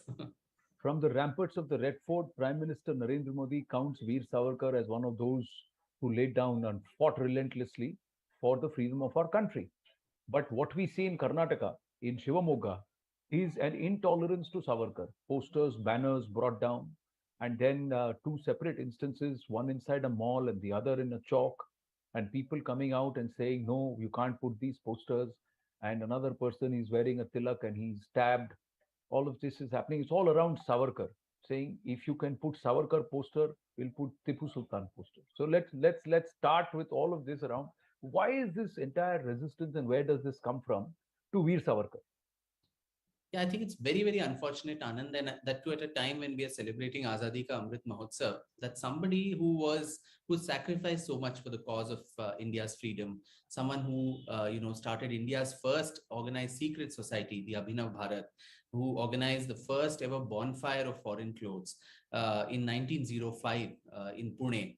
Someone who suffered 2 life imprisonments in Kalapani, somebody who actually gave us this whole concept of 1857 being the first war of Indian independence through his magnum opus on it, and not what was hitherto disparagingly called as Sepoy Mutiny. And this book having been inspiration for revolutionaries several decades after it was written, be it Rash Bihari Bose, be it Bhagat Singh, be it Netaji Subhash Chandra Bose, somebody like this, someone who all his degrees were snatched away because he was part of the freedom movement. His entire family property was confiscated. His wife, his sister-in-law, others, they had to literally eke out a living by begging.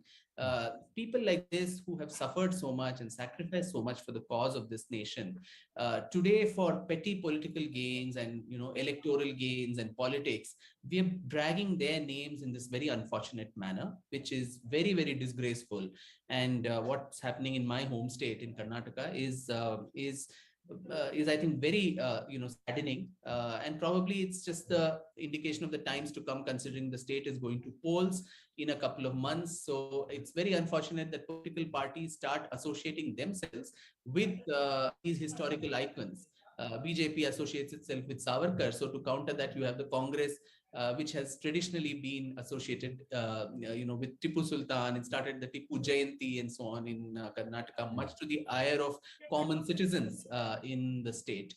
So in all of this, I think the casualty is history, and also the legacy of these great heroes that also suffers because we are, judging them by today's standards and for today's political gains.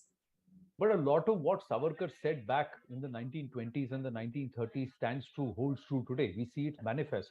But why is the Congress's hatred, literally hatred, towards Savarkar? Not just resistance, but it's outright manifest there, where they say Savarkar's modern day Savarkars and Jinnahs, and Savarkar is equated to Jinnah.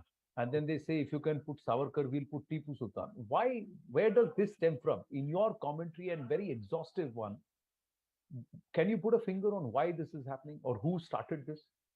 I think it began, Anand, in 1937, when Savarkar got out of conditional imprisonment in Ratnagiri and he was free to join politics. And the Congress had actively wooed him to join their party.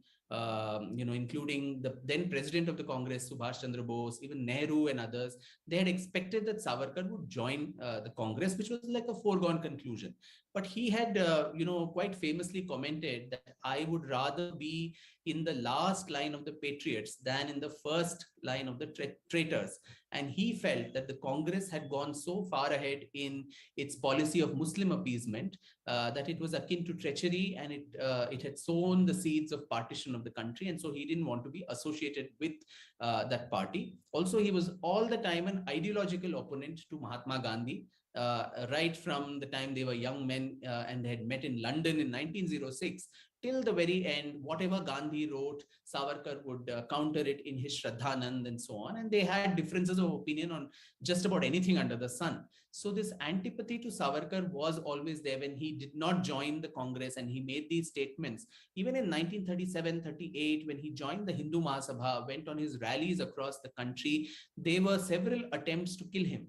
By congressmen who would either hold, black flags waved at him, throw stones. A couple of times he narrowly missed actually getting killed. And then, during post-independence, you had the manner in which he was framed in the Gandhi assassination. And that was something that even Dr. Ambedkar, who was then the law minister, had said that this was a framed up case. And no wonder then that, the courts honorably exonerated Savarkar of that, charge. So the idea was to put this taint on him so that his legacy is besmirched forever. And that hatred, I think, continues to this date. The only small, interval in this hatred, I think, came during Indira Gandhi's regime, where very generously and magnanimously, being the, stateswoman that she was, she, praised Savarkar and eulogized him when he died in 1966, saying, his role in the annals of freedom struggle was very unique, and his name was a very byword for patriotism and courage and so on. So the Congress today has a lot to answer. Why their tallest leader, Srimati Indira Gandhi, nonetheless, actually praised somebody whom they today, call a traitor, a stooge, an apologist, an Islamophobe, a Gandhi murderer. She knew all of that, right? I mean, if she knew all that, why was she patronizing him? It's not just a message. She actually got a stamp issued in his honor. She gave her personal money for a memorial in his honor. She also got a documentary made from the Ministry of Information and Broadcasting. So today, I think the antipathy increased during the first NDA regime under Mr. Vajpayee, where for the first time Savarkar was there up close for everyone to see, with his portrait coming in the Central Hall of Parliament. There was a plaque in his honor at the Kala Pani, which when the UPA came to power, the Ram Naik successor Mani Shankar Iyer got displaced, and he had many disparaging things to say about the man. And since then, the Congress and all the other parties which are opposed to the BJP think that if they need to get or have pot shots at the BJP or at Mr. Modi, the best thing they can do is by, discrediting Savarkar, calling him names, which is very, very unfortunate. You have a slugfest with your political opponent directly. Don't drag characters of the past into this slugfest that you have. So Savarkar was not even a part of the RSS, so to say. So for them to actually invoke his name with the misconceived idea that by doing that, they're going to discredit the BJP or Prime Minister Modi, I think that is very, very unfortunate. And it does, again, no service to the legacy of a freedom fighter. Like you said, it's actually disservice to our history, because modern day political narratives are actually skewing the whole plot altogether. True. Now, so let me ask you, should Savarkar be seen as a bigot, somebody who was anti-Muslim? Because that's another narrative. Savarkar's brand of Hindutva was anti-Muslim, and that's why you have Muslim groups coming out and saying, we don't want Savarkar's poster. Which is, again, I think, Anand, complete ignorance of history and facts. Because, as the president of the Hindu Mahasabha, if you saw if you read his speeches, which are part of this book called Hindu Rashtra Darshan, he had said that, and this also manifested itself in the constitution, that a draft constitution for free Hindustan that the Hindu Mahasabha brought out in 1945, 5 years before the actual Constitution of India was drafted, which has striking resemblances to the final draft of the Constitution, particularly when it comes to minority rights, when it comes to citizenship and so on. And Savarkar, in his own addresses, in the Hindu Mahasabha, had said time and again that the minorities need not even have a ghost of suspicion in their minds that in the new independent Hindu Rashtra, their legitimate social, cultural, linguistic, political rights would be infringed upon. Everybody is going to be equal in the eyes of the law. The majority, the Hindus, are not going to get any extra concessions because they are more in number. Similarly, the minorities will not get any privileges only because they are less in number. Your faith, your religion is a very private matter which you need to keep inside your house. You should not bring that into the public sphere or into politics. What more is secularism? And then everybody is equal in the eyes of the law. The minority institutions can get benefits from the state, and all of this. This is documented facts. And of course, he had said that, there are, in so far as there would be a section of the Muslim community in India which owes its allegiance to an extra territorial, power, the Ummah, the larger universal brotherhood, as was seen right from the Khilafat times. As long as this section is there within the Muslim community, we are two nations, because their allegiance, their faithfulness is towards some Turkey which caliph is going to sit there, and so on and so forth. So, but once that allegiance, extraterritorial allegiance, is taken away, then there's going to be emotional coming together, and then there's no problem. That was what he held all through, that all these thing that is detrimental to the sovereignty and the integrity of united India, that needs to be preserved. In fact, he and the Hindu Mahasabha had opposed the partition of India till the very end, when partition was a no-brainer. In about May, June 1947, the Congress had accepted the partition way before even Jinnah actually made a plea for it in 1942 itself. So I think the facts of history are very sober. And it's in this shrill rhetoric that contemporary politics kind of evokes. Facts get subsumed and narratives start gaining ground, and it's very difficult to fight that disinformation campaign then. So Vinayak Damodar Savarkar and Tipu Sultan. Now let's get to that. Can there be any comparison? Not at all. I mean, this is like comparing two people in two different eras. Tipu died in 1799. He lived in the 18th century. He was guided by 18th century principles of statehood and of warfare. Savarkar was born in 1883, more than 100 years later. So in such a scenario, how can you compare two people? And he was a king. This man was somebody who fought for the freedom of this country. Tipu is posited as somebody who was the first freedom fighter of India, which again, I think is way off the mark, because at that time, there was no idea of fighting for your country or for freedom from the British and so on. He had visceral hatred for the British, no doubt. And that was as opponents, just as he had hatred even for the Nizams, for the Marathas and others who were trying to take over the Mysore state. So this was a different era where they were all jostling for power and each one competing with the other. But Tipu's social report card too is highly marred. The kind of atrocities that he committed, the Aurangzeb of the South, that he's often called as, the mass conversions, the destruction of numerous temples and churches, the persecution of the Syrian Christians in Mangalore, the Catholics, the Mandyam Iyengars in Melkote, also the people in Coorg, the Nayars in Malabar. He's a hated object in all these places even to this day. When the previous Congress government of the Congress came up with the Tipu Jayanti, people erupted in protests, not guided only by the RSS or the BJP or BHP, but common people, including the Christian community, came out and protest against this. People in Kerala, many people had reservations about this because the memory that lasts of Tipu's atrocities is still something that lingers on. One instance is of the Mandyam Iyengars, who after so many years, 200 years, even to this day, do not celebrate the festival of Deepavali. Because that was the day when almost 600 of their family, men, women, and children, were hung on trees in Melukote by Tipu Sultan. And so while the rest of the country is celebrating this festival, the Mandi Mayangars are observing that day as a day of Shraddh or mourning. So where is the comparison between these two men?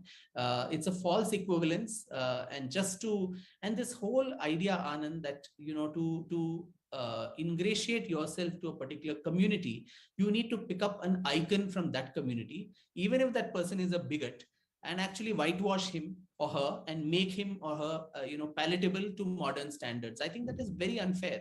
If you really want to win the support of the Muslims of Karnataka, Tipu Sultan need not be your icon. Santa Shishunale Sharifa needs to be your icon, who was a saint who spoke of tolerance. First of all, a Muslim of Karnataka need not have a Muslim icon only. He can have a Hindu, Christian, Jain, Parsi, whatever else. But even if you want someone of the same faith, then I think someone like Shishunal Sharif is a much better option than have a bigot like Tipu Sultan, and then you whitewash him, you try to strip away all his excesses that he has committed, which are documented facts of history, and then posit him against a nationalist icon like Savarkar and make this complete hash of a false equivalence, which is what we are unfortunately seeing today in Karnataka. True, it's a simple binary that they've tried to create. Savarkar is equal to Hindu, Tipu Sultan equal to Muslim. Yes. And it's a very BJP unfair. versus Congress. BJP versus Congress. Like you say, it's very massive, grave injustice to history. Final question. You got a book coming out after Savarkar. It's about the great tribal leaders or faces that you're working on. What's this book, the forthcoming one? Oh no, it's called the Brave Hearts of Bharat. Brave Hearts of Bharat. It's not about tribal leaders, but actually, icons from across India, from different time spans and also different geographies of India, who put forth, a sense of resistance against invaders. Right from Lalitaditya Muktapida in Kashmir to Rani Naiki Devi in Gujarat to Rani Abbakka in Karnataka, Marthandavarma in Kerala, Velu Nachiyar in Tamil Nadu, Lachit Borphukon from Assam, Banda Singh Bahadur in Punjab. So 15 such brave hearts, lots of women too whom we have forgotten, unfortunately, Begum Hazrat Mahal, Chand Bibi and others, who put on, very strong resistance against any kind of oppression and invasions. So it's their stories.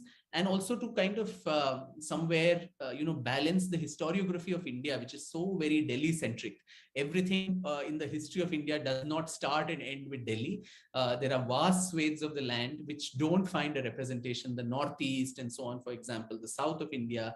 And so this book is an attempt to balance that narrative too, by picking up people from all across India, people who don't find, a common appearance in our popular historiography, in history textbooks and so on.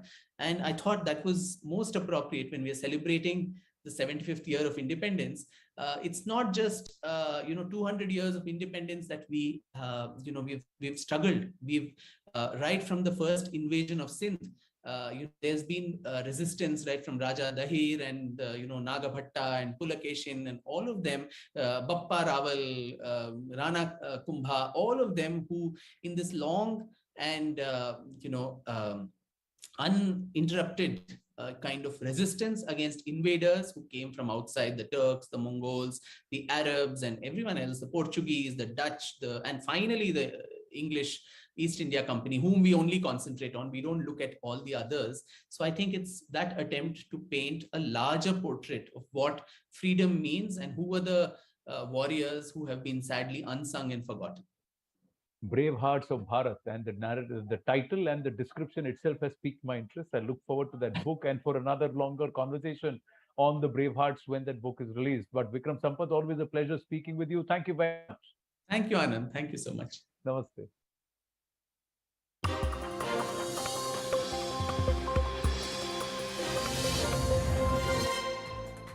Good evening. Welcome to Brass Tacks. I'm Zaka Jacob. We're starting off with some breaking news. It's an exclusive news break. National Security Advisor Ajit Doval is right now in Russia. He's met with his counterpart Nikolai Patrushev. A meeting with other leaders or with Vladimir Putin, the Russian president, is subject to further developments in Moscow. His visit is crucial right now because, remember, this war is now dragging into its 7th month. And clearly, there is some degree of anticipation and hope, particularly in Western European countries like France and Germany, who are hoping that India will lean on Russia using its influence. Remember, India has been one of the few countries, one of the few big powers in the world which is not joined in the sanctions against Russia, which was inspired by the West, by the US and its NATO partners in Europe. India has not voted against Russia at the United Nations Security Council or in the General Assembly. So there is an expectation from countries in Western Europe to use India to help lean on Russia to look at some kind of a ceasefire. The question is, will the Ukrainian side agree to a ceasefire? Will the Russian side agree to a ceasefire? Also, India does have legitimate queries and concerns about two things. One, defense supplies and spare parts, as well as, of course, the flow of oil. India, of course, imports a large amount of its oil and gas, and the Russian contribution in India's imports has gone up in the last 6 months. Abhishek Jha tracks the MEA for us. Abhishek, what more details do we have about what else was discussed when NSA Doval met his Russian counterpart, Nikolai Patrushev? So, Zaka, clearly India and Russia are trying to deepen their bilateral ties, and also they are trying to understand each other's point of view. In the wake of Russia-Ukraine conflict, we have seen in the last 6 months, there has been a clear division in the global space. If we say one is led by US and Western bloc, another is led by literally by Russia and the countries which have not sided with US and Europe.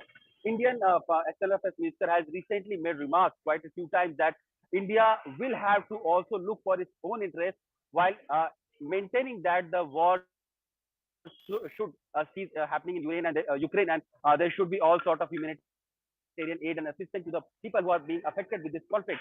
But at the same time, India cannot ignore its 1.3 billion population and their own energy security interests. So this is why this whole theory of India buying Russian oil and thus keeping Russia afloat to fight Ukraine is something that he has tried to puncture in the past also, and even recently also. Ajit Doval meeting Russian counterpart is clearly a time when both countries will try to understand each other's point of view on regional and global issue. Regional issue is especially important in the wake of Afghanistan. Ever since the fall of Afghanistan in the hands of Taliban, there has been security threat emanating from that soil. We know recently Ayman Al-Qaeda chief was killed in Afghanistan. So what sort of security concerns are there, and how both these countries can collaborate and talk further on this issue? This is also one of the important area where both these countries are trying to engage. Ajit Doval happens to be the only second high-level cabinet rank government official who has visited Russia ever since the Ukrainian war or Russia-Ukraine conflict has started, and this clearly shows the kind of engagement Russia wants with India. And also we have seen Indian Prime Minister Modi and having talked on telephone with his French counterpart, where both also discussed Russia-Ukraine conflict. They also discussed global supply chain and food security. So clearly India is in a position where both sides of the faction wants to be engaged with India, and they also clearly try to understand the Indian point of interest. And probably this visit of Doval to Russia is in one step in that direction. All right, Abhishek Jha, we'll leave it at that for the moment. Abhishek there reporting for us on this visit of National Security Advisor Ajit Doval to Russia. Meanwhile, the big political story of the day, Housing and Urban Development Minister Hardeep Singh Puri tweeted this morning about how the centre was providing EWS flats to Rohingya refugees from Myanmar. But within hours, he's had to backtrack after a backlash from within his own party and the opposition. The MHA clarifying that no such policy was being implemented and these illegal migrants will be deported. But the AAP party has alleged that this was done in a meeting chaired by the Delhi LG and as instructed to the Chief Secretary, and that the Delhi Chief Minister or the Deputy Chief Minister had no idea about it. The question is, with India not being a signatory to the 1951 UN Convention on Human Rights, what is India's position on Rohingyas? Are they illegals who need to be deported, or are they refugees who need to be accorded UNHRC status? But first, the story so far. It was confusion galore for the centre today over Rohingya refugees. Hours after Union Housing and Urban Affairs Minister Hardeep Singh Puri tweeted that all Rohingya refugees would be shifted to EWS flats in Delhi's Bakarwala, the Home Ministry denied any such move and stated that Rohingyas will be kept in a detention centre till their deportation. Then the battle line shifted because the MHA made it clear that it is the Delhi government that wants to move the illegals. Arvind Kejriwal फिर से अपनी तुष्टीकरण की राजनीति करने से बाज नहीं आएंगे। संविधान की शपथ लेने वाले अरविंद केजरीवाल जी अपने कर्तव्यों का निर्वाह करेंगे और देश की सुरक्षा के साथ कोई छेड़छाड़ नहीं करेंगे। The AAP party claimed that the BJP was conspiring to settle Rohingya refugees in Delhi, which is a threat to the safety of citizens. हम मोदी जी से कहना चाहते हैं कि हम इनको दिल्ली में नहीं बसने देंगे। नरेंद्र मोदी जी चाहें तो इनको भारतीय जनता पार्टी द्वारा शासित किसी राज्य के अंदर वो बसा सकते हैं। Since India does not have a refugees policy, Rohingyas continue to be treated as illegal immigrants in the country. In 2017, the Home Ministry told the Supreme Court that continued stay of Rohingyas in India, apart from being absolutely illegal, has serious security threats. Meanwhile, CNN News 18's Anvit Srivastav travelled to the Indo-Nepal border in Bihar. There are 5 districts in Himachal which have turned out to be a huge hub for illegal occupants, many of whom have taken up hundreds of kilometers of land which is designated as no man's land. And in no man's land, there's not meant to be any kind of dwelling, any kind of living, any kind of construction. But what he found on the ground is quite to the contrary. One of the major reasons for the dramatic demographic shift in the Himachal area is that it runs parallel to the Indo-Nepal border. I'm right now standing on a road that lies in India, but on my left is the no man's land, which you can see is quite heavily inhabited, and across which lies Nepal.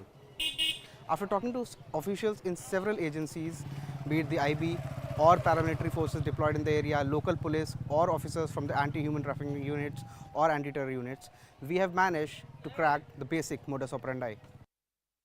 All right, so while there can't be exact numbers on these illegals, the Rohingyas who are there and where they are settled across India, this is what we've managed to garner from multiple responses by the MHA in Parliament. In Delhi, there are approximately about 1,100 such Rohingya illegals. In Jammu and Kashmir, which happens to be another hotspot, particularly in Jammu, there are suspected to be as many as 10,000 Rohingyas. Telangana again has another approximately 6,000 Rohingya illegal migrants who've settled there. Overall, nationally, and this is also as per what the MHA had submitted to the Supreme Court back in 2017, there are suspected to be 40,000 Rohingya illegals who are living in India, and only about half of them, 20,000 of whom, are registered with the United Nations High Commissioner for Refugees. Meanwhile, let me now go across to our guests and start off with the political story. I'm joined by Sanju Verma, National Spokesperson of the BJP, Supriya Srinath, Congress National Spokesperson, Siddharth Sharma is Spokesperson of the AAP Party, Sushant Sareen, Senior Fellow at Observer Research Foundation, and Suhas Chakma is Director with the Rights and Risks Analysis Group. Sanju Verma, first things first, this whole confusion started after a tweet of the Minister for Housing and Urban Development. Subsequently, he had to backtrack from that tweet. The MHA put out a clarification saying there's no such plan to grant EWS flats. I'm asking, for the benefit of our viewers, crystal clear terms. What is your position? Do you consider them illegal immigrants and therefore they're not going to get the benefits that Indian citizens are getting, and therefore no question of EWS flats or police protection or what have you, what the minister put out this morning? You know, Zaka, you've asked me a pointed question and you will get an equally pointed response from my end with no ifs or buts whatsoever. There is a tweet from Hardeep Puri just about an hour back where he has categorically clarified in no uncertain terms that the tweet put out earlier in the afternoon by the Ministry of Home Affairs is the final word with respect to the status on Rohingyas. So for the benefit of your audience, let me break it down very quickly. Do we consider Rohingyas as illegal migrants? Yes. Is India a signatory to the UN Convention of 1951 or the Refugee Protocol of 1967? No. So does India have an obligation to house these Rohingyas? No. Why is it then that Rohingyas still continue to be there in large parts of West Bengal, Jammu, Kashmir, what have you? The simple answer to that is this. The government of India had petitioned the Supreme Court And in April 2021, the Supreme Court, in a judgment with respect to Mohammed Saimunullah versus the Union of India, said that yes, there is no stay on the deportation of Rohingyas in Kashmir back to Myanmar, but the government of India, the Modi government in this case, has to follow the due process by engaging with Myanmar, which incidentally has already agreed that these Rohingyas will be treated as bona fide citizens in Myanmar. So we are in the process of deporting them back. There's no confusion on that front. So, Supriya Srinath, after the MHA statement in the afternoon, where they have clarified that this 1,100 people, the Rohingyas who are in Delhi, which the minister had tweeted about, are being considered as illegal immigrants. They will be kept in a detention center, not in an EWS flat. And then subsequently, once the negotiations with Myanmar conclude, they will then be sent back to their country of origin. Now, should there be any confusion on what the national position is as far as Rohingyas are concerned?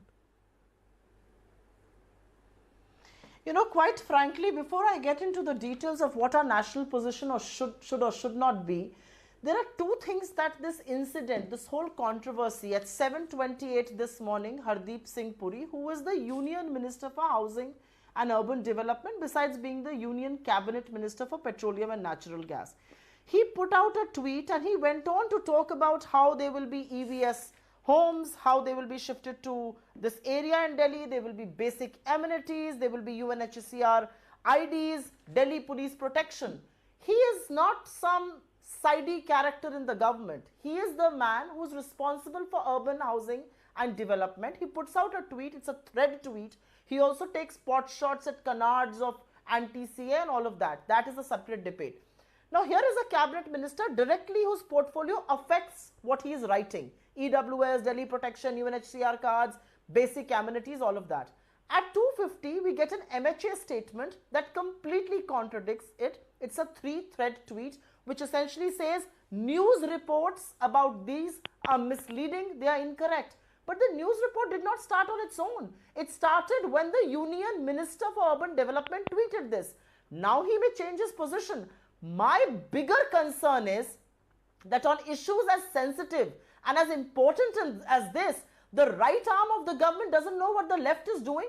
The right arm of the government doesn't know what the position of the government on this is. It's been 3 years since this whole pot was stirred on CAA. The government still wants more time to frame rules. I mean, let's get out of our closets and let's understand what is happening. There is absolute lack of governance. This is nothing. This points to the left arm not knowing what the right is doing. Sanju Verma, and quite frankly, governance cannot be done like this. A quick response. This has been hanging fire. CAA, NRC. You know, the bill was passed, I think, before COVID happened, but the rules have still not been notified. And the BJP was at the forefront of this issue. Why then have the rules not been notified? And what explains this back and forth between what the minister tweeted today and what the MHA clarification was? You know, Zaka, I completely condemn this baseless and frivolous allegation by the Congress panelists that, you know, the left arm does not know what the right arm is doing. Obviously, an electorally vanquished opposition has no political or moral credibility left apart from grandstanding on television debates. You know, Supriya Srinath does nothing more. Coming to your important point, yes, the CAA rules need to be notified. I will say that without ifs and buts. And Nityanand Rai, the MOS home, I remember late 2020 had said that that would be done, by, end of 2021 or so.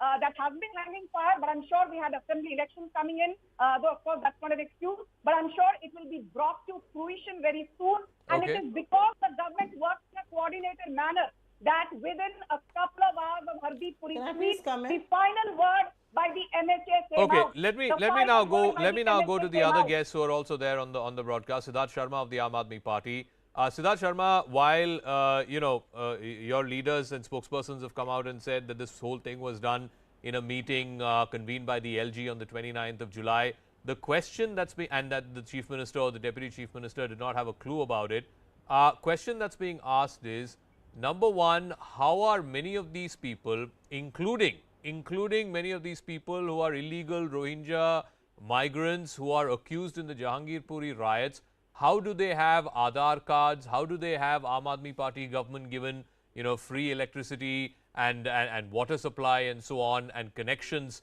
to their houses? All of this is basically, I mean, they're doing this sitting here in the National Capital Territory of Delhi.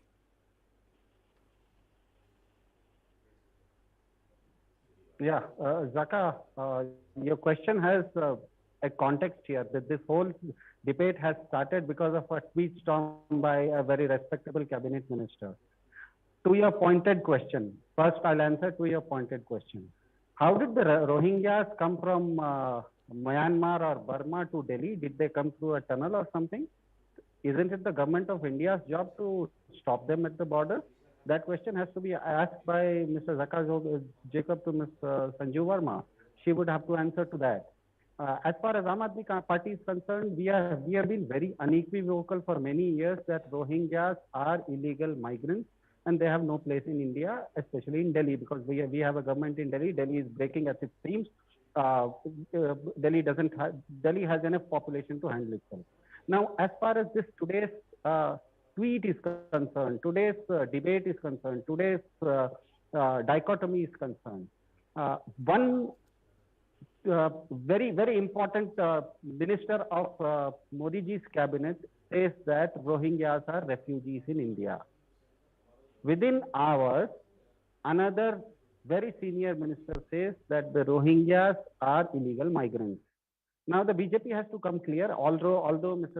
Sanju Verma has already disowned Hardeep Puri's first tweet, so the poor Mr. Hardeep Puri must be squirming in his tweets right now. So anyway, BJP has to come clear whether they consider Rohingyas as illegal migrants. No, but that's been clarified by the Home Ministry. I don't think there is a bigger statement within the BJP. Mr. Sharma, I don't think there is a bigger statement within the BJP than what the Home Ministry clarification is.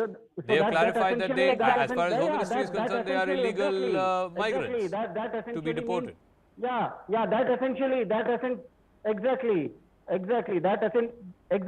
essentially means that Sanju Verma is accepting, the BJP is accepting that Mr. Hardeep Puri was speaking out of turn, and he is a very senior minister of the cabinet. That goes on to show that the Modi government actually doesn't know what it is doing. There is something called as substance, and there is something called as show. The Modi government speaks a lot about security, but it doesn't know that the security word doesn't have the alphabet N-A-M-O in it. N-A-M-O doesn't occur in security. So the issue of security is a very important issue. And one thing that there is a lot of things being discussed. And one thing that I like to highlight today here is that just last week in Cambodia, the External Affairs Minister of India and the External Affairs Minister of India and the Secretary of State of US, Mr. Antony Blinken, had a meeting in Cambodia just last week, and it is the readout said that they had discussed Burma, the issue of Burma. Now, this Mr. Hardeep Singh Puri has also been a career diplomat. The question we have to ask is, does this have any connotation between them? Because 1 week ago, you speak about Burma in Cambodia, and 1 week later, a career diplomat tweets that they are going to be given residences in Delhi, and then within a few hours, the government backtracks. It's two separate ministries, it's two separate ministers, it's two separate issues. But anyway, I want to go to Sushant Sareen and to Suhas Chakma, please, with your permission. With your permission, the point, Sushant Sareen. No, one second. With your permission, there are two other guests waiting. Sushant Sareen, India is not a signatory to the United Nations Refugee Convention of 1951. So India is neither legally or morally obliged to house the Rohingya illegal immigrants. Now, India is a country with a large population. We have limited resources. There is hardly enough to serve our own people.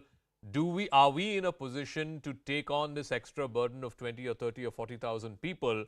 And it also brings to question and brings to light this whole double standard that we saw, the protests around the CAA, that if today a minister is saying we're going to build EWS flats and that's been climbed down on, or that's been backtracked by the government, then what was the whole hoo-ha-ha about CAA? You're quite right, Zaka. And in fact, this whole controversy today, or rather, let's call it a gaffe, which has happened. Now, either there was a complete breakdown of communication between the various ministries, or it was decided that they're going to go ahead with this particular scheme, which Mr. Puri announced, and then they realized that the political fallout of it will be extremely damaging, and then they backtracked. Either which way, I think it's been an embarrassing kind of a situation which has been created. But look, there are many countries in the world which are signatories to those conventions and which are even much more unfortunate than India in terms of, the resources available and all of that. And yet they are obliged to provide, refuge to migrants or refugees who come into their countries. So I don't think that is such a big issue.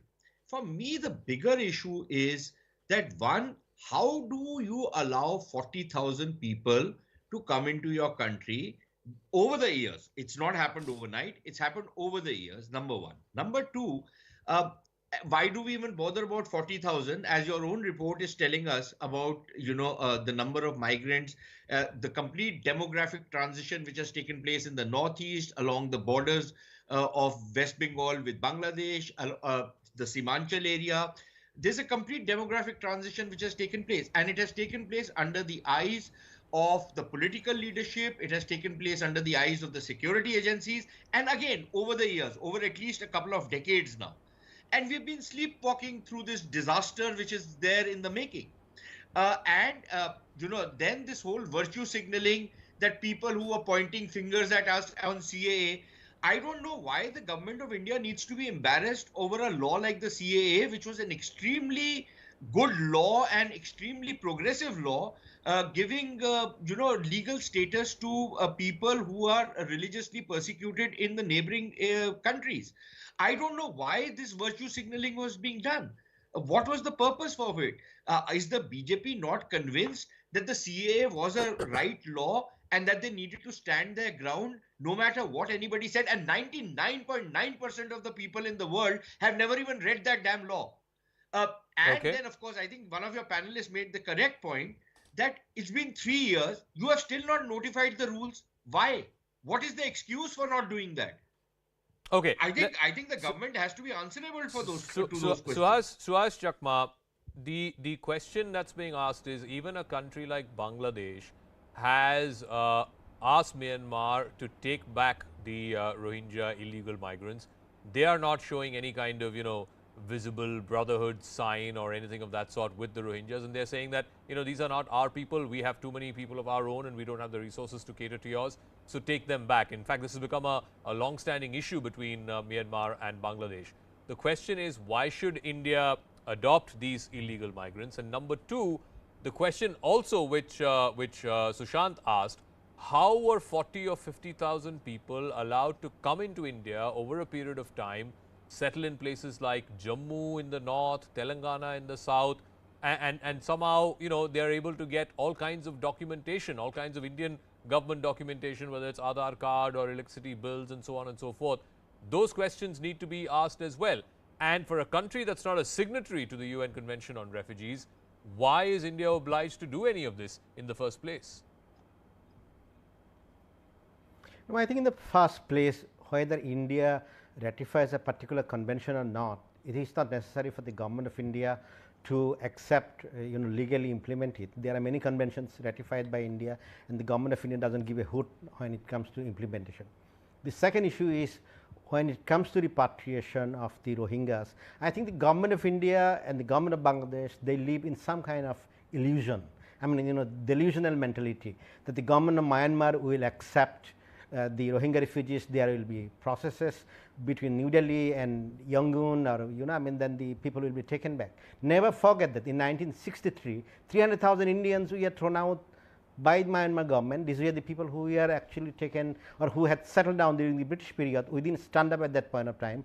Had we stood up at that point of time, I don't think the Rohingya issue would have come up.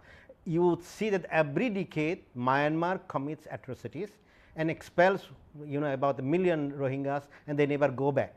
And the biggest problem is, none of the countries which receive Rohingya refugees, they do not document the refugees, and you do not provide the platform to document these refugees. So therefore, you do not know whether there are 4,000, 40,000 or even 4 lakhs.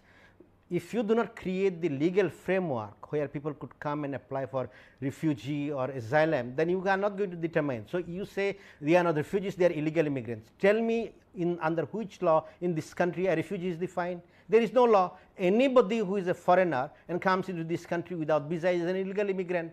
So the terminologies which are being used by the BJP or the government or anybody that these are illegal immigrants, these are refugees, is absolute nonsense. It doesn't exist when it comes to legal framework. So the final question which I wanted to say is that if you do not document or do not provide the security or some identification document, at no point of time you are going to be able to actually talk to the government of Myanmar. And therefore, what do you have? You basically have 1 or 2 Rohingya refugees being sent back from Mori or elsewhere. Now there are about, say, 30,000 Chin refugees who have come to Mizoram, including the former chief minister of Chin land province in Myanmar. And you are not saying anything. You don't tell me that only the Rohingyas pose a security threat. Now look at the Kaladan port and look at the security apparatus which is operated by the Chin National Army as well as the Arakan Army in that front, where Indian security forces and Indian engineers are kidnapped, and you are talking about the Rohingya refugees only. See, you cannot ensure security unless you document them first, and unless you document them first, you will not have any clue. Sanju Verma, to respond, I mean, the basic prerequisite is that whoever people come into India and whatever means they come into India, shouldn't they be documented in a way that tomorrow, even if you're negotiating with Myanmar to take these folks back, you have something to show that they are not Indian citizens? But if they have Aadhaar cards and electricity bills, why should Myanmar take them back? Zaka, I heard all the panelists, and I'll just quickly make a couple of points for the benefit of your audience. Point number 1, let us not forget that India is a union of states, and we also have states who need to own up to some responsibility. Let me be very honest with you. The Aam Aadmi Party gave a whole long laundry list of what the BJP should or should not do. I clearly remember even after the Supreme Court verdict of April 2021, when the Honorable Court said that there is no stay on the deportation of Rohingyas, there was a press conference by Manish Sisodia where he actually applauded Amanutullah Khan, your MLA from Okhla, who said that we will continue to give free electricity, free water. After all, every Rohingya tent just costs 7 lakh rupees per month.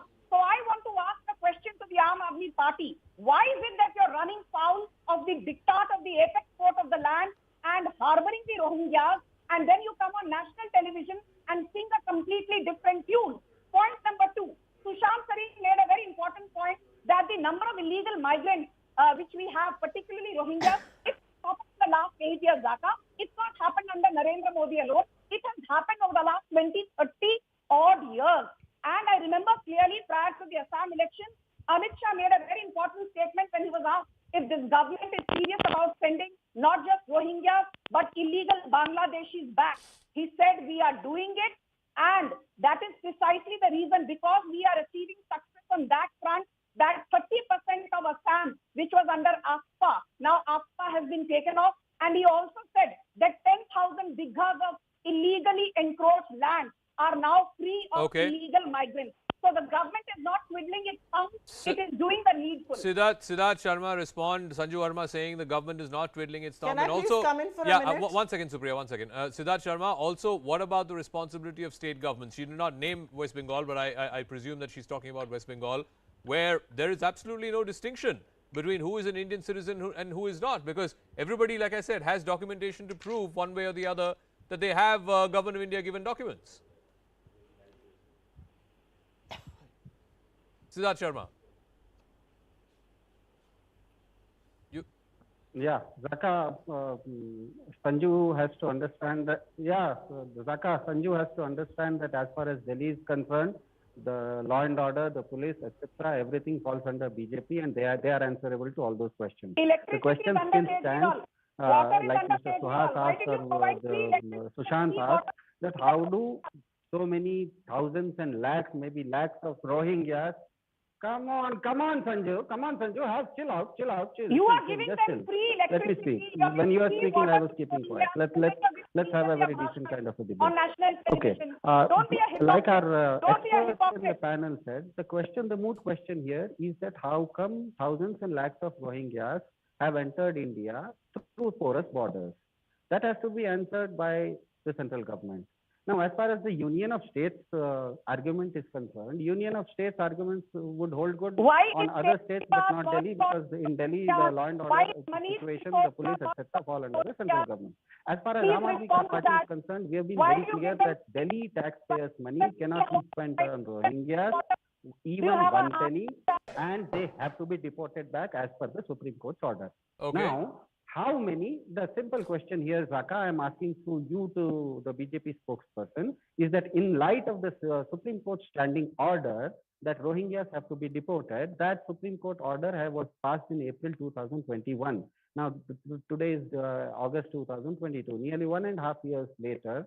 How many Rohingyas have been deported from India to the Myanmar? Okay, no, Supriya also wanted to come in, but I think Sushant's point is well taken, and that this has not happened over the last 2 or 3 years, it's not happened just because the pandemic came. This has been happening for the last 20 years, and whether UPA was in power or NDA was in power, we have not formulated a policy on how to deal with these illegal immigrants. Supriya, one second, Siddharth, 1 second, please yield. Yeah, let me complete.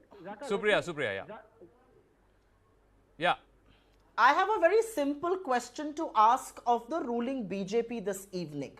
What is your stand on CAA? In the West Bengal elections, your manifesto said on day 1 of the government, the BJP will approve implementation of CAA. In the Assam election, your manifesto is dead silence. There is no, keep quiet, not a mention of the CAA. I want to understand, what is your stand on CAA?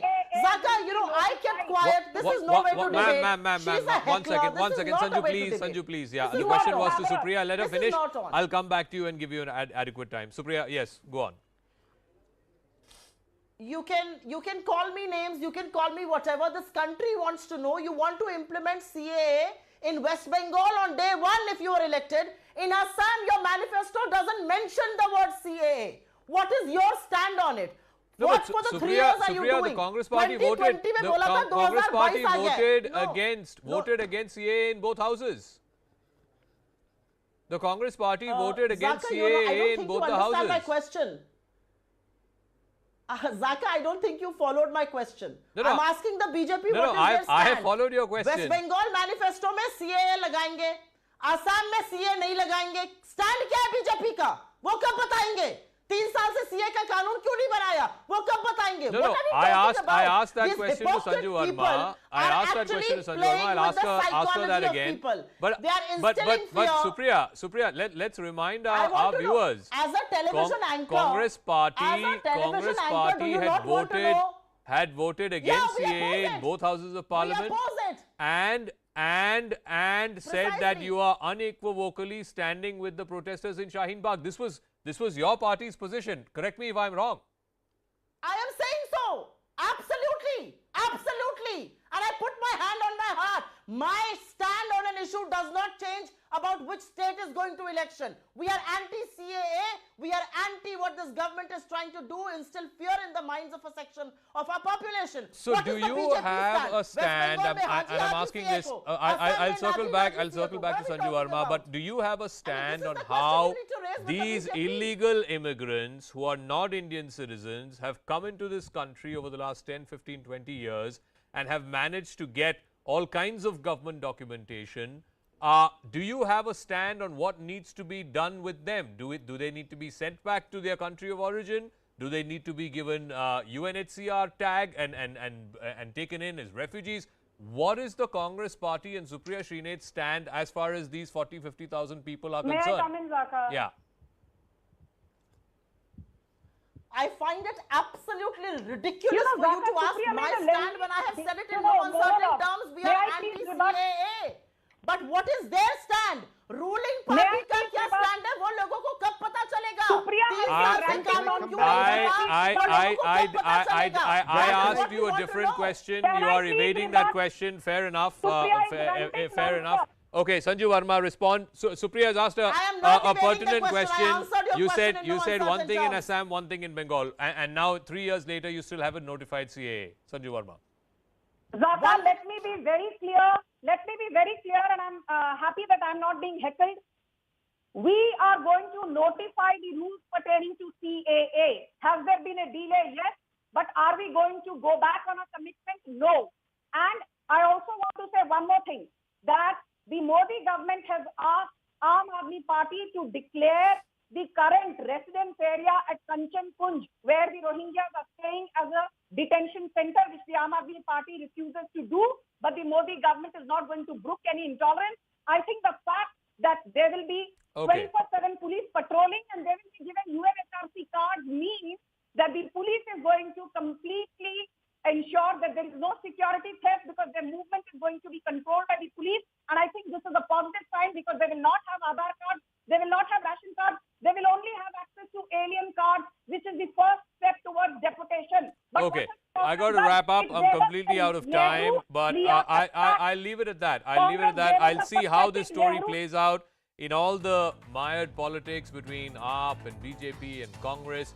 Let's be very, very clear. These are national issues and we need to take a national position on these issues, which unfortunately so far we have not. But anyway, I'm going to move on to the other big story that we've been tracking. This is an out-and-out political story. A little over a year after he was removed as Chief Minister of Karnataka, B.S. Yediyurappa has made a big political comeback. The Lingayat strongman has now been included in the BJP's highest decision-making body, the Parliamentary Board. The move comes just months before Karnataka goes to polls. So has Yediyurappa become indispensable to the BJP and its chances in Karnataka?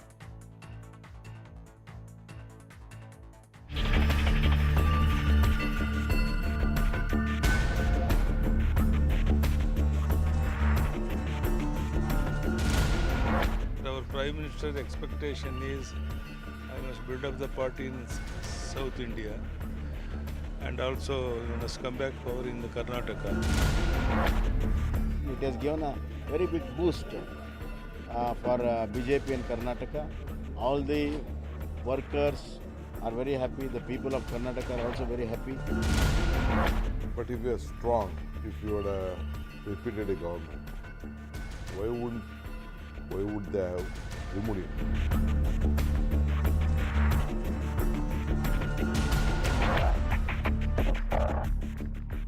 All right, let's go straight across to our guest. Mohan Krishna is Karnataka BJP spokesperson, Nagaraj Yadav, Karnataka Congress spokesperson. Mr. Mohan Krishna, I'll start with you.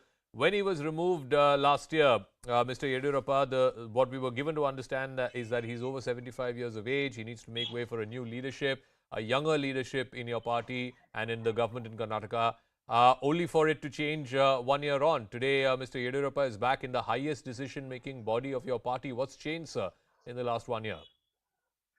Zaka, very good evening to you. Zaka, you should you should correct your statement. He has not been removed. He offered himself to quit and get it down from the chief ministerial post. Okay. Because he wanted to be a different one, Mr. Yediyurappa. Today, I would like to tell you something very important. Our Prime Minister, Honorable Prime Minister Mr. Modi, in his August 15th speech, Independence Day speech at Red Fort, he categorically said, we should have a kind of an atmosphere to fulfill the aspirations of the people of the country. Today, you find a place for a person who can fulfill the aspirations of the Karnataka as well as for the country. Sir, but he would have been in a position to fulfill aspirations last year also. What happened then? Yes, we have to give chance to younger generations to take care. He is at the highest level today, Mr. Zaka. We should understand that. He is not a chief minister of Karnataka. As a chief minister of Karnataka, he is taking care of national level now, and his responsibility would be to take care of the South probably. Okay. That might be the interest of Honorable Prime Minister Mr. Modi. Now, let me tell you another one important issue. Quickly, I was looking at the promo of viewers. Is BSY indispensable or BJP for BJP? BSY is indispensable. Let me tell you, BSY and BJP goes together. It was a short time wherein he had taken a harsh decision to get away from BJP. And that's how the Congress was able to come to power. Let me prove that point to you. I was telling you the same thing. 2013 was different. 2023 is different. I'm telling you Okay. honestly, Zaka, it is not just a booster for the cadre for the BJP. Making Nagaraju BSY Yadav, as the say what you may, but the fact is that today, after this decision, the BJP appears to be a more cohesive, more united house, unlike the Congress, many would say, where even this past week, there have been public statements between Mr. Siddaramaiah and Mr. D.K. Shivkumar, despite Rahul Gandhi coming to Davangere a few days ago, and saying that we should believe in collective leadership and unseat the BJP. The infighting is still continuing in your party. First thing, good evening to all of you all. And first thing, I congratulate Mr. BSY to get to position of parliamentary board member and election committee or campaign committee in BJP. Anyway, that is he's a senior leader of Karnataka, and that to be complimented. That is fair enough. Now the issue of politics comes. He says that our BJP spokesperson was talking, saying that he is voluntarily resigning, giving chance to the younger people. Then why did he cry in the floor of the house, in the place where he was planning to resign? This is not the one which is accepted. That kind of lies people of Karnataka will not believe, Karnataka will not believe. That is their own internal party affair, but definitely we know that he was sidelined because they had a rule of their own rule of saying that 75 years aged person will not be given any responsibility of decision making. They were supposed to be an advisory board. But today, overnight, they changed the entire decision of 75 years and they given him a place. That may be a BJP party internal issues of BJP or internal decisions of BJP. But today, what I'm trying to tell you is, in Karnataka politics, Yediyurappa had to come back. Yediyurappa had to get importance because of Siddaramaia's birthday program could give them a shocking news to them, saying that the people of Karnataka are going against BJP and the masses are coming towards Congress. And we expected 10 lakh people. There was more than 15 lakh people had come. But That sir, shows very how well does people that are demanding for a explain, change. sir, how does that explain the infighting within your party? Whether 5 lakh people came or 10 lakh people came, how is that stopping the infighting within your party? Now I answered the question of BJP. Now the question of your question to connect it to Siddaramaiah Sahab and Shivkumar Sahab. I'm trying to tell you that 100% we believe in a collective leadership. We don't have any difference of opinion. Few selected media trying to make such statement, which is not true, which was proved and told in front of 15 lakh people in Davangere by Siddaramaiah and DK by saying that we are one and we'll fight together. Sir, but that collective leadership is not reflecting on the ground. The question is, why doesn't the Congress party just decide that this person, XYZ, whoever it is going to be our chief ministerial candidate? Simple. No. We don't have habitual of, except one or two states in Punjab and other places. We don't have an habit of announcing a chief ministerial candidate before the election. We believe in a collective leadership. We believe in all sections of society to come to power when Mohan Krishna, not like BJP there was an unsaid rule in your party that by 75, people move up to what is called the Margdarshak Mandal. That's what happened to Mr. Advani. That's what happened to Mr. Murli Manohar Joshi. And that is what we were told when Mr. Yediyurappa was also, stepped down as chief minister last year. Suddenly, 75 is not a marker anymore. He can be part of the highest decision-making body of your party despite being more than 75. In fact, it's not just him. I believe there's one other person, Mr. Jatia, who's also over 75. Jatia. Yes. Zaka, I would like to remind you of two things here. Margadarshak Mandal doesn't mean that we should not take the advice of the people being in position or in the highest position. Only thing is, the party has requested to relinquish the position what they are, and if the party requires, and they can to take it, one thing. And if you take an example of Mr. Advani, Mr. Lalkrishna Advani, at the age of 85 also, he was in the parliamentary board. What's wrong in that? Are you not aware of that, Jaka? Why? Let me tell you. Basically, BJP spokesperson has to answer why was Nagaraj Yadav, I did not disturb you. I did not intervene. I am asking you. Behave the way as you have to behave, please. Please, I don't have to learn from you. I don't have to learn from BJP. Well, one second, one at a time. Let him finish. Let him finish, Mr. Yadav. I'll come to you. I'll come to you. But let Mr. Krishna finish, please. Sir, please. Sir. I request both of you, your senior spokespersons. No. I will. But your senior spokespersons. Please answer the question, Mr. Krishna. Why did Mr. Yediyurappa cry on the floor of the House on the day he resigned? It was not a cry. Even Mr. Modi has cried on the floor and many times. Are we not human beings, Zaka? Don't we have emotions? Don't you feel that you have served the state for so many years, 40 years plus, as an opposition leader, as a member of Legislative Assembly and everything, and now all of a sudden you have to leave this position because I have decided myself to leave.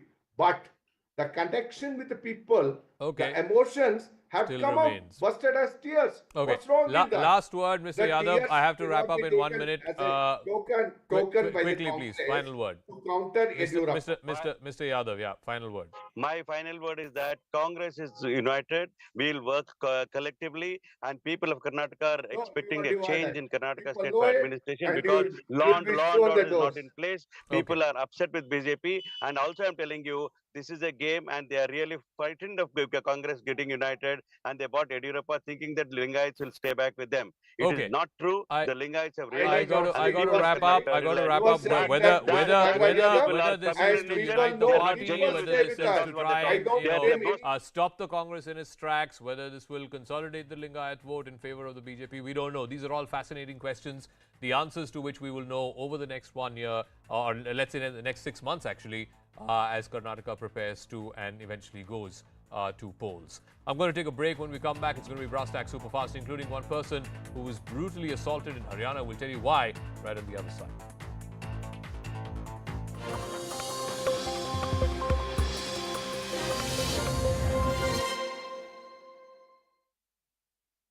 Communal clashes broke out over banners featuring RSS ideologue V.D. Savarkar and 18th century ruler Tipu Sultan. One person was stabbed in these clashes, after which prohibitory orders were issued. Section 144 is in place in the Shivamogga, and right now I am showing you the pictures from the Gandhi Bazaar, just from 500 meters away from here. Things flared up after a banner featuring Savarkar was put up as part of Independence Day celebrations. A group of Muslim youth objected, removed the banner and tried to install a Tipu Sultan banner at the same spot. This eventually resulted in a clash between both groups, and police ended up lathi-charging the mob to try and control the situation. This is a big setback for India. World football governing body FIFA has suspended India for what it calls undue influence from third parties. This is the first time that the All India Football Federation has been banned by FIFA in its 85-year history. The FIFA Council has said there have been flagrant violations of its statutes. So what does the FIFA ban mean for India? Number one, it jeopardizes India's chances of hosting the Under-17 Women's World Cup in October. FIFA has said that India will not be in a position to host that event. The Women's World Cup was scheduled to be held in India from the 11th of October till the 30th.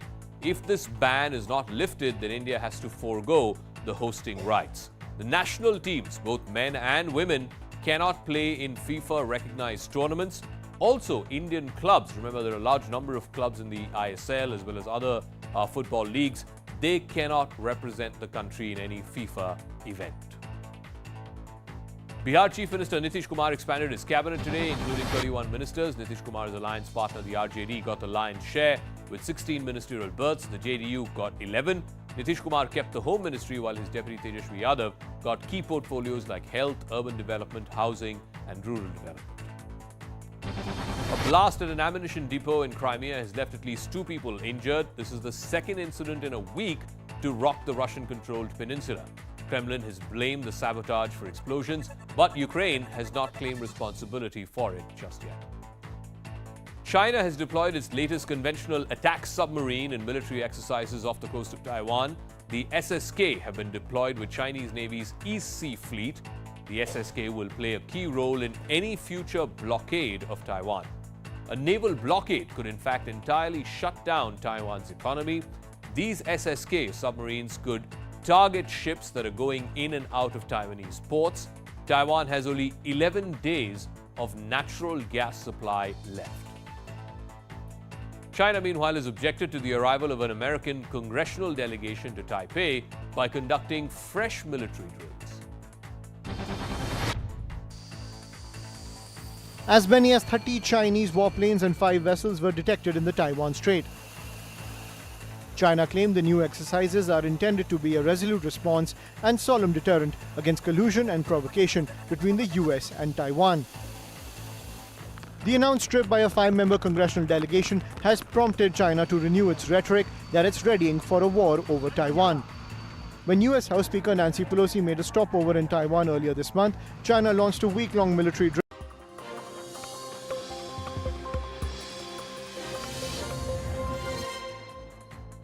Welcome back to Brass Tacks. One person was brutally assaulted on camera in Haryana's Kurukshetra.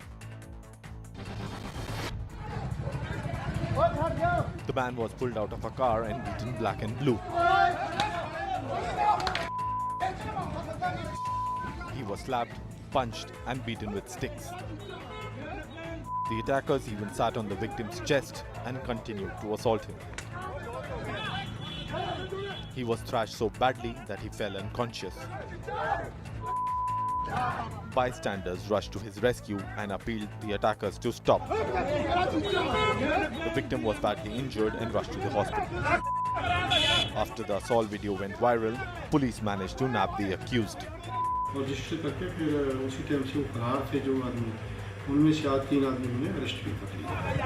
trigger for the assault was that victim's car collided with the accused. The Enforcement Directorate has named Bollywood star Jacqueline Fernandez as an accused in the 215 crore extortion case. The agency believes that she was aware that conman Sukesh Chandrasekhar was an extortionist, but she chose to be a beneficiary of the proceeds of extorted money. Former JDS MP Shivamogga's son-in-law went on a power trip on the streets of Bengaluru. He used an ambulance siren as a horn for his luxury car. The video shows Rajiv Rathod driving in the Audi Q7 car with tinted glasses while at the same time blaring the siren. A case has now been registered against him. It's a shocking case from the national capital. On camera, a security guard was seen assaulting and molesting a woman in a paid hostel. The girls can be seen rushing to the corridor of the hostel while the drunk security guard gropes and drags one of them. This horrific incident took place in a girls' PG in Delhi's Karol Bagh area. The following day, the victim vacated the PG. The Delhi Commission for Women has issued a notice to the police to file an FIR. Why no action has been taken? An FIR needs to be urgently registered and all these accused people, they need to be arrested in the matter. What's even more shocking is that the owner of the PG didn't bother taking any action even after being flagged off about the incident. The centre is examining plans to give a lead role to the Indo-Tibetan border police along the line of actual control. The centre is mulling giving the lead role in forward areas to the ITBP. The formal channel is likely between the Chinese guards and the ITBP. In fact, the ITBP was assigned the India-China border in 2004. The ITBP at that point of time had replaced the Assam Rifles in Sikkim as well as in Arunachal. The ITBP has 180 border posts, 140 soldiers in each of these posts. It's a big win for O. Paneerselvam in his ongoing tussle with E. Palaniswamy. The Madras High Court has said that EPS's appointment as AIADMK's interim General Secretary is not valid and ordered that the party hold a fresh General Council meeting. The court has also stayed resolutions that have been taken in the previous meeting and ruled that the dual leadership structure will continue. The Kerala governor has stayed the appointment of Priya Varghese, the wife of Chief Minister Pinarayi Vijayan's personal secretary K.K. Ragesh, as an associate professor at the Kannur University. Arif Muhammad Khan used his powers as Chancellor of Universities to stay the appointment on the grounds of nepotism. Delhi Chief Minister Arvind Kejriwal launched the Aam Aadmi Party's 2024 Lok Sabha election campaign with the Make India #1 call card. In fact, he pitched for free and quality education as well as health services. Meanwhile, Aam Aadmi Party sources say that Kejriwal will be projected as the prime ministerial face of the Aam Aadmi Party for the 2024 elections. Bihar Chief Minister Nitish Kumar is facing the heat over the induction of RJD leader Kartikeya Singh as the law minister of the state. An arrest warrant has been pending against Kartikeya Singh in a 2014 kidnapping case. Singh had been asked to surrender in a Danapur court on the 16th of August. That's the very day he took the oath of office. Amidst China's war rhetoric, Taiwan is not sitting back. In fact, it is fighting and fighting back hard.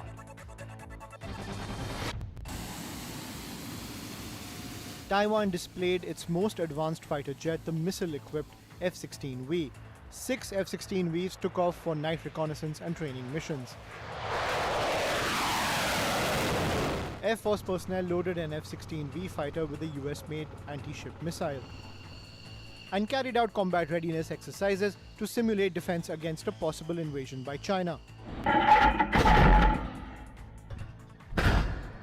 Taiwan's drill follows days of Chinese missile firings and incursions into Taiwan's sea and airspace by ships and planes. Beijing's war drills were in retaliation to the recent visit of US House Speaker Nancy Pelosi and a congressional delegation to Taiwan. Amidst its standoff with Taiwan, China is reportedly developing a flying submarine, an unmanned drone. It can approach an underwater target slowly. It is capable of staying in one place for a while. Once it reaches the surface of the water, it can fly at 74.5 miles per hour. That is twice as fast as a typical drone that's powered by rotor blades. It performs both military as well as civilian tasks. Stunning videos of water spouts in Florida in the United States are going viral. These water spouts, which are also known as tornado over water, were formed after massive thunderstorms. The videos show multiple lightning strikes near the water spout, as well as looming storm clouds. It moved away from the shore after forming and did not touch the land. Iraq's once lush Garden of Eden is now resembling a desert. Iraq's swamplands have been battered by 3 years of drought and low rainfall, as well as reduced river flows from neighboring Turkey and Iran. In the last couple of years, 46% of swamplands in southern Iraq have suffered total surface water loss. Firefighters are struggling to contain large wildfires that are tearing through the forests of Spain. A train was engulfed by a forest fire in northeast Spain, forcing panicked passengers to break the windows and jump off. The train from Valencia to Miraflores was forced to stop and evacuate passengers as the tracks ran close to the towering flames.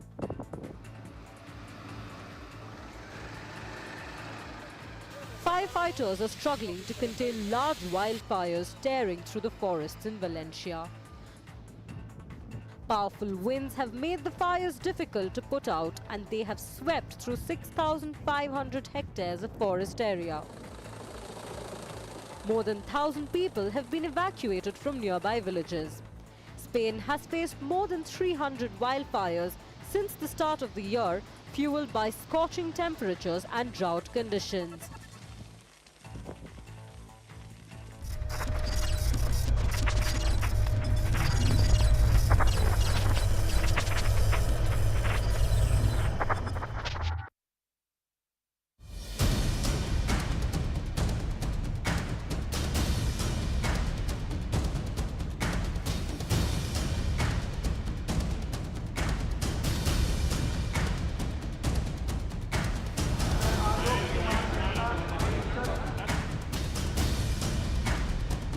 हलफनामा में सब अपना मंत्री विधायक जितने होते हैं सब देते हैं, सब दिया हुआ है, उसमें कहीं कोई इस तरह का बात नहीं है। नहीं को नहीं पता, इसके बारे में जानकारी हमको मिली। भाजपा और जदयू नीतीश जी साथ आए थे बिहार को अपराध, खौफ और जंगल राज से मुक्त करने के लिए, और अभी आपको एक हफ्ता नहीं गुजरा, कमाल का बिहार में संकेत दे रहे हैं।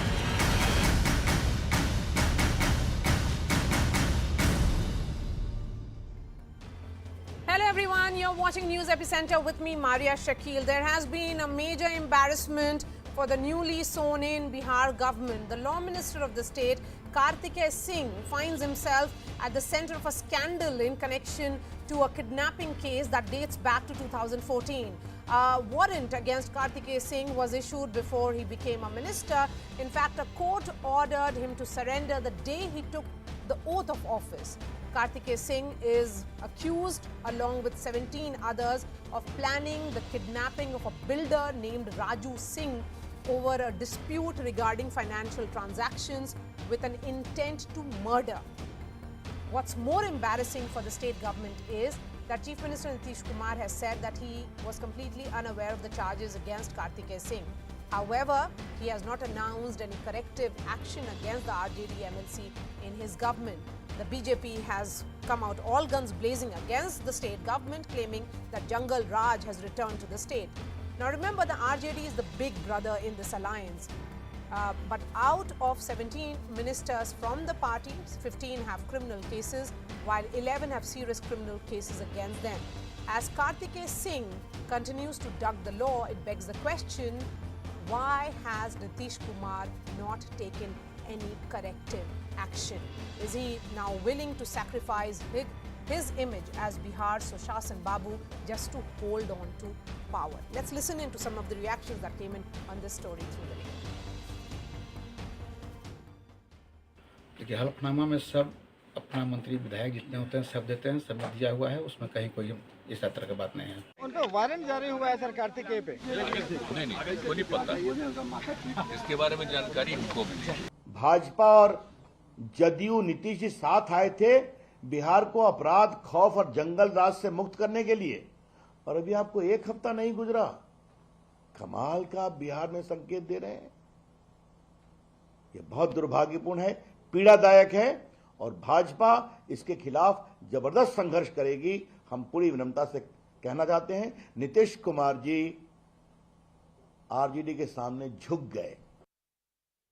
All right, let me bring in my guests now. Nikhil Anand is the spokesperson of the Bihar BJP. Chitranjan Gagan is the spokesperson of and General Secretary of Bihar RJD. Lav Kumar is leader of JDU. Ajay Singh is lawyer of Supreme Court. And Yashwardhan Azad, former IPS officer. Also from the state of Bihar, he tracks Bihar very closely. Mr. Lav Kumar, I'm going to begin with you. Kartikeya Singh has a warrant against him. Shouldn't he surrender or seek bail? Instead, he's sworn in as the minister. देखिए, सबसे बड़ी बात है कि अभी तक जब तक कोर्ट की कार्रवाई नहीं हुई, अभी उनपे कोई कर्सिव स्टेप नहीं लेने का कोर्ट ने एक ऑर्डर निकाला हुआ है 1 सितंबर तक। उस बीच में वो अपना बेल प्ली फाइल करेंगे, जैसा भी होता है कोर्ट का निर्णय होता है वो सब सर्वमान्य होगा। और सब जुडिस मैटर पे हम लोग बोलने के लिए भी अधिकृत नहीं है और बोलना भी उचित नहीं होता है। जैसा कि आज मैं रविशंकर जी को देख रहा था कि वो लेकिन लव कुमार जी कर रहे थे कि इन पर मैं समझ रही हूँ, ये कोर्सिव एक्शन के बारे में क्लियरली लिखा है, नो कोर्सिव एक्शन ये ऑर्डर में। लेकिन मेरा आपसे सवाल ये है कि ये जो सरकार बन रही थी, तो क्या जरूरी था उनको ओथ दिलाना, अगर इस तरह का उनके अगेंस्ट में केस पेंडिंग है, जब अरेस्ट वारंट निकला हुआ है? पॉलिटिकल लोगों पे बहुत सारे केस पेंडिंग रहते हैं। जब तक आप सजा याफ्ता नहीं हो जाते हैं तब तक आपको कैसे मान लिया जाएगा दोषी? ऐसे तो सारे लोगों पे 42% कैबिनेट में ऐसे मंत्री हैं मोदी मंत्रिमंडल में जिन पर केसेस हैं, 32% ऐसे लोग हैं जिन पर बहुत सारे चार्जेस हैं। तो ऐसे थोड़ी है कि सबको हटा दिया जाएगा। सबको इस तरह से अगर हटाया जाता तो जी पर तो बहुत चार्जेस है। माननीय योगी जी पे आप खुद ही देख सकती हैं कि इतने चार्जेस हैं। गो अहेड, हाँ बोलिए। जी, इसमें 147, 148, 139, 295, 153 है, 307, इतनी सारी धाराओं पे योगी जी मुख्यमंत्री बने हुए हैं। कोई नहीं बोल रहा है इस पर। माननीय गृह मंत्री जी पर कैसे कैसे चार्जेस हैं? Nikhil Anand, is the BJP just looking for issues now to target this government? Give them time. 100 दिन तो सब सरकार को दिया जाता है, उसके बाद जज किया जाता है। फर्स्ट डे से टारगेट कर रहे हैं आप। नहीं, इसको बेचैनी, मेरा 1 मिनट टाइम दीजिएगा, 20 सेकंड टाइम दीजिएगा। बेचैनी ये नहीं है, अभी जो बिहार में विकास की एक नई रफ्तार तेज हुई है, जो हम रोजगार पे इस मुद्दे को लेकर आए हैं, जो हिंदू मुस्लिम पे अटक गया था डिबेट, जो सांप्रदायिक उन्माद पे डिबेट अटक गया था, उसको हम विकास के रास्ते पर ले गए हैं। उसी को डाइवर्ट करने की साजिश हो रही है। जब नहीं, वो देखिए अगर ये कोर्ट का ऑर्डर जो है वो तो वाकई सीरियस है। लव कुमार जी, आप लोग ये तो नहीं बोल सकते हैं कि चार्ज नहीं है, चार्ज है।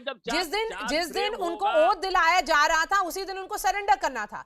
सवाल ये उठता है कि वो सरेंडर कर लेते, या फिर ये जो ओथ है उनका बाद में दिलाया जाता जब उनको क्लीन चिट मिलता कोर्ट से। ये भी सवाल है। निखिल आनंद, 12 तारीख को ही 1 सितंबर तक उनको समय दिया गया था भाई। लेकिन अगर नहीं, वो हम समझ रहे हैं कि 12 तारीख को समय दिया गया था, लेकिन shouldn't the government, shouldn't the chief minister and the deputy chief minister have waited?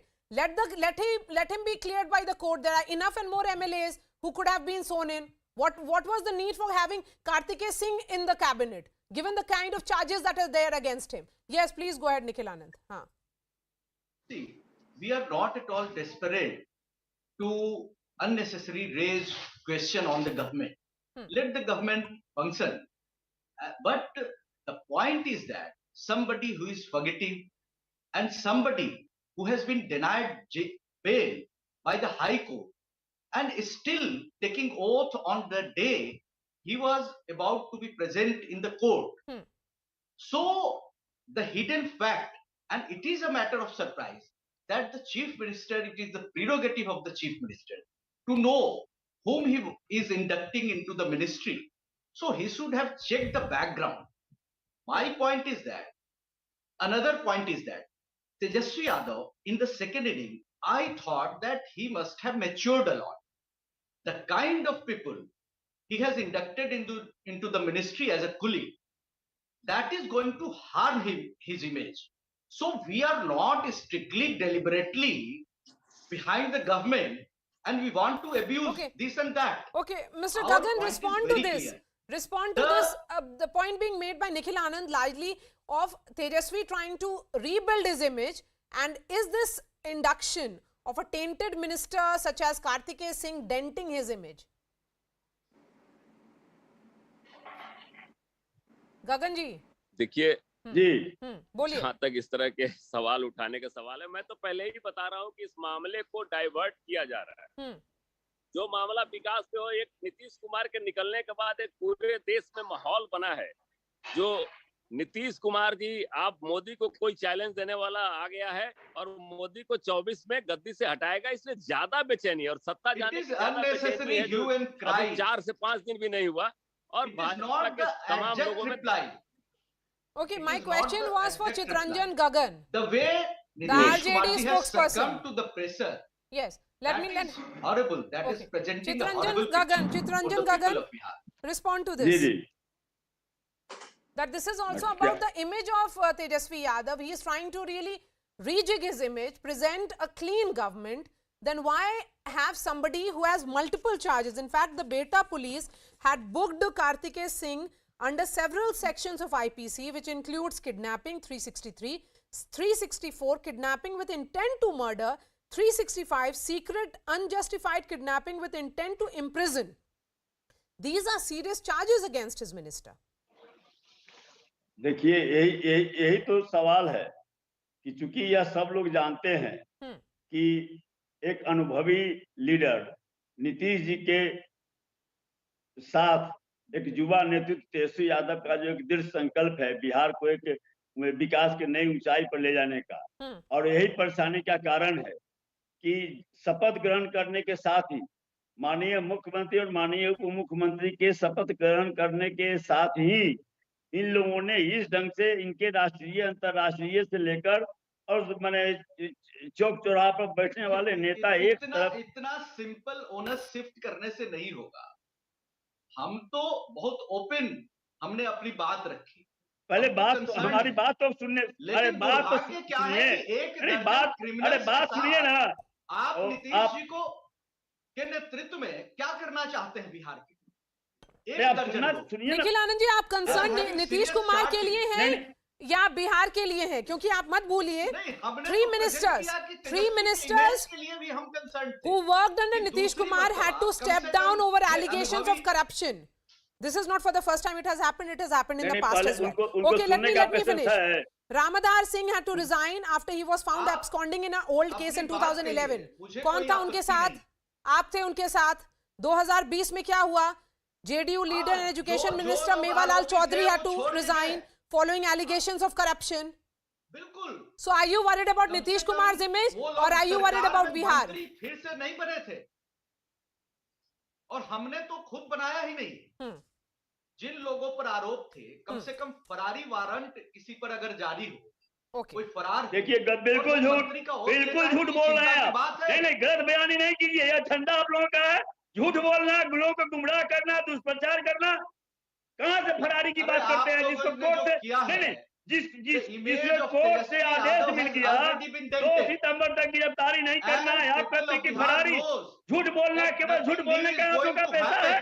झूठ बोल के लोगों को गुमराह करते हैं आप. The old IKEA has been revived.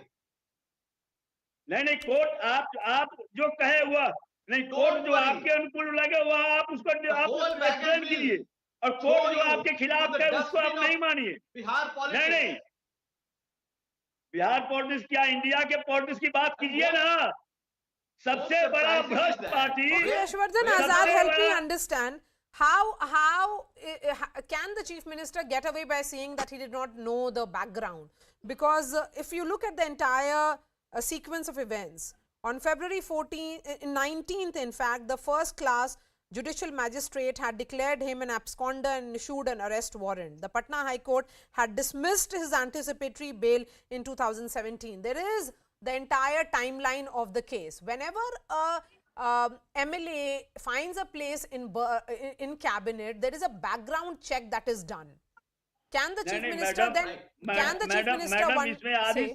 नहीं मैडम, इसमें आधी सच्चाई है, आधी इसमें गलत बात है. नहीं सवाल है कि कोर्ट ने उनके गिरफ्तारी पर रोक लगा दिया. और केवल बोलने से अच्छा है सुन ले. मेरे पास ये है, yes, information सही है, that Danapur Additional and District Session Court ordered the Mokama police to not arrest him until September 1st.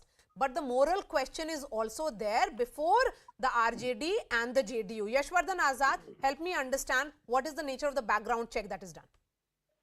You're absolutely right. Wherever any minister is inducted into the cabinet, any member of parliament or an MLA, a background check is always done, invariably done.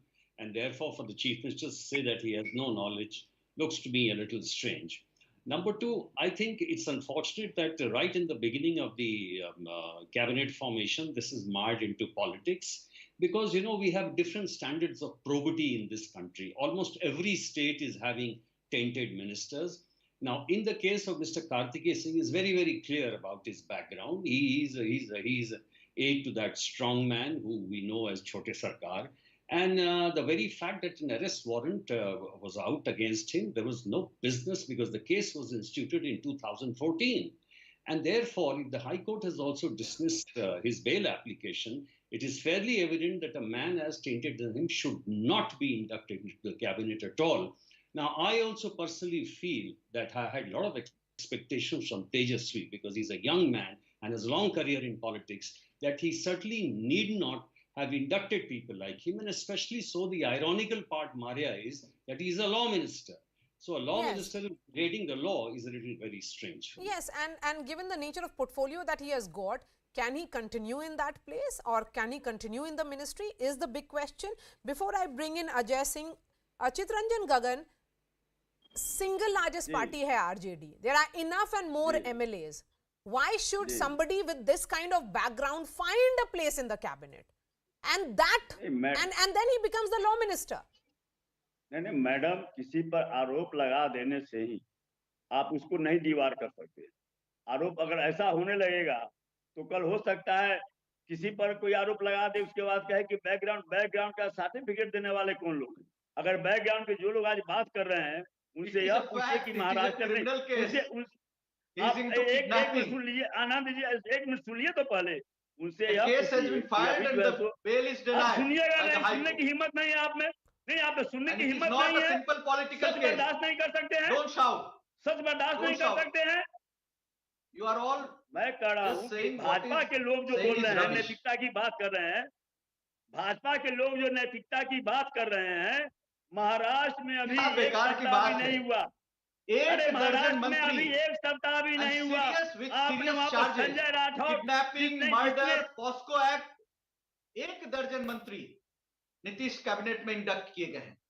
अब क्या चाहिए? आपका तो पूरा आपका जो नीतीश कुमार जी का zero tolerance on corruption and crime. आपका तो बुनियाद करप्शन पर टिका हुआ है, क्या बात कीजिएगा।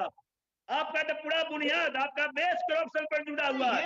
वही आपका बेस की बात नहीं, आपका बेसिक ताकत वही है। उसी ताकत के बल पर आज जो आप कर रहे हैं कि हिंदुस्तान पर हमला करेंगे, आपका बेसिक कुमार को, तेजस्वी यादव को डिफेंड नहीं कर सकते। बेसिक ताकत वही है। Ajay Singh as a lawyer, when you look at the timeline of this case and also this order which says that coercive action should not be taken, do you think there is enough reason why he should not have been included in the first place, and now because a warrant is there against him and he may have got time till 1st September, he should not continue in the cabinet? Maria, with all due respect, I would like to mention 2-3 points here. In a matter, Manoj Narula versus Union of India, Honorable Supreme Court has observed that Chief Minister of a state not to induct charge-sheeted persons facing trial for offences involving moral turpitude as ministers, though there is no limitation for restrictions. The further bench said, criminalization of politics destroyed. Ajay Singh ji, you know, that's almost like an academic debate now. Criminalization of politics, in that case, we can go through all the states and each and every state has enough and more criminals in the cabinet.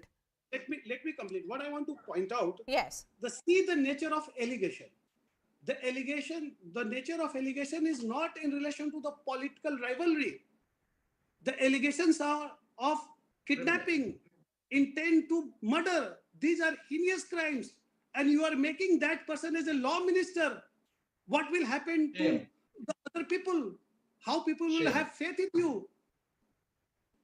Yes. It is totally contradictory. Yes, Chitranjan Gagan and Love Kumar, this is a question to both of you. Yes, yes. Chitranjan Gagan ji, सवाल ये भी है कि वो law minister हैं, विधि मंत्री हैं. How will he uphold the rule of law if he is running away from law? RJD JDU को. हाँ गगन जी बोलिए. आप क्या बोलिएगा मारिया जी? पहली बात तो भाजपा को इस समय बोलने का कोई नैतिक अधिकार नहीं है, पहली बात. दूसरी बात, जब आरोप लगाना हो, क्रिमिनल को लॉ मिनिस्टर बनाया है, आप अरे आपकी तो पार्टी क्रिमिनल है. हम लोग बात पे डिबेट कर लें.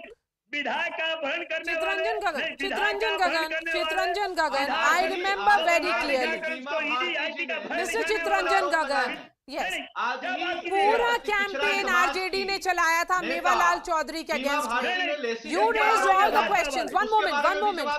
Yes, Mr. Gagan, in 2020, when Education Minister Mevalal Chaudhary was found to be, you know, there were allegations of corruption because of his tenure as Vice Chancellor of an agricultural university, you forced him to resign. What did you do? You forced him to resign. You forced Nitish Kumar to take action against him. Yes, आपने action करवाया क्योंकि आप लोगों ने पूरा action वो campaign किया कि करप्शन, अगर सुशासन बाबू है नीतीश कुमार तो किस तरह से करप्शन हो सकता है. तो ये सवाल तो अब आप पे आ रहा है, वो विधि मंत्री कैसे रहेंगे? Nikhil Anand, one moment. मेरा भी सवाल है. Nikhil Anand, one moment, let him speak. Yes, Nikhil ji को कहिए कि सुनने. बोलिए. हाँ, ठीक है, बोलिए. मेरा सवाल है कि निखिल आनंद जी जो बोल रहे हैं, यह जवाब दें कि महाराष्ट्र में अभी एक सप्ताह पहले जो सरकार का गठन हुआ है मंत्रिमंडल का, उसमें जो है संजय राठौर जो उद्धव ठाकरे की सरकार थी, और यही संजय राठौर के खिलाफ भाजपा ने आवाज उठाने का काम किया था और उसे इस्तीफा दिलवाया था. और आज वही भाजपा की सरकार में संजय राठौर मंत्री हैं और निखिल आनंद जी सफाई देंगे, नैतिकता की बात करेंगे. नहीं, अरे किडनैपिंग का आरोप, वो तो उससे भी घटिया है। वो तो जो है सो महिला को नहीं वह जो है पूजा चौहान को आत्महत्या के लिए बात किया गया। पूजा चौहान को आत्महत्या के लिए बात किया गया। निखिल आनंद जी आज ही बीमा भारती ने आरोप My question then is, Chitranjan Gagan ji, okay, Nikhil Anand, just hold on to your thoughts, please, just wait. Okay, Chitranjan Gagan, the question is not what the BJP is doing in another state. My question is, when you mounted an entire campaign and ensured that a corrupt minister resigns, when that same chief minister was in alliance with the BJP, then the onus is on you now to ensure that you are part of a clean system. Can he continue in office? मुझे ये सवाल, मेरे सवाल का जवाब दीजिए. Can Kartikeya Singh continue in office? आप ही का सवाल का जवाब दे रहे हैं जी. यह मामला और मेवालाल चौधरी का मामला में फर्क समझिए। इसमें जो है पुलिस का जो इन्वेस्टिगेशन है उसको देखिए। पुलिस इन्वेस्टिगेशन में स्पष्ट रूप से कार्तिक सिंह को निर्दोष बताया गया है। पुलिस का इन्वेस्टिगेशन रिपोर्ट देखिए। और इसीलिए अब पुलिस का जो हाई कोर्ट। अरे अजय जी, गजेंद्र सिंह है मोकामा पुलिस स्टेशन इंचार्ज, उनको एक रिपोर्ट में कोट किया जा रहा है गगन जी, जिसमें कहा जा रहा है that it is a lapse on part of a police officer at the police station to not execute the arrest warrant. We are initiating action against him. This is your government now. Lav Kumar, please respond. गृह मंत्री हैं नीतीश कुमार, क्या Kartikeya Singh continue करेंगे government में और will he be asked to resign? Go ahead. एक बात आपने बोल दिया, आपने अपना पॉइंट रख लिया। लव कुमार, एक बात आप समझ लीजिए कि जो यह महागठबंधन की सरकार जो विधि सम्मत जो कार्रवाई होगी उसमें किसी के साथ कोई मरम्मत नहीं है। नहीं ठीक है, लेकिन विधि मंत्री है वो। मारिया जी कंटिन्यू एज द विधि मंत्री। यस लव मारिया जी, मारिया जी, यह भाजपा नहीं है, यह भाजपा नहीं है, भारतीय परिचित है। और नीतीश कुमार जी किसी को भी बचाते नहीं है। अगर जिस तरह से अभी चीजों को समझ रहे हैं, जैसे ही अगर लगेगा तो निश्चित तौर पर जो उचित समय पे उचित कार्रवाई की जाएगी। और पहले भी आपने देखा है, और जिस समय आज निखिल मंडल जी बड़ा उछल के कह रहे हैं कैसे मंत्री बन गए, इनके सहकारिता मंत्री थे 11 में रामाधार सिंह, कैसे मंत्री बन गए थे? उनको रिजाइन कराया, इस्तीफा दिया था, मांझी जी पे इल्जाम इस्तीफा दिया था। वही सवाल है। Luv Kumar ji, one moment Luv Kumar ji, I understand your point of view. ठीक है, रामाधार सिंह को रिजाइन करना पड़ा, जीतन राम मांझी को रिजाइन करना पड़ा, आपने रिजाइन करवाया ना, आपने रिजाइन करवाया। मुझे ये बताइए, कार्तिकेय सिंह रिजाइन करेंगे क्या? कार्तिकेय सिंह रिजाइन करेंगे क्या? मेरी बात सुन लीजिए, इनके कहने से रिजाइन करेंगे, बनती है, इनके कहने से रिजाइन नहीं करेंगे। चलिए, इनके Yashvardhan Azad, final words to you. ये लोग फोर्स कर देंगे नीतीश। अरे मेरी बात तो पहले पूरी सुन लीजिए। अरे आपको बिहार की Yashwardhan Azad, final words to you. Unfortunately, in this debate, no political party has an upper hand. Yes. Because as you rightly said, in every state there are tainted ministers. And therefore the standards of probity being such in India, it is expected. But in Bihar, one expected this would not happen. But I have a feeling, Maria, that the minister will have to resign sooner or later because the arrest warrant is hanging over his head. He may have got reprieve till September 1. But the very fact that despite the arrest warrant, he has been inducted is a sheer indictment of the ministry. And I do hope he has to resign in the interest of Bihar. Yes, and Yashwardhan Azad, given the nature of portfolio, that becomes even more problematic. Absolutely. The law minister, he is holding the crucial law portfolio. So can he continue in office? Not really. If Nitish Kumar made 3 ministers resign in the past, given the nature of allegations that they had, be it Ramadhar Singh or Jitan Ram Manjhi or Mewalal Chaudhary, then why not Kartikeya Singh? It should not be seen from the point of view of Mahagathbandhan 2.0 or Jungle Raj charge that is being leveled by the BJP for the moment. It's more to do with him trying to send that message that he has zero tolerance towards corruption. He has zero tolerance towards criminal antecedents. Absolutely. And Maria, as conclusion, a person who breaks the law should not make the law. This is settled by the Supreme Court as well. All on right. many occasions. Ajay Singh, Yashwardhan Azad, Lav Kumar, Chitranjan Gagan and Nikhil Anand, thank you so much for joining us. Shifting focus to now what was a big shake-up, surprise and shock that came from the BJP.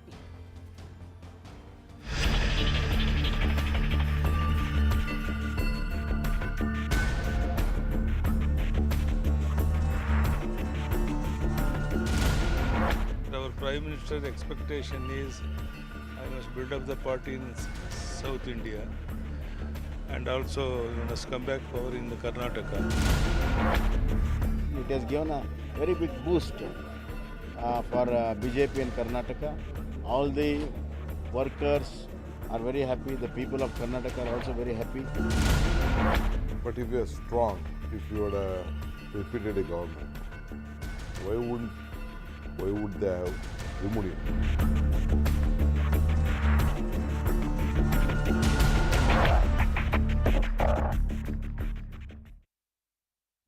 Shifting focus to debate 2, there has been a major shake-up in the BJP. The party has rejigged its parliamentary board completely with 6 new faces.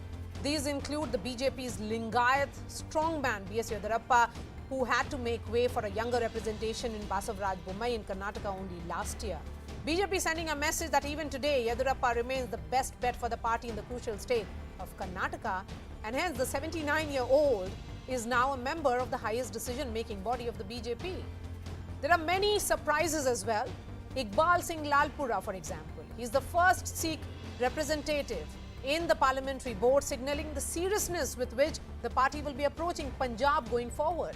For the Northeast representation, there is former Assam Chief Minister Sarbanand Sonowal, Union Minister Nitin Gadkari and Madhya Pradesh Chief Minister Shivraj Singh Chauhan have been dropped from the new BJP parliamentary board. With Chauhan gone, now there is no serving BJP Chief Minister on this crucial board. The woman representation is with Sudha Yadav, a relatively unknown face. She is a former MP from Mahendragarh in Haryana and a party national secretary. The elevation of K. Lakshman, who is 66-year-old by the BJP, is seen as a gesture towards backward class voters in poll-bound Telangana. The only constant in this reshuffle, I would say, of course, our Prime Minister Narendra Modi, Home Minister Amit Shah, BJP Chief JP Nadda and BL Santosh. Union Minister Rajnath Singh, also a former BJP chief, has made a re-entry into the parliamentary board. So what is the big message that is going from this rejig? Much anticipated rejig, I would say. Let me bring in my guests. Tushar Gupta, senior editor, Swarajya magazine. Rashid Kidwai, author, journalist.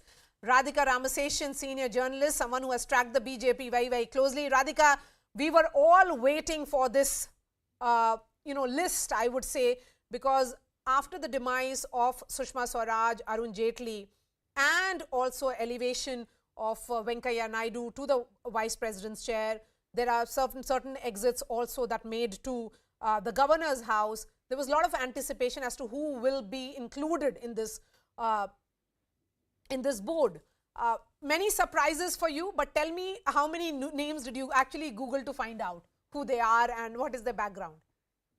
Since I'm very familiar with the BJP, the only name I Googled was that of the person from Punjab. I was frankly not very familiar with his name. Now, Satyanarayan Jatia, for instance, as long as I've covered the BJP, I've known Mr. Jatia. Yes. Sudha Yadav from Haryana. I think she made a bit of a splash in the 96 or 98 election because she had lost her husband in on the battlefront, so to speak. So the BJP fielded her from Mahendragarh, and sort of the emotional quotient was very high in that election. And after that, she has been serving the organization in various capacities.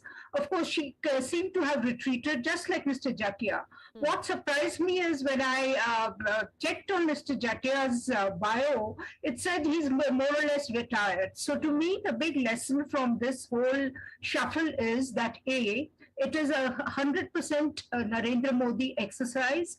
And B, there is the concept of Margdarshak Mandal seems to have been given the go-by for the moment. I would agree on that, because with 79-year-old this man on our television screens, B.S. Yedurappa, making a comeback, Radhika, again, Margdarshak Mandal was supposed to be 75 plus, B.S. Yedurappa is 79. Yeah, he's going to be 80 in February, next February. But it is a recognition of the fact that he is still their most pivotal leader in Karnataka. Absolutely. You know, the BJP has one fixed vote bank, that of the Lingayats. It cannot afford to lose even a part of that vote bank. Hence the importance of Mr. Yedurappa, who has a mass base, a large following. He has the support of the Lingayat clergy. Let's not forget that the clergy is very important. Baswaraj Bommai, although he's a Lingayat, he has not been able to cultivate any of those attributes. So therefore, and does it also in many ways then settle the entire buzz that has been doing the rounds, that will there be another rejig or change of chief minister in the state of Karnataka? For the moment, it looks like it has been, right, Radhika? Yeah, I think Mr. Bommai will stay, continue. Yeah. But as somebody told me last week, that we will fight the election under the leadership of Modi. I mean, the Karnataka That's right. The biggest face that the BJP has. Tushar, come in on this. 2014 onwards is a new BJP. Let's be clear that the kind of social engineering that they have done, the kind of welfareism the message is, the restructuring that the party has done. What do you think is the big takeaway in this? Would you say that the focus is on catchment areas, the states which they see as potential? They want to ensure that there is a northeast representation, a representation from Telangana as well. See, the recent political shakeups, especially in Bihar and what we saw in Bengal, do warrant a significant loss for the BJP in these two states, at least when it comes to 24. So where do they look next? They can't afford to lose Karnataka. They can't afford to lose Haryana, even after 10 years of being in power in the state. But what stands out for me is the leaders from Telangana and Punjab. Punjab is going to be an important state with 13 seats in 2024 because the Aam Aadmi Party will be facing the political backlash from the Akalis, which will probably go back to the NDA by then, which will be Captain Amritsar Singh and whatever is left from the Congress. So for the BJP to have someone from Punjab was very, very important. They're taking those 13 seats very, very seriously. Look at Telangana. They have made some gains in the local elections. They have made their presence felt, but now they want to go for the kill in 2024 elections. Coming to the state elections, Madhya Pradesh is going to elections later next year. Karnataka will have a significant election. And who else can Yedurappa? Now, my point is that a takeaway that the party does not have enough trust in Bommai even now? Or maybe they want to keep Yedurappa in good faith until 2024. So these permutations and combinations are working out. But the larger question, the larger picture is that they want to balance the state and the 2024 elections while taking care of the caste equations, while taking care of the areas where they want to sustain their vote bank, say Karnataka or the Northeast and Madhya Pradesh, while also looking out for gains in Punjab and Telangana. Yes, Rashid, while we talk about those who have made entry into this, what about those who have been dropped? Now you don't have any chief minister in the parliamentary board. We do know that there were certain chief ministers hoping that they will find a place. The fact that Shivraj Singh Chauhan, 4-time chief minister, has been dropped, and Nitin Gadkari as well, former BJP chief. How do you look at that? Yes.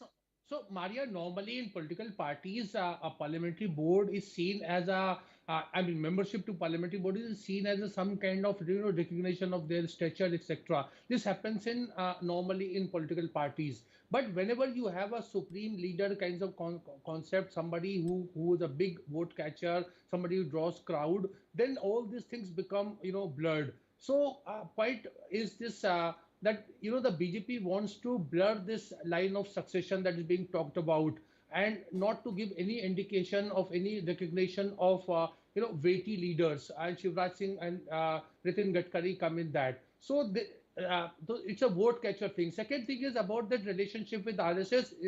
They are on same page, and so whatever changes are brought, nobody has any kind of objection. Anybody who symbolically, I don't think Mr. Lalpur or other people have a effect, political weightage to make the party win. After end of the day, the votes are voters are attracted by Mr. Narendra Modi and Mr. Amit Shah. So this is the thing. Everybody's there on Daya and Kripa kind of thing is there for their induction, and this is being talked about in media. But I think politically, it just reinforces the thing that the big two, they matter and rest of them don't. Is that the right assessment, Radhika? As far as the succession business is concerned, I don't think the issue sort of rears its head in the BJP at all. I mean, to think of Mr. Gadkari as some kind of a successor, you've got to be kidding me. Gadkari is virtually on the fringes now. They've raised a leader like Devendra Fadnavis, who's from Vidarbha. I mean, he's had his ups and downs. Maybe he's not in the most robust of health, but he's still a factor, and he's been inducted in the Central Election Committee as well. Central Election Committee. Yes. And Shivraj Singh Chauhan. I mean, Shivraj Singh Chauhan, he sort of owed everything finally to Mr. Modi. I mean, his job was virtually on the line, but he was reinstated simply because they don't have another OBC leader, and the OBC votes matter in Madhya Pradesh. So I think it's unrelated to succession. Now, why have these two been dropped? I think it's a kind of Chauhan will definitely stay as the chief minister till the next Madhya Pradesh elections, and depending on the outcome, that's next year. It will be known. As for Mr. Gadkari, I really think that his electoral fate is on the line for the moment. I don't know if they will give him a ticket again from Nagpur or what awaits him, but I think he's the one who's got dented the most in this exercise. And the woman representation here, because we have seen Sushma Swaraj in the parliamentary board, Radhika. Now you have Sudha Yadav. Yeah, that contrast will be talked about. Definitely. I mean, Sudha is definitely knows Sushma Swaraj. She is an extremely soft-spoken person. She knows the organization in and out. I've interacted with her a number of times, but there is really no Sushma Swaraj in the BJP today. Of course, I mean, they have weighty women like Nirmala Sitaraman, Smriti Irani, and so on. But if you're looking at Sushma Swaraj, well, Sushma Swaraj can't be surpassed that easily. So her lack will be felt at some point or the other. And definitely Sudha Yadav is not really a substitute for her. In the Central Election Committee, you have an ex-officio member, Vanthi Srinivas, from Tamil Nadu. Yes.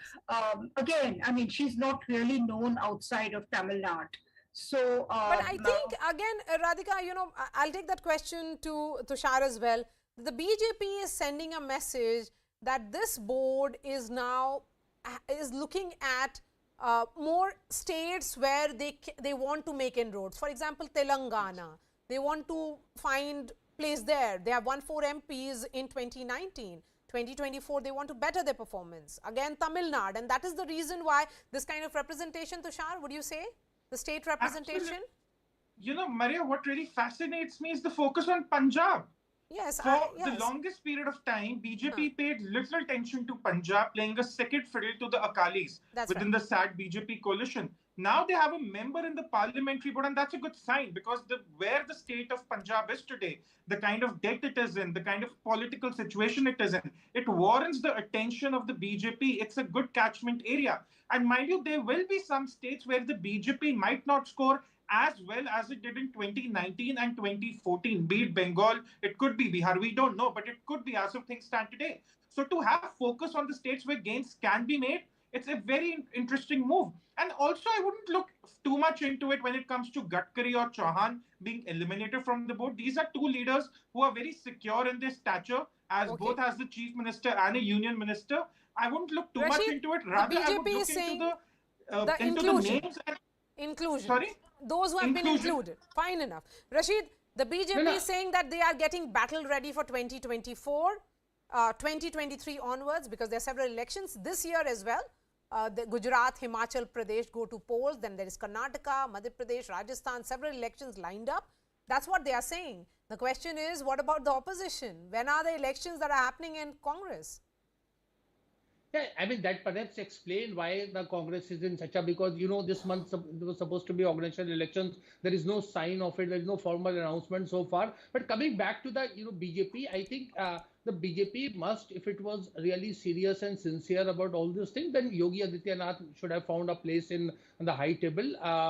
And so was the Assam Chief Minister. I think, again, this exercise, basically BJP likes to do this kind of things about they're very high on optics. When they say that, Telangana, Tamil Nadu, Punjab, I would repeat that it is not that these leaders would make a, big mark. And as Radhika ji was saying about Jatia, making a big, significance in Madhya Pradesh. I mean, anybody who knows the ground situation would not second that. And if at all, then it was Shivraj Singh Chauhan. Line of succession comes in because that kind of, people like Yogi Adityanath are not drafted, Assam Chief Minister is not drafted. So somehow a kind of attempt is there, because we know that, there's a lot of buzz going on. What will happen in 24? What will happen after 24? All these things are there. So some kind of exercise is being done so that nobody emerges that kind of strong. Okay. Radhika, your final words. Yeah, I mean, you want me to comment on the succession? No, not really on the succession part.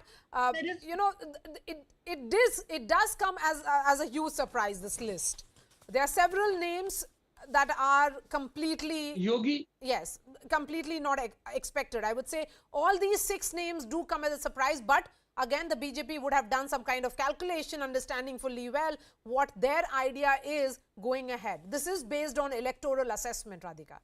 Okay, I mean, didn't you find it surprising that Sarbanand Sonowal was inducted in the Central Parliamentary Board? I mean, I would imagine that Hemanta Biswa Sarma is the lord and monarch of all that he surveys in the east, the northeast, and even as far as Bengal and Orissa. Now, my point is that, these two are such hardcore political animals, especially Mr. Narendra Modi, that I think, I mean, it's just an insinuation on my part, but Sonowal is there as some kind of a counterweight against Hemanta Biswa Sarma, because after all, they would not like a regional satrap to be, to morph into some kind of an omniscient figure.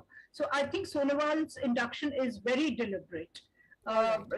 Yedurappa's is deliberate for a totally different reason, but Sonowal's was definitely a bit of a surprise to me. I wouldn't have thought that he would come into the parliamentary board. Yes. As far as Jatia is concerned, well, I agree with Rashid. I don't know what his electoral value is at the moment. He was, in his own time, he stood for labor rights and trade unionism. He had very good relations with the Bharatiya Mazdoor Sangh, but now I don't know. But I'm sure they're going to use him in some way or the other, as also Sudha Yadav, who is a backward caste person. Yes.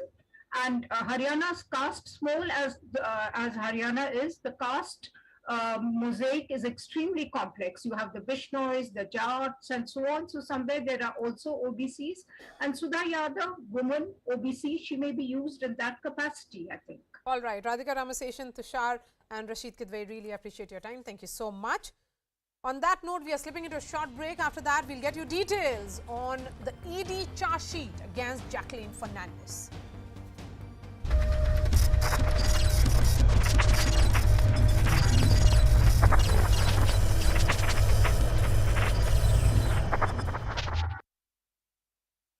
Were left stranded after a sudden rise in the water level of the Kailash Nala. A rescue team was deployed along the Yatra route, which brought them to safety. Several rivers are in spate due to incessant rains in Himachal Pradesh. And to make matters worse, the Met Department has issued a heavy rain alert for the next 3 days. In Bhagalpur in Bihar, this house next to a river crumbled within seconds. It happened after the water level in the Ganga reduced, leading to erosion of soil. In fact, due to land degradation, soil is getting increasingly eroded, leading to collapse of houses across the board. At least 7 Indo-Tibetan border police died in a bus accident in Jammu and Kashmir's Pahalgam. The bus that they were travelling in skidded down a road and fell into a riverbed.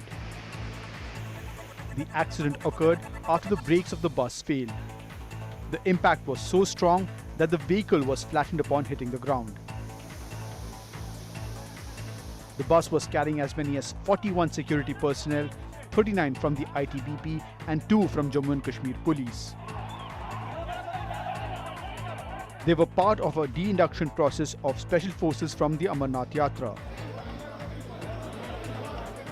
19 ambulances were rushed to the spot after the accident, and a massive rescue operation involving BSF personnel and the civil administration was carried out. Well, in a big boost to India's military capabilities in Ladakh, the Indian Army has deployed a new assault vessel in the Pangong Lake. The landing craft assault will enhance operations along the LAC. The landing craft assault can carry out 35 combat troops at a time, and it can reach any area of the lake in a very short time. The body of an army Jawan who had been missing since 1984 was finally found after 38 years in a bunker in the Siachen Glacier. Lance Nayak Chandrasekhar Harbola of the 19 Kumaon Regiment was identified from the identification disc found on his body. He was part of a 20-member troop team that was caught in an ice storm while patrolling. 2 masked men were spotted on CCTV planting a bomb below a parked police car in Amritsar. The incident came to light after the bike-borne men were seen by some locals who flagged off the authorities. A bomb disposal squad reached the spot, it removed the bomb and defused it. Prime Minister Modi is likely to meet his Pakistani counterpart Nawaz Sharif next month. Both leaders, in fact, will come face-to-face at the SCO summit in Uzbekistan.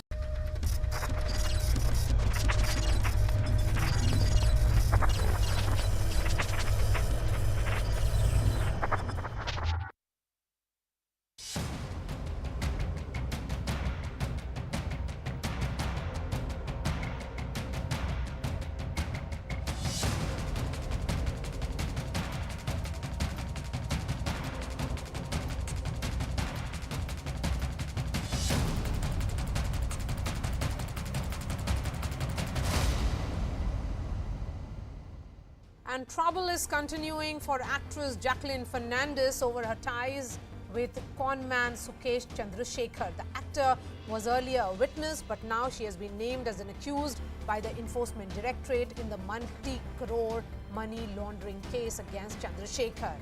As per the Enforcement Directorate, the actor received gifts worth over 5 crore from the conman, including jewelry, designer bags, expensive vacations, cars, horses, and even rare cats. The ED also says she was aware of the extortion that was taking place and still accepted gifts from Sukesh Chandrasekhar. Delhi's Patiala House Court will decide on the point of cognizance over the fresh charge sheet on August 31st. Sukesh Chandrasekhar has been accused of running a 200 crore extortion racket from jail, targeting the high and mighty from the world of business and politics. The matter came to light after Aditi Singh, the wife of former Ranbaxy promoter Shivendra Singh, lodged a complaint against Sukesh. As per sources, she paid 150 crore in cash in numerous tranches to a co-accused and Sukesh's aides, Deepak and Pradeep Ramnani. The other aspect of the scam is the sheer complicity of jail officials in Sukesh's crimes. They allegedly accepted hefty bribes to help Sukesh run his extortion empire from inside the prison, providing him SIM cards, cell phones, expensive liquor, and facilitating parties as well as glamorous visitors. Around 25 jail officials are under the scanner and many have already been arrested. With the actor now an accused, will more skeletons come tumbling out? In fact, is Jacqueline Fernandez just one individual in Sukesh Chandrasekhar's glamorous nexus? Here's how the drama unfolded today.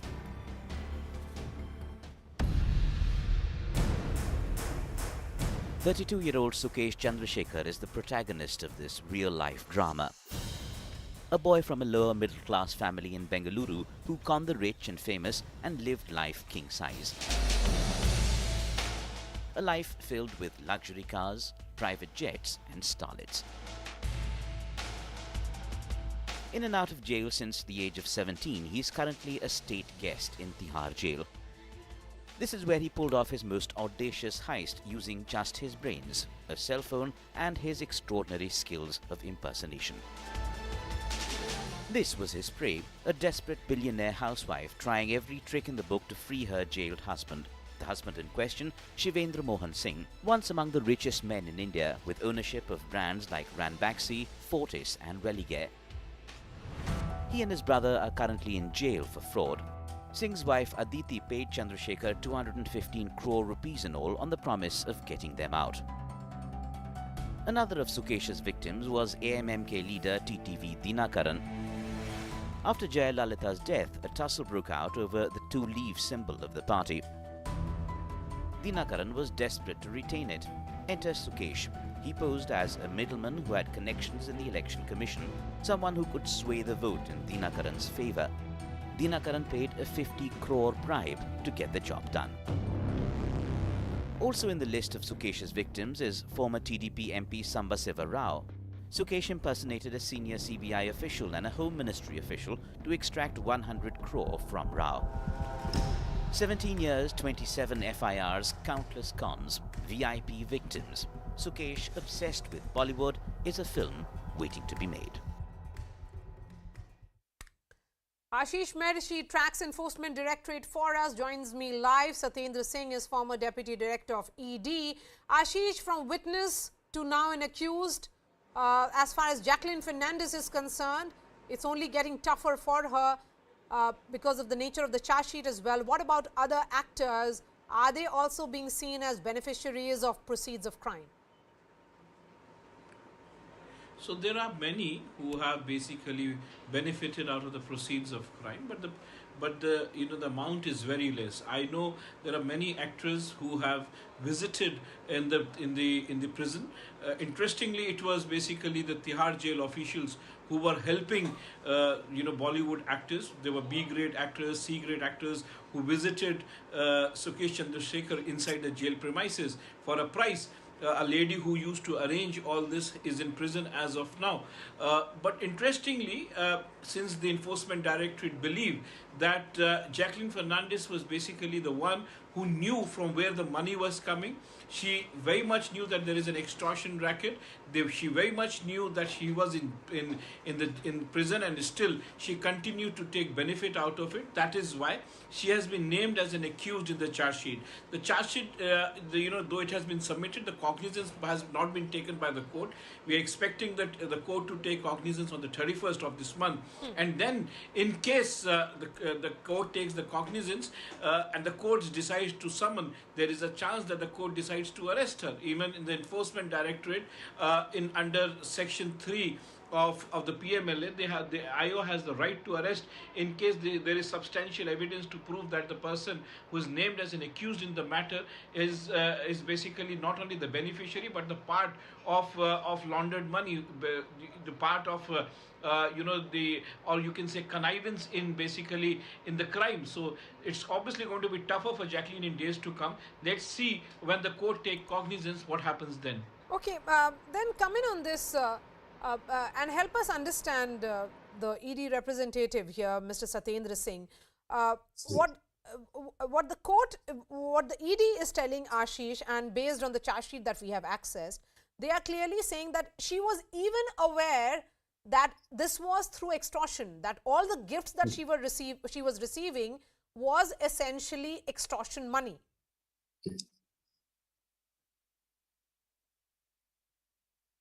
तो फिर क्या case बनता है Jacqueline Fernandes के against में? ये हमारे जी, यदि ये फैक्ट सही हैं, जैसा कि मीडिया रिपोर्ट्स बता रही हैं, आपके कॉरेस्पॉन्डेंट बता रहे हैं, तो जैकलिन बहुत बड़ी प्रॉब्लम में है, क्योंकि जो मनी लॉन्ड्रिंग का ऑफेंस है वो सेक्शन 3 में डिफाइन है, उसमें सर्टेन एक्टिविटीज हैं. यदि उनमें से आपने एक एक्टिविटी की है, एक से ज्यादा की है, नोइंगली की है, तो डेफिनेटली आपने मनी लॉन्ड्रिंग का ऑफेंस किया है. और जैकलिन जो है उसके पास प्रोसीड ऑफ क्राइम आया भी, उसकी पोजीशन में भी रहा, उन्होंने यूज भी किया. तो ऐसा लगता है कि प्राइमा फेसी लग रहा है कि वो accused हैं money laundering. Ashish, since now that she is an accused in the charge sheet of the Enforcement Directorate, and she has so far cooperated in the investigation also, because every time ED Ashish has questioned Jacqueline, she has appeared before the ED. What does it actually mean now for the investigation? Is she the final name, or are you of the opinion that there could be several high-profile names of actors that could come in the next few days? So, in the last charge sheet before the one that has been filed today, there are many names that have come to light, including Noora Fatehi. In fact, there are many actresses who have even visited Sukesh Chandrasekhar in the prison, and that was for a price. When these actresses, I would not like to name those actresses as of now, but interestingly, their visit in the prison to meet Sukesh Chandrasekhar was for a cost, and that cost was paid by none other than Sukesh Chandrasekhar from the proceeds of crime. So there could be more names in days to come, but the biggest beneficiary of the proceeds of crime, these actresses have been small beneficiaries, but the biggest beneficiary of the proceeds of crime is Jacqueline Fernandez and her family members. This association, it's not only about 5 crore rupees.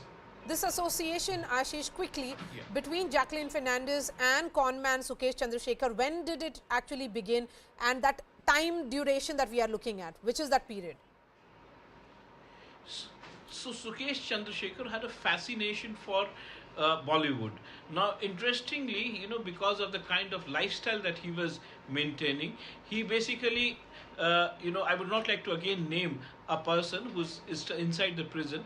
She basically arranged his meetings with different Bollywood actresses, and that is how, and the kind of lifestyle he was maintaining, the kind of money that he had, Bollywood actresses got attracted towards that kind of money or lifestyle, and that is why, even Jacqueline Fernandez had fallen into that trap. But ultimately, once she had fallen into that trap, she also became a part of it. Okay. So she was not only the beneficiary, she was basically aware of what is happening. Okay. Though, he was in jail, she was very much in the know, and despite that, she continued to travel with him. I remember one incident which is mentioned in the previous charge sheet, and it says that Jacqueline Fernandez had travelled with Sukesh Chandrasekhar when father of Sukesh Chandrasekhar expired. So the court gave him payroll to travel. But interestingly, they travelled in a charter plane, and the expenses were taken care of by Sukesh Chandrasekhar. So me and you can't hire a charter plane. So Ashish, the trouble is only mounting for Jacqueline Fernandez. Perhaps she'll be now hiring a good criminal lawyer to handle her case, because this is only getting more troublesome for her. Thank you so much for joining us, Ashish and Satyendra Singh. That's all from me. Thanks so much for watching, and I'll be seeing you tomorrow.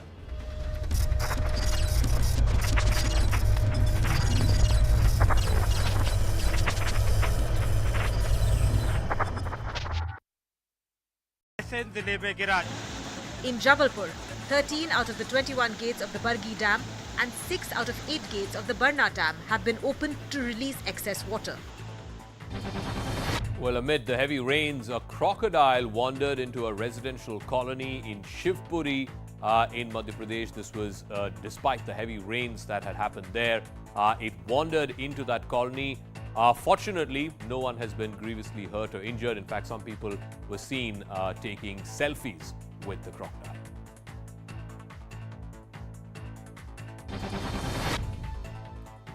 All right, and what is turning out to be a bit of an embarrassment for Eknath Shinde's government. One of his MLAs was seen abusing and slapping a catering manager because of the poor quality of food that he had delivered at that place. As a result of which, the MLA in question slapped the man. When our reporter tried to confront him, subsequently, he expressed no remorse or regret whatsoever.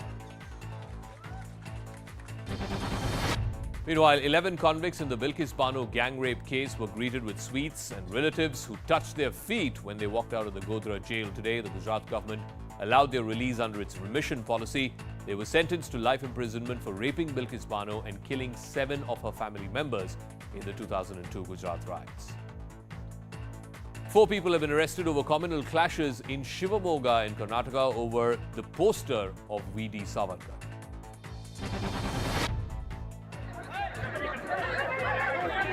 Shivamogga in Karnataka is tense.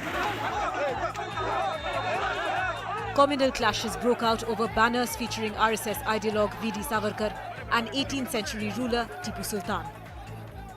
One person was stabbed in these clashes, after which prohibitory orders were issued. Section 144 is in place in the Shivamogga, and right now I am showing you the pictures from the Gandhi Bazaar, just from 500 meters away from here. Things flared up after a banner featuring Savarkar was put up as part of Independence Day celebrations. A group of Muslim youth objected, removed the banner and tried to install a Tipu Sultan banner at the same spot. This eventually resulted in a clash between both groups, and police ended up lathi-charging the mob to try and control the situation. This is a big setback for India. World football governing body FIFA has suspended India for what it calls undue influence from third parties. This is the first time that the All India Football Federation has been banned by FIFA in its 85-year history. The FIFA Council has said there have been flagrant violations of its statutes. So what does the FIFA ban mean for India? Number one, it jeopardizes India's chances of hosting the Under-17 Women's World Cup in October. FIFA has said that India will not be in a position to host that event. The Women's World Cup was scheduled to be held in India from the 11th of October till the 30th. If this ban is not lifted, then India has to forego the hosting rights. The national teams, both men and women, cannot.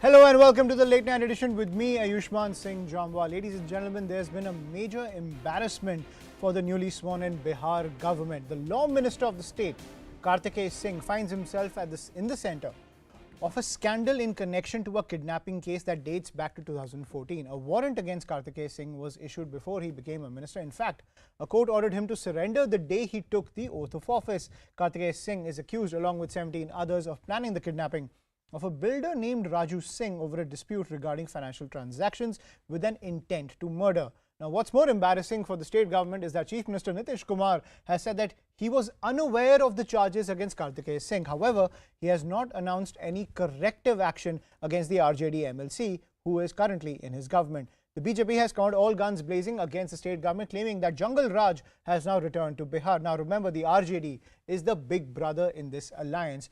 But out of the 17 ministers from the party, 15 already have criminal cases against them, while 11 have serious criminal cases against them.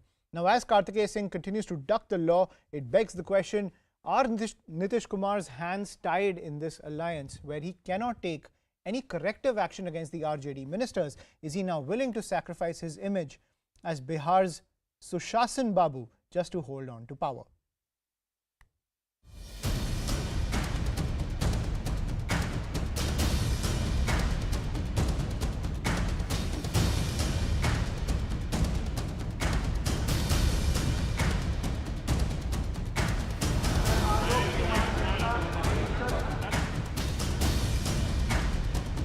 हलफनामा में सब अपना मंत्री विधायक जितने होते हैं सब देते हैं, सब दिया हुआ है, उसमें कहीं कोई इस तरह की बात नहीं है। नहीं को नहीं पता, इसके बारे में जानकारी हमको मिली है। भाजपा और जदयू नीतीश जी साथ आए थे बिहार को अपराध, खौफ और जंगल राज से मुक्त करने के लिए, और अभी आपको एक हफ्ता नहीं गुजरा, कमाल का बिहार में संकेत दे रहे हैं।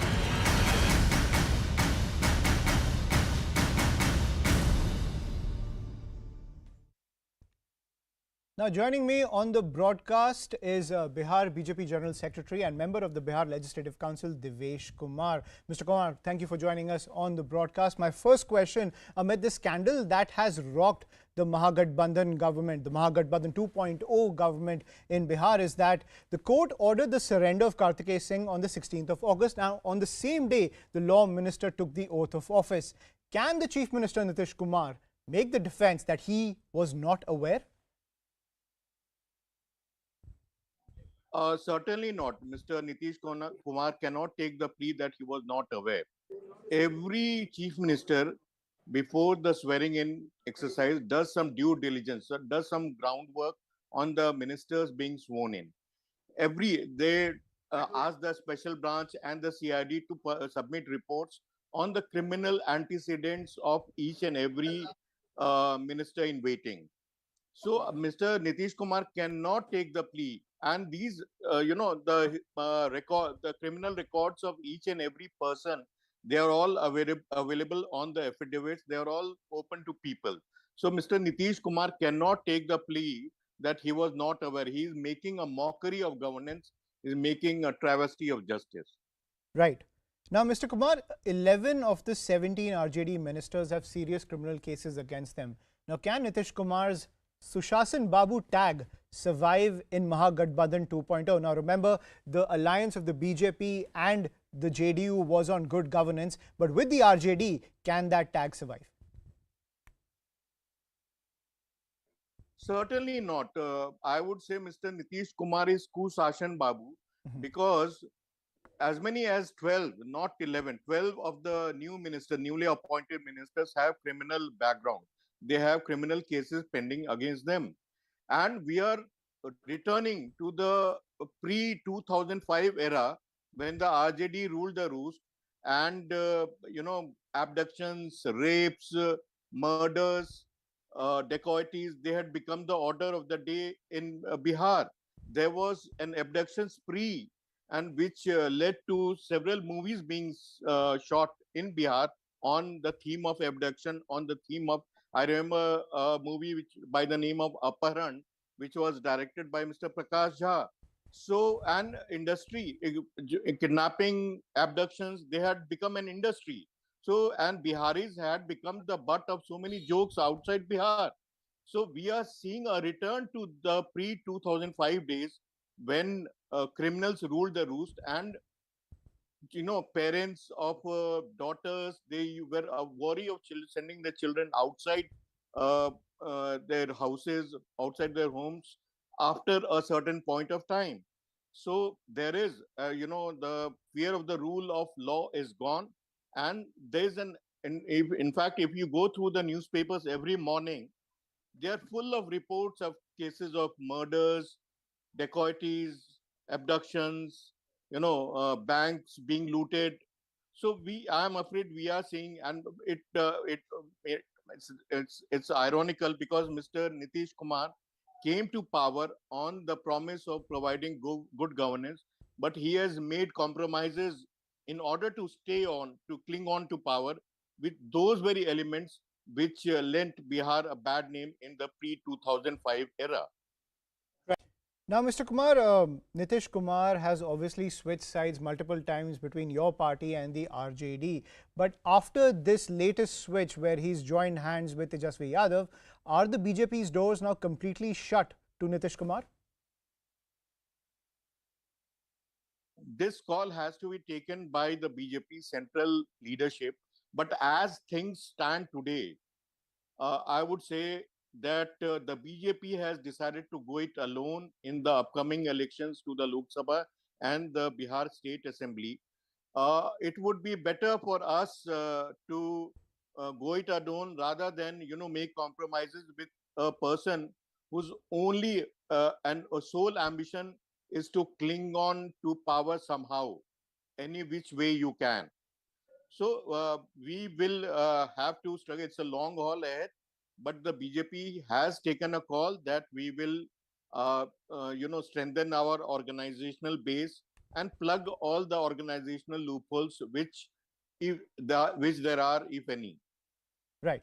And my final question, Mr. Kumar, has Nitish Kumar's exit been actually a blessing in disguise for the BJP ahead of the Lok Sabha elections and the state elections which take place in 2025? It certainly is a blessing in disguise. As I said, the party, we already have a very strong organizational base in Bihar. If you have been reading newspaper reports, and I'm sure many newspaper channels had covered, last month we held a big congregation. We had a joint meeting of all our morchas, and we sent as many as for almost 300 representatives, members of these morchas, to 200 assembly segments for 2 consecutive days, and they were given a questionnaire which they had to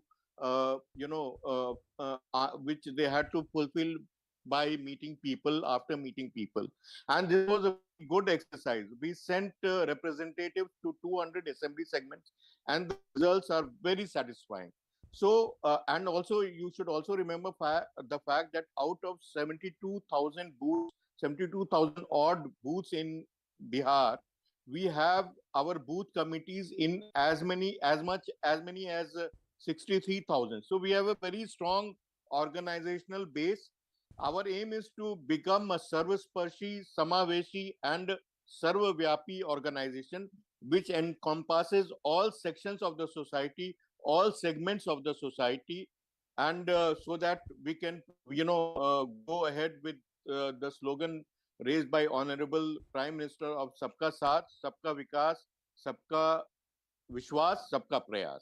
Right. Thank you, Mr. Devesh Kumar, for joining us on the broadcast and giving us the BJP's perspective when it comes to the political dynamics in Bihar. So the dynamics continue, but the scandal continues to hit the Mahagathbandhan government. Nitish Kumar finding it tough to maintain his Sushasan Babu tag while being allied with the RJD. We'll continue to track all the developments which are coming in from Bihar, but some breaking news coming in from down south, from Karnataka, where the national anthem has now been made mandatory in all schools and colleges. The state government has passed the order asking all government, private and aided educational institutions to ensure students sing the national anthem every morning. That big move coming in from the Karnataka government. I'm joined by Harish Upadhyay on the broadcast, who's getting us this piece of breaking news. Harish, so clearly a move right ahead of the state elections.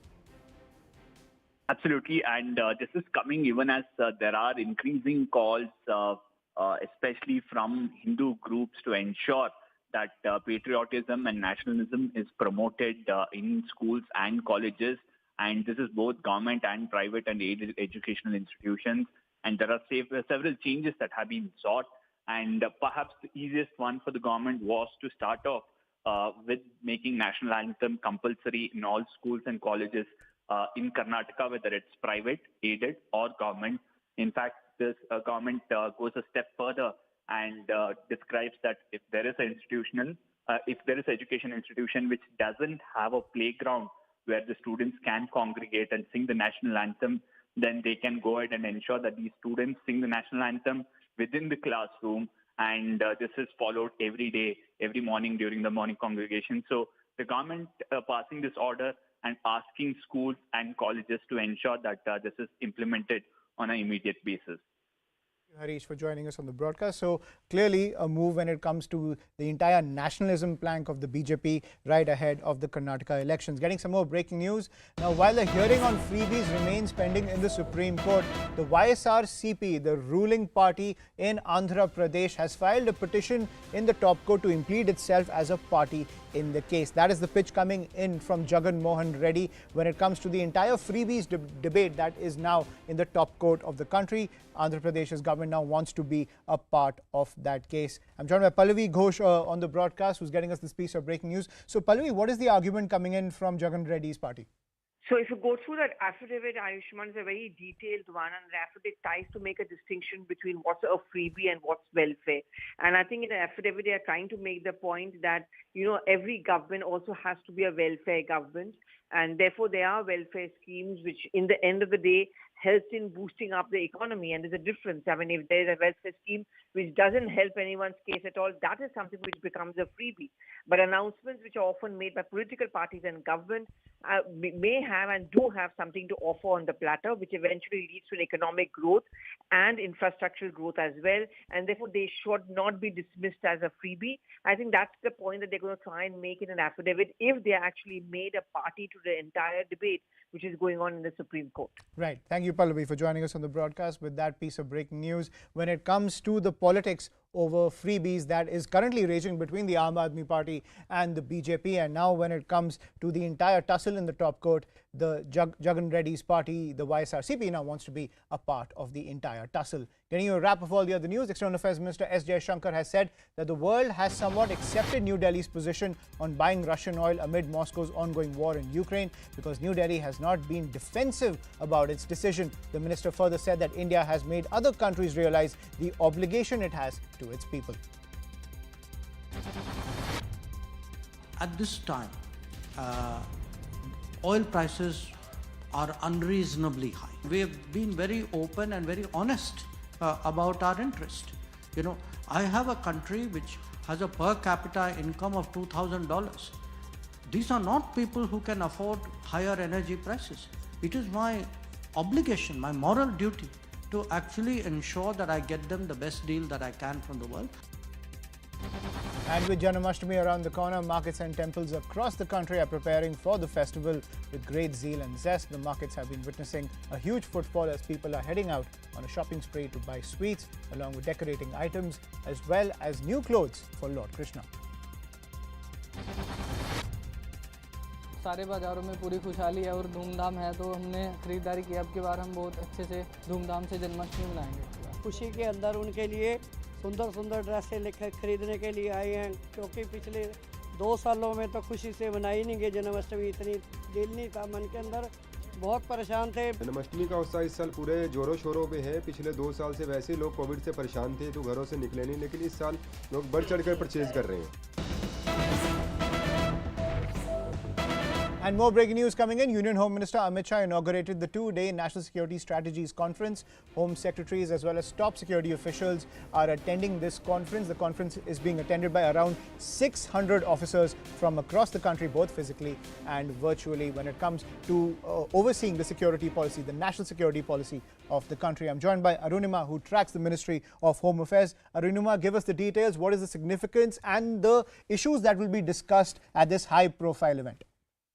So all the top cops of the country, the state DGPs, the DGs of paramilitary forces, those top officials from the intelligence bureau, they're all sitting together for 2 days and discussing issues like increasing radicalization, the fallout of cryptocurrency, rogue drones that are making their presence felt in Jammu and Kashmir, in Punjab. These are the top issues which policemen and women have identified as internal security issues which must be targeted on priority. Solutions must be found on priority. Union Home Minister, when he addressed the top cops, he said that maybe it is time to look at human intelligence. Even though there's a lot of reliance on technology, the role of district level policing, he highlighted, saying, that is something that we need to focus on. He will address them again at the end of day 2. That's the closing part of this 2-day conference. It's interesting because they're all getting together to look at radicalization as issue. Something that CNN News 18's investigation, on border areas of India and Bangladesh, India and Nepal have also been highlighting. That is an issue which is at the center of this 2-day conference as well. Right. Thank you, Arunima, for joining us on the broadcast and decoding the significance of this important security conference. Getting you some more news. Popular milk brands Amul and Mother Dairy have decided to raise their milk prices by 2 rupees per litre from Wednesday to compensate for the increase in procurement costs. The hike, which comes days before Janmashtami celebrations and months ahead of the flush season when milk supplies usually rise, may impact household budgets because milk is one of the most widely consumed items. दूध का rate गांव के लिहाज से ज़्यादा नहीं है, क्योंकि गांव का जो चारा है वो भी तो महंगा हो गया। तो किसान लोगों को दूध की आमदनी होती है, खेती की और दूध की 2 आमदनी होती है। बजट तो बहुत फ़र्क पड़ रहा है इस पे, क्योंकि अब देखो आजकल के हर एक चीज़ महंगाई से बढ़ता ही जा रहा है। गरीब तो अब सोचता है कि अब दूध बच्चों के लिए कैसे ले पाएगा। And rescuers have recovered bodies of 2 teenagers who were drowned in the Beas after a temporary wooden bridge was washed away in a flash flood at Solang village in the Manali subdivision of the Kulu district. 1 woman is still missing. The incident took place when the victims were going for a village fair. The bridge was swept away while they were crossing. The administration is on high alert after water level has risen in the Narmadapuram area of Madhya Pradesh. The danger mark has been touched. The DM NK Singh assured the local residents by saying that they are still 1.5 feet away from touching the alarm mark. He also said that people have been placed across the banks in case flood-like situation arises in that area. And as heavy rains continue to lash North India, the water level of the Yamuna River has increased in Agra. The administration has now put up a new selfie point for tourists near the Taj Mahal so that they can capture the beauty of this symbol of love. Taj Mahal के बारे में मैं पहले आया था, but इतना पानी नहीं था। अभी इसका जल स्तर काफ़ी अच्छा है और इसको देखने में काफ़ी अच्छा लग रहा है और मैं चाहता हूँ कि और भी जो विजिटर आएँ देखने तो उसकी खूबसूरती और भी अच्छी लगती है। मैं तो आई अनएक्सपेक्टेड देखा कि बहुत अच्छा वाटर लेवल है, तो देख के बहुत सुंदर लग रहा है, बल्कि पिछली बार से भी ज़्यादा सुंदर लग रहा है। And we're going to take a short break. Stay tuned for more breaking news after a quick break.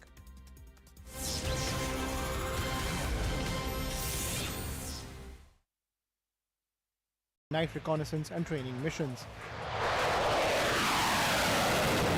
Air Force personnel loaded an F-16V fighter with a US-made anti-ship missile and carried out combat readiness exercises to simulate defense against a possible invasion by China. Taiwan's drill follows days of Chinese missile firings and incursions into Taiwan's sea and airspace by ships and planes. Beijing's war drills were in retaliation to the recent visit of US House Speaker Nancy Pelosi and a congressional delegation to Taiwan. Amidst its standoff with Taiwan, China is reportedly developing a flying submarine, an unmanned drone. It can approach an underwater target slowly. It is capable of staying in one place for a while. Once it reaches the surface of the water, it can fly at 74.5 miles per hour. That is twice as fast as a typical drone that's powered by rotor blades. It performs both military as well as civilian tasks. Stunning videos of water spouts in Florida in the United States are going viral. These water spouts, which are also known as tornado over water, were formed after massive thunderstorms. The videos show multiple lightning strikes near the water spout, as well as looming storm clouds. It moved away from the shore after forming and did not touch the land. Iraq's once lush Garden of Eden is now resembling a desert. Iraq's swamplands have been battered by 3 years of drought and low rainfall, as well as reduced river flows from neighboring Turkey and Iran.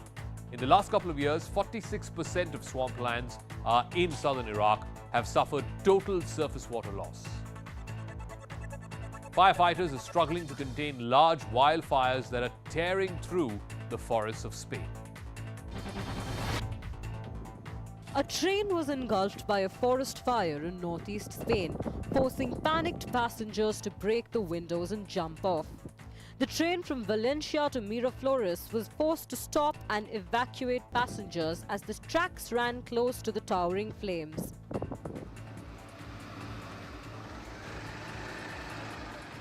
Firefighters are struggling to contain large wildfires tearing through the forests in Valencia. Powerful winds have made the fires difficult to put out, and they have swept through 6,000.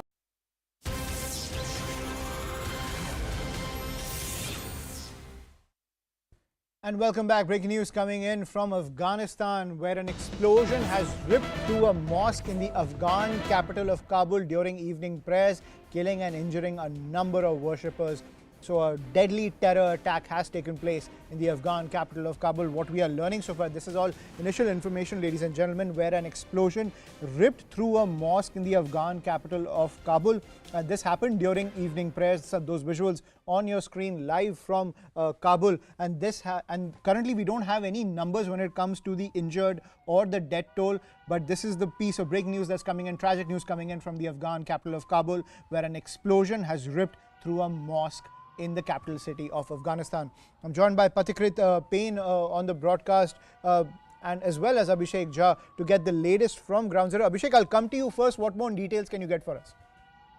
Also, it looks like there was this massive explosion which has happened at the mosque Tariq Hotel, Karnataka area of Kabul, Afghanistan. Initial reports have claimed that dozens of people have been killed and many others have been wounded. The Italian NGO, which is also extending emergency healthcare and facilities for the people in Kabul, they have reported that they have over 27 people in their hospitals so far following the explosion, and include 5 among them. The explosion has also apparently the Imam of the masjid who was also present there. This has happened during there. So more details are yet to come, but it looks like after a long time there has been a massive explosion which has a number of casualties are feared. We are still not sure about the number, but it is that the explosion that has taken place in Kabul masjid, right.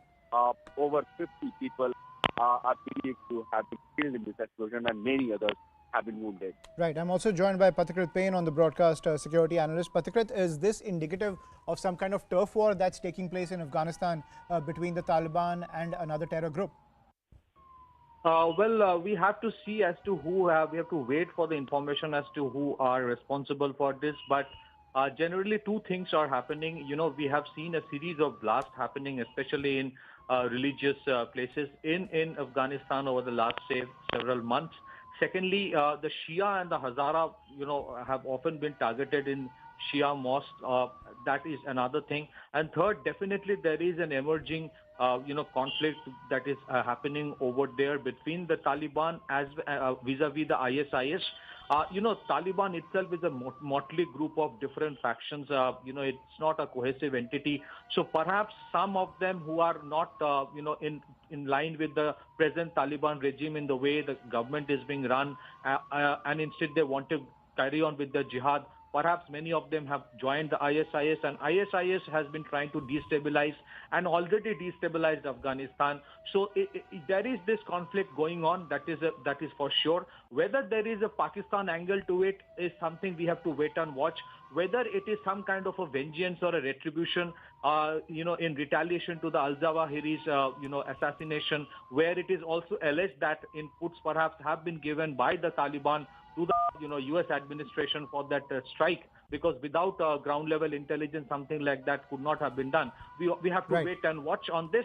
But yes, there is an emerging conflict between ISIS and Taliban that is happening over there. That is was going to destabilize that place even more, and its fallout will definitely be in other places. Particularly, we're getting some initial information now that 20 people are now confirmed dead and 40 people have been wounded in this terror attack that has rocked this mosque in the city of Kabul in Afghanistan. We'll continue to track all the developments which are coming in the wake of this deadly terror attack. Patrikar, thank you for joining us on the broadcast, as well as Abhishek Jha. That's all we have to pack in on the show.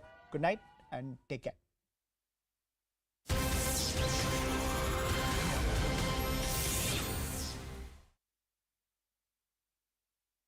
AAP leader Kartikeya Singh as the law minister of the state. An arrest warrant has been pending against Kartikeya Singh in a 2014 kidnapping case. Singh had been asked to surrender in a Danapur court on the 16th of August. That's the very day he took the oath of office. Amidst China's war rhetoric, Taiwan is not sitting back. In fact, it is fighting and fighting back hard.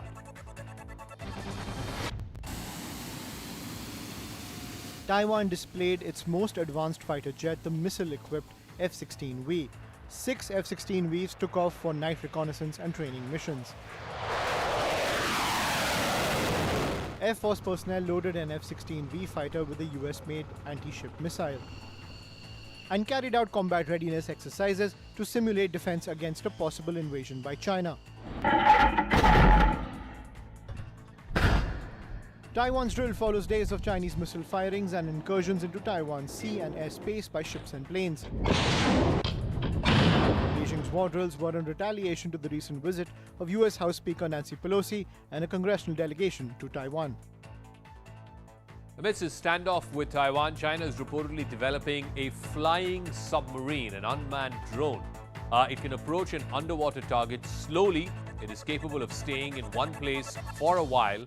Once it reaches the surface of the water, it can fly at 74.5 miles per hour. That is twice as fast as a typical drone that's powered by rotor blades. It performs both military as well as civilian tasks.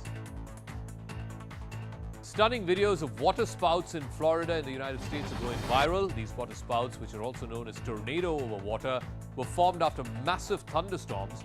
The videos show multiple lightning strikes near the water spout, as well as looming storm clouds. It moved away from the shore after forming and did not touch the land. Iraq's once lush Garden of Eden is now resembling a desert. Iraq's swamplands have been battered by 3 years of drought and low rainfall, as well as reduced river flows from neighboring Turkey and Iran. In the last couple of years, 46% of swamplands in southern Iraq have suffered total surface water loss. Firefighters are struggling to contain large wildfires that are tearing through the forests of Spain. A train was engulfed by a forest fire in northeast Spain, forcing panicked passengers to break the windows and jump off. The train from Valencia to Miraflores was forced to stop and evacuate passengers as the tracks ran close to the towering flames.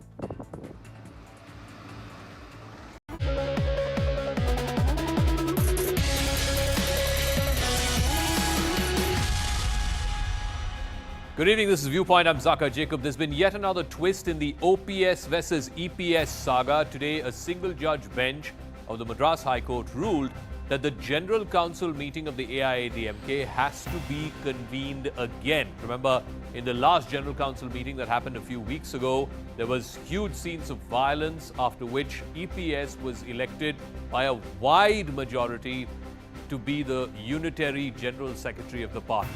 Today's decision by the Madras High Court is huge relief for OPS, and it's a big blow to EPS's dreams of having solitary leadership of the AIADMK party. But the bigger question is the AIADMK going to continue to be in this confused state of affair between now and 2024? And who does this infighting actually help? Is it the DMK, the ruling party, or is it the BJP, who's potentially an ally to one of these two factions of the AIADMK? But first, this fratricidal war that is consuming the second biggest party in Tamil Nadu.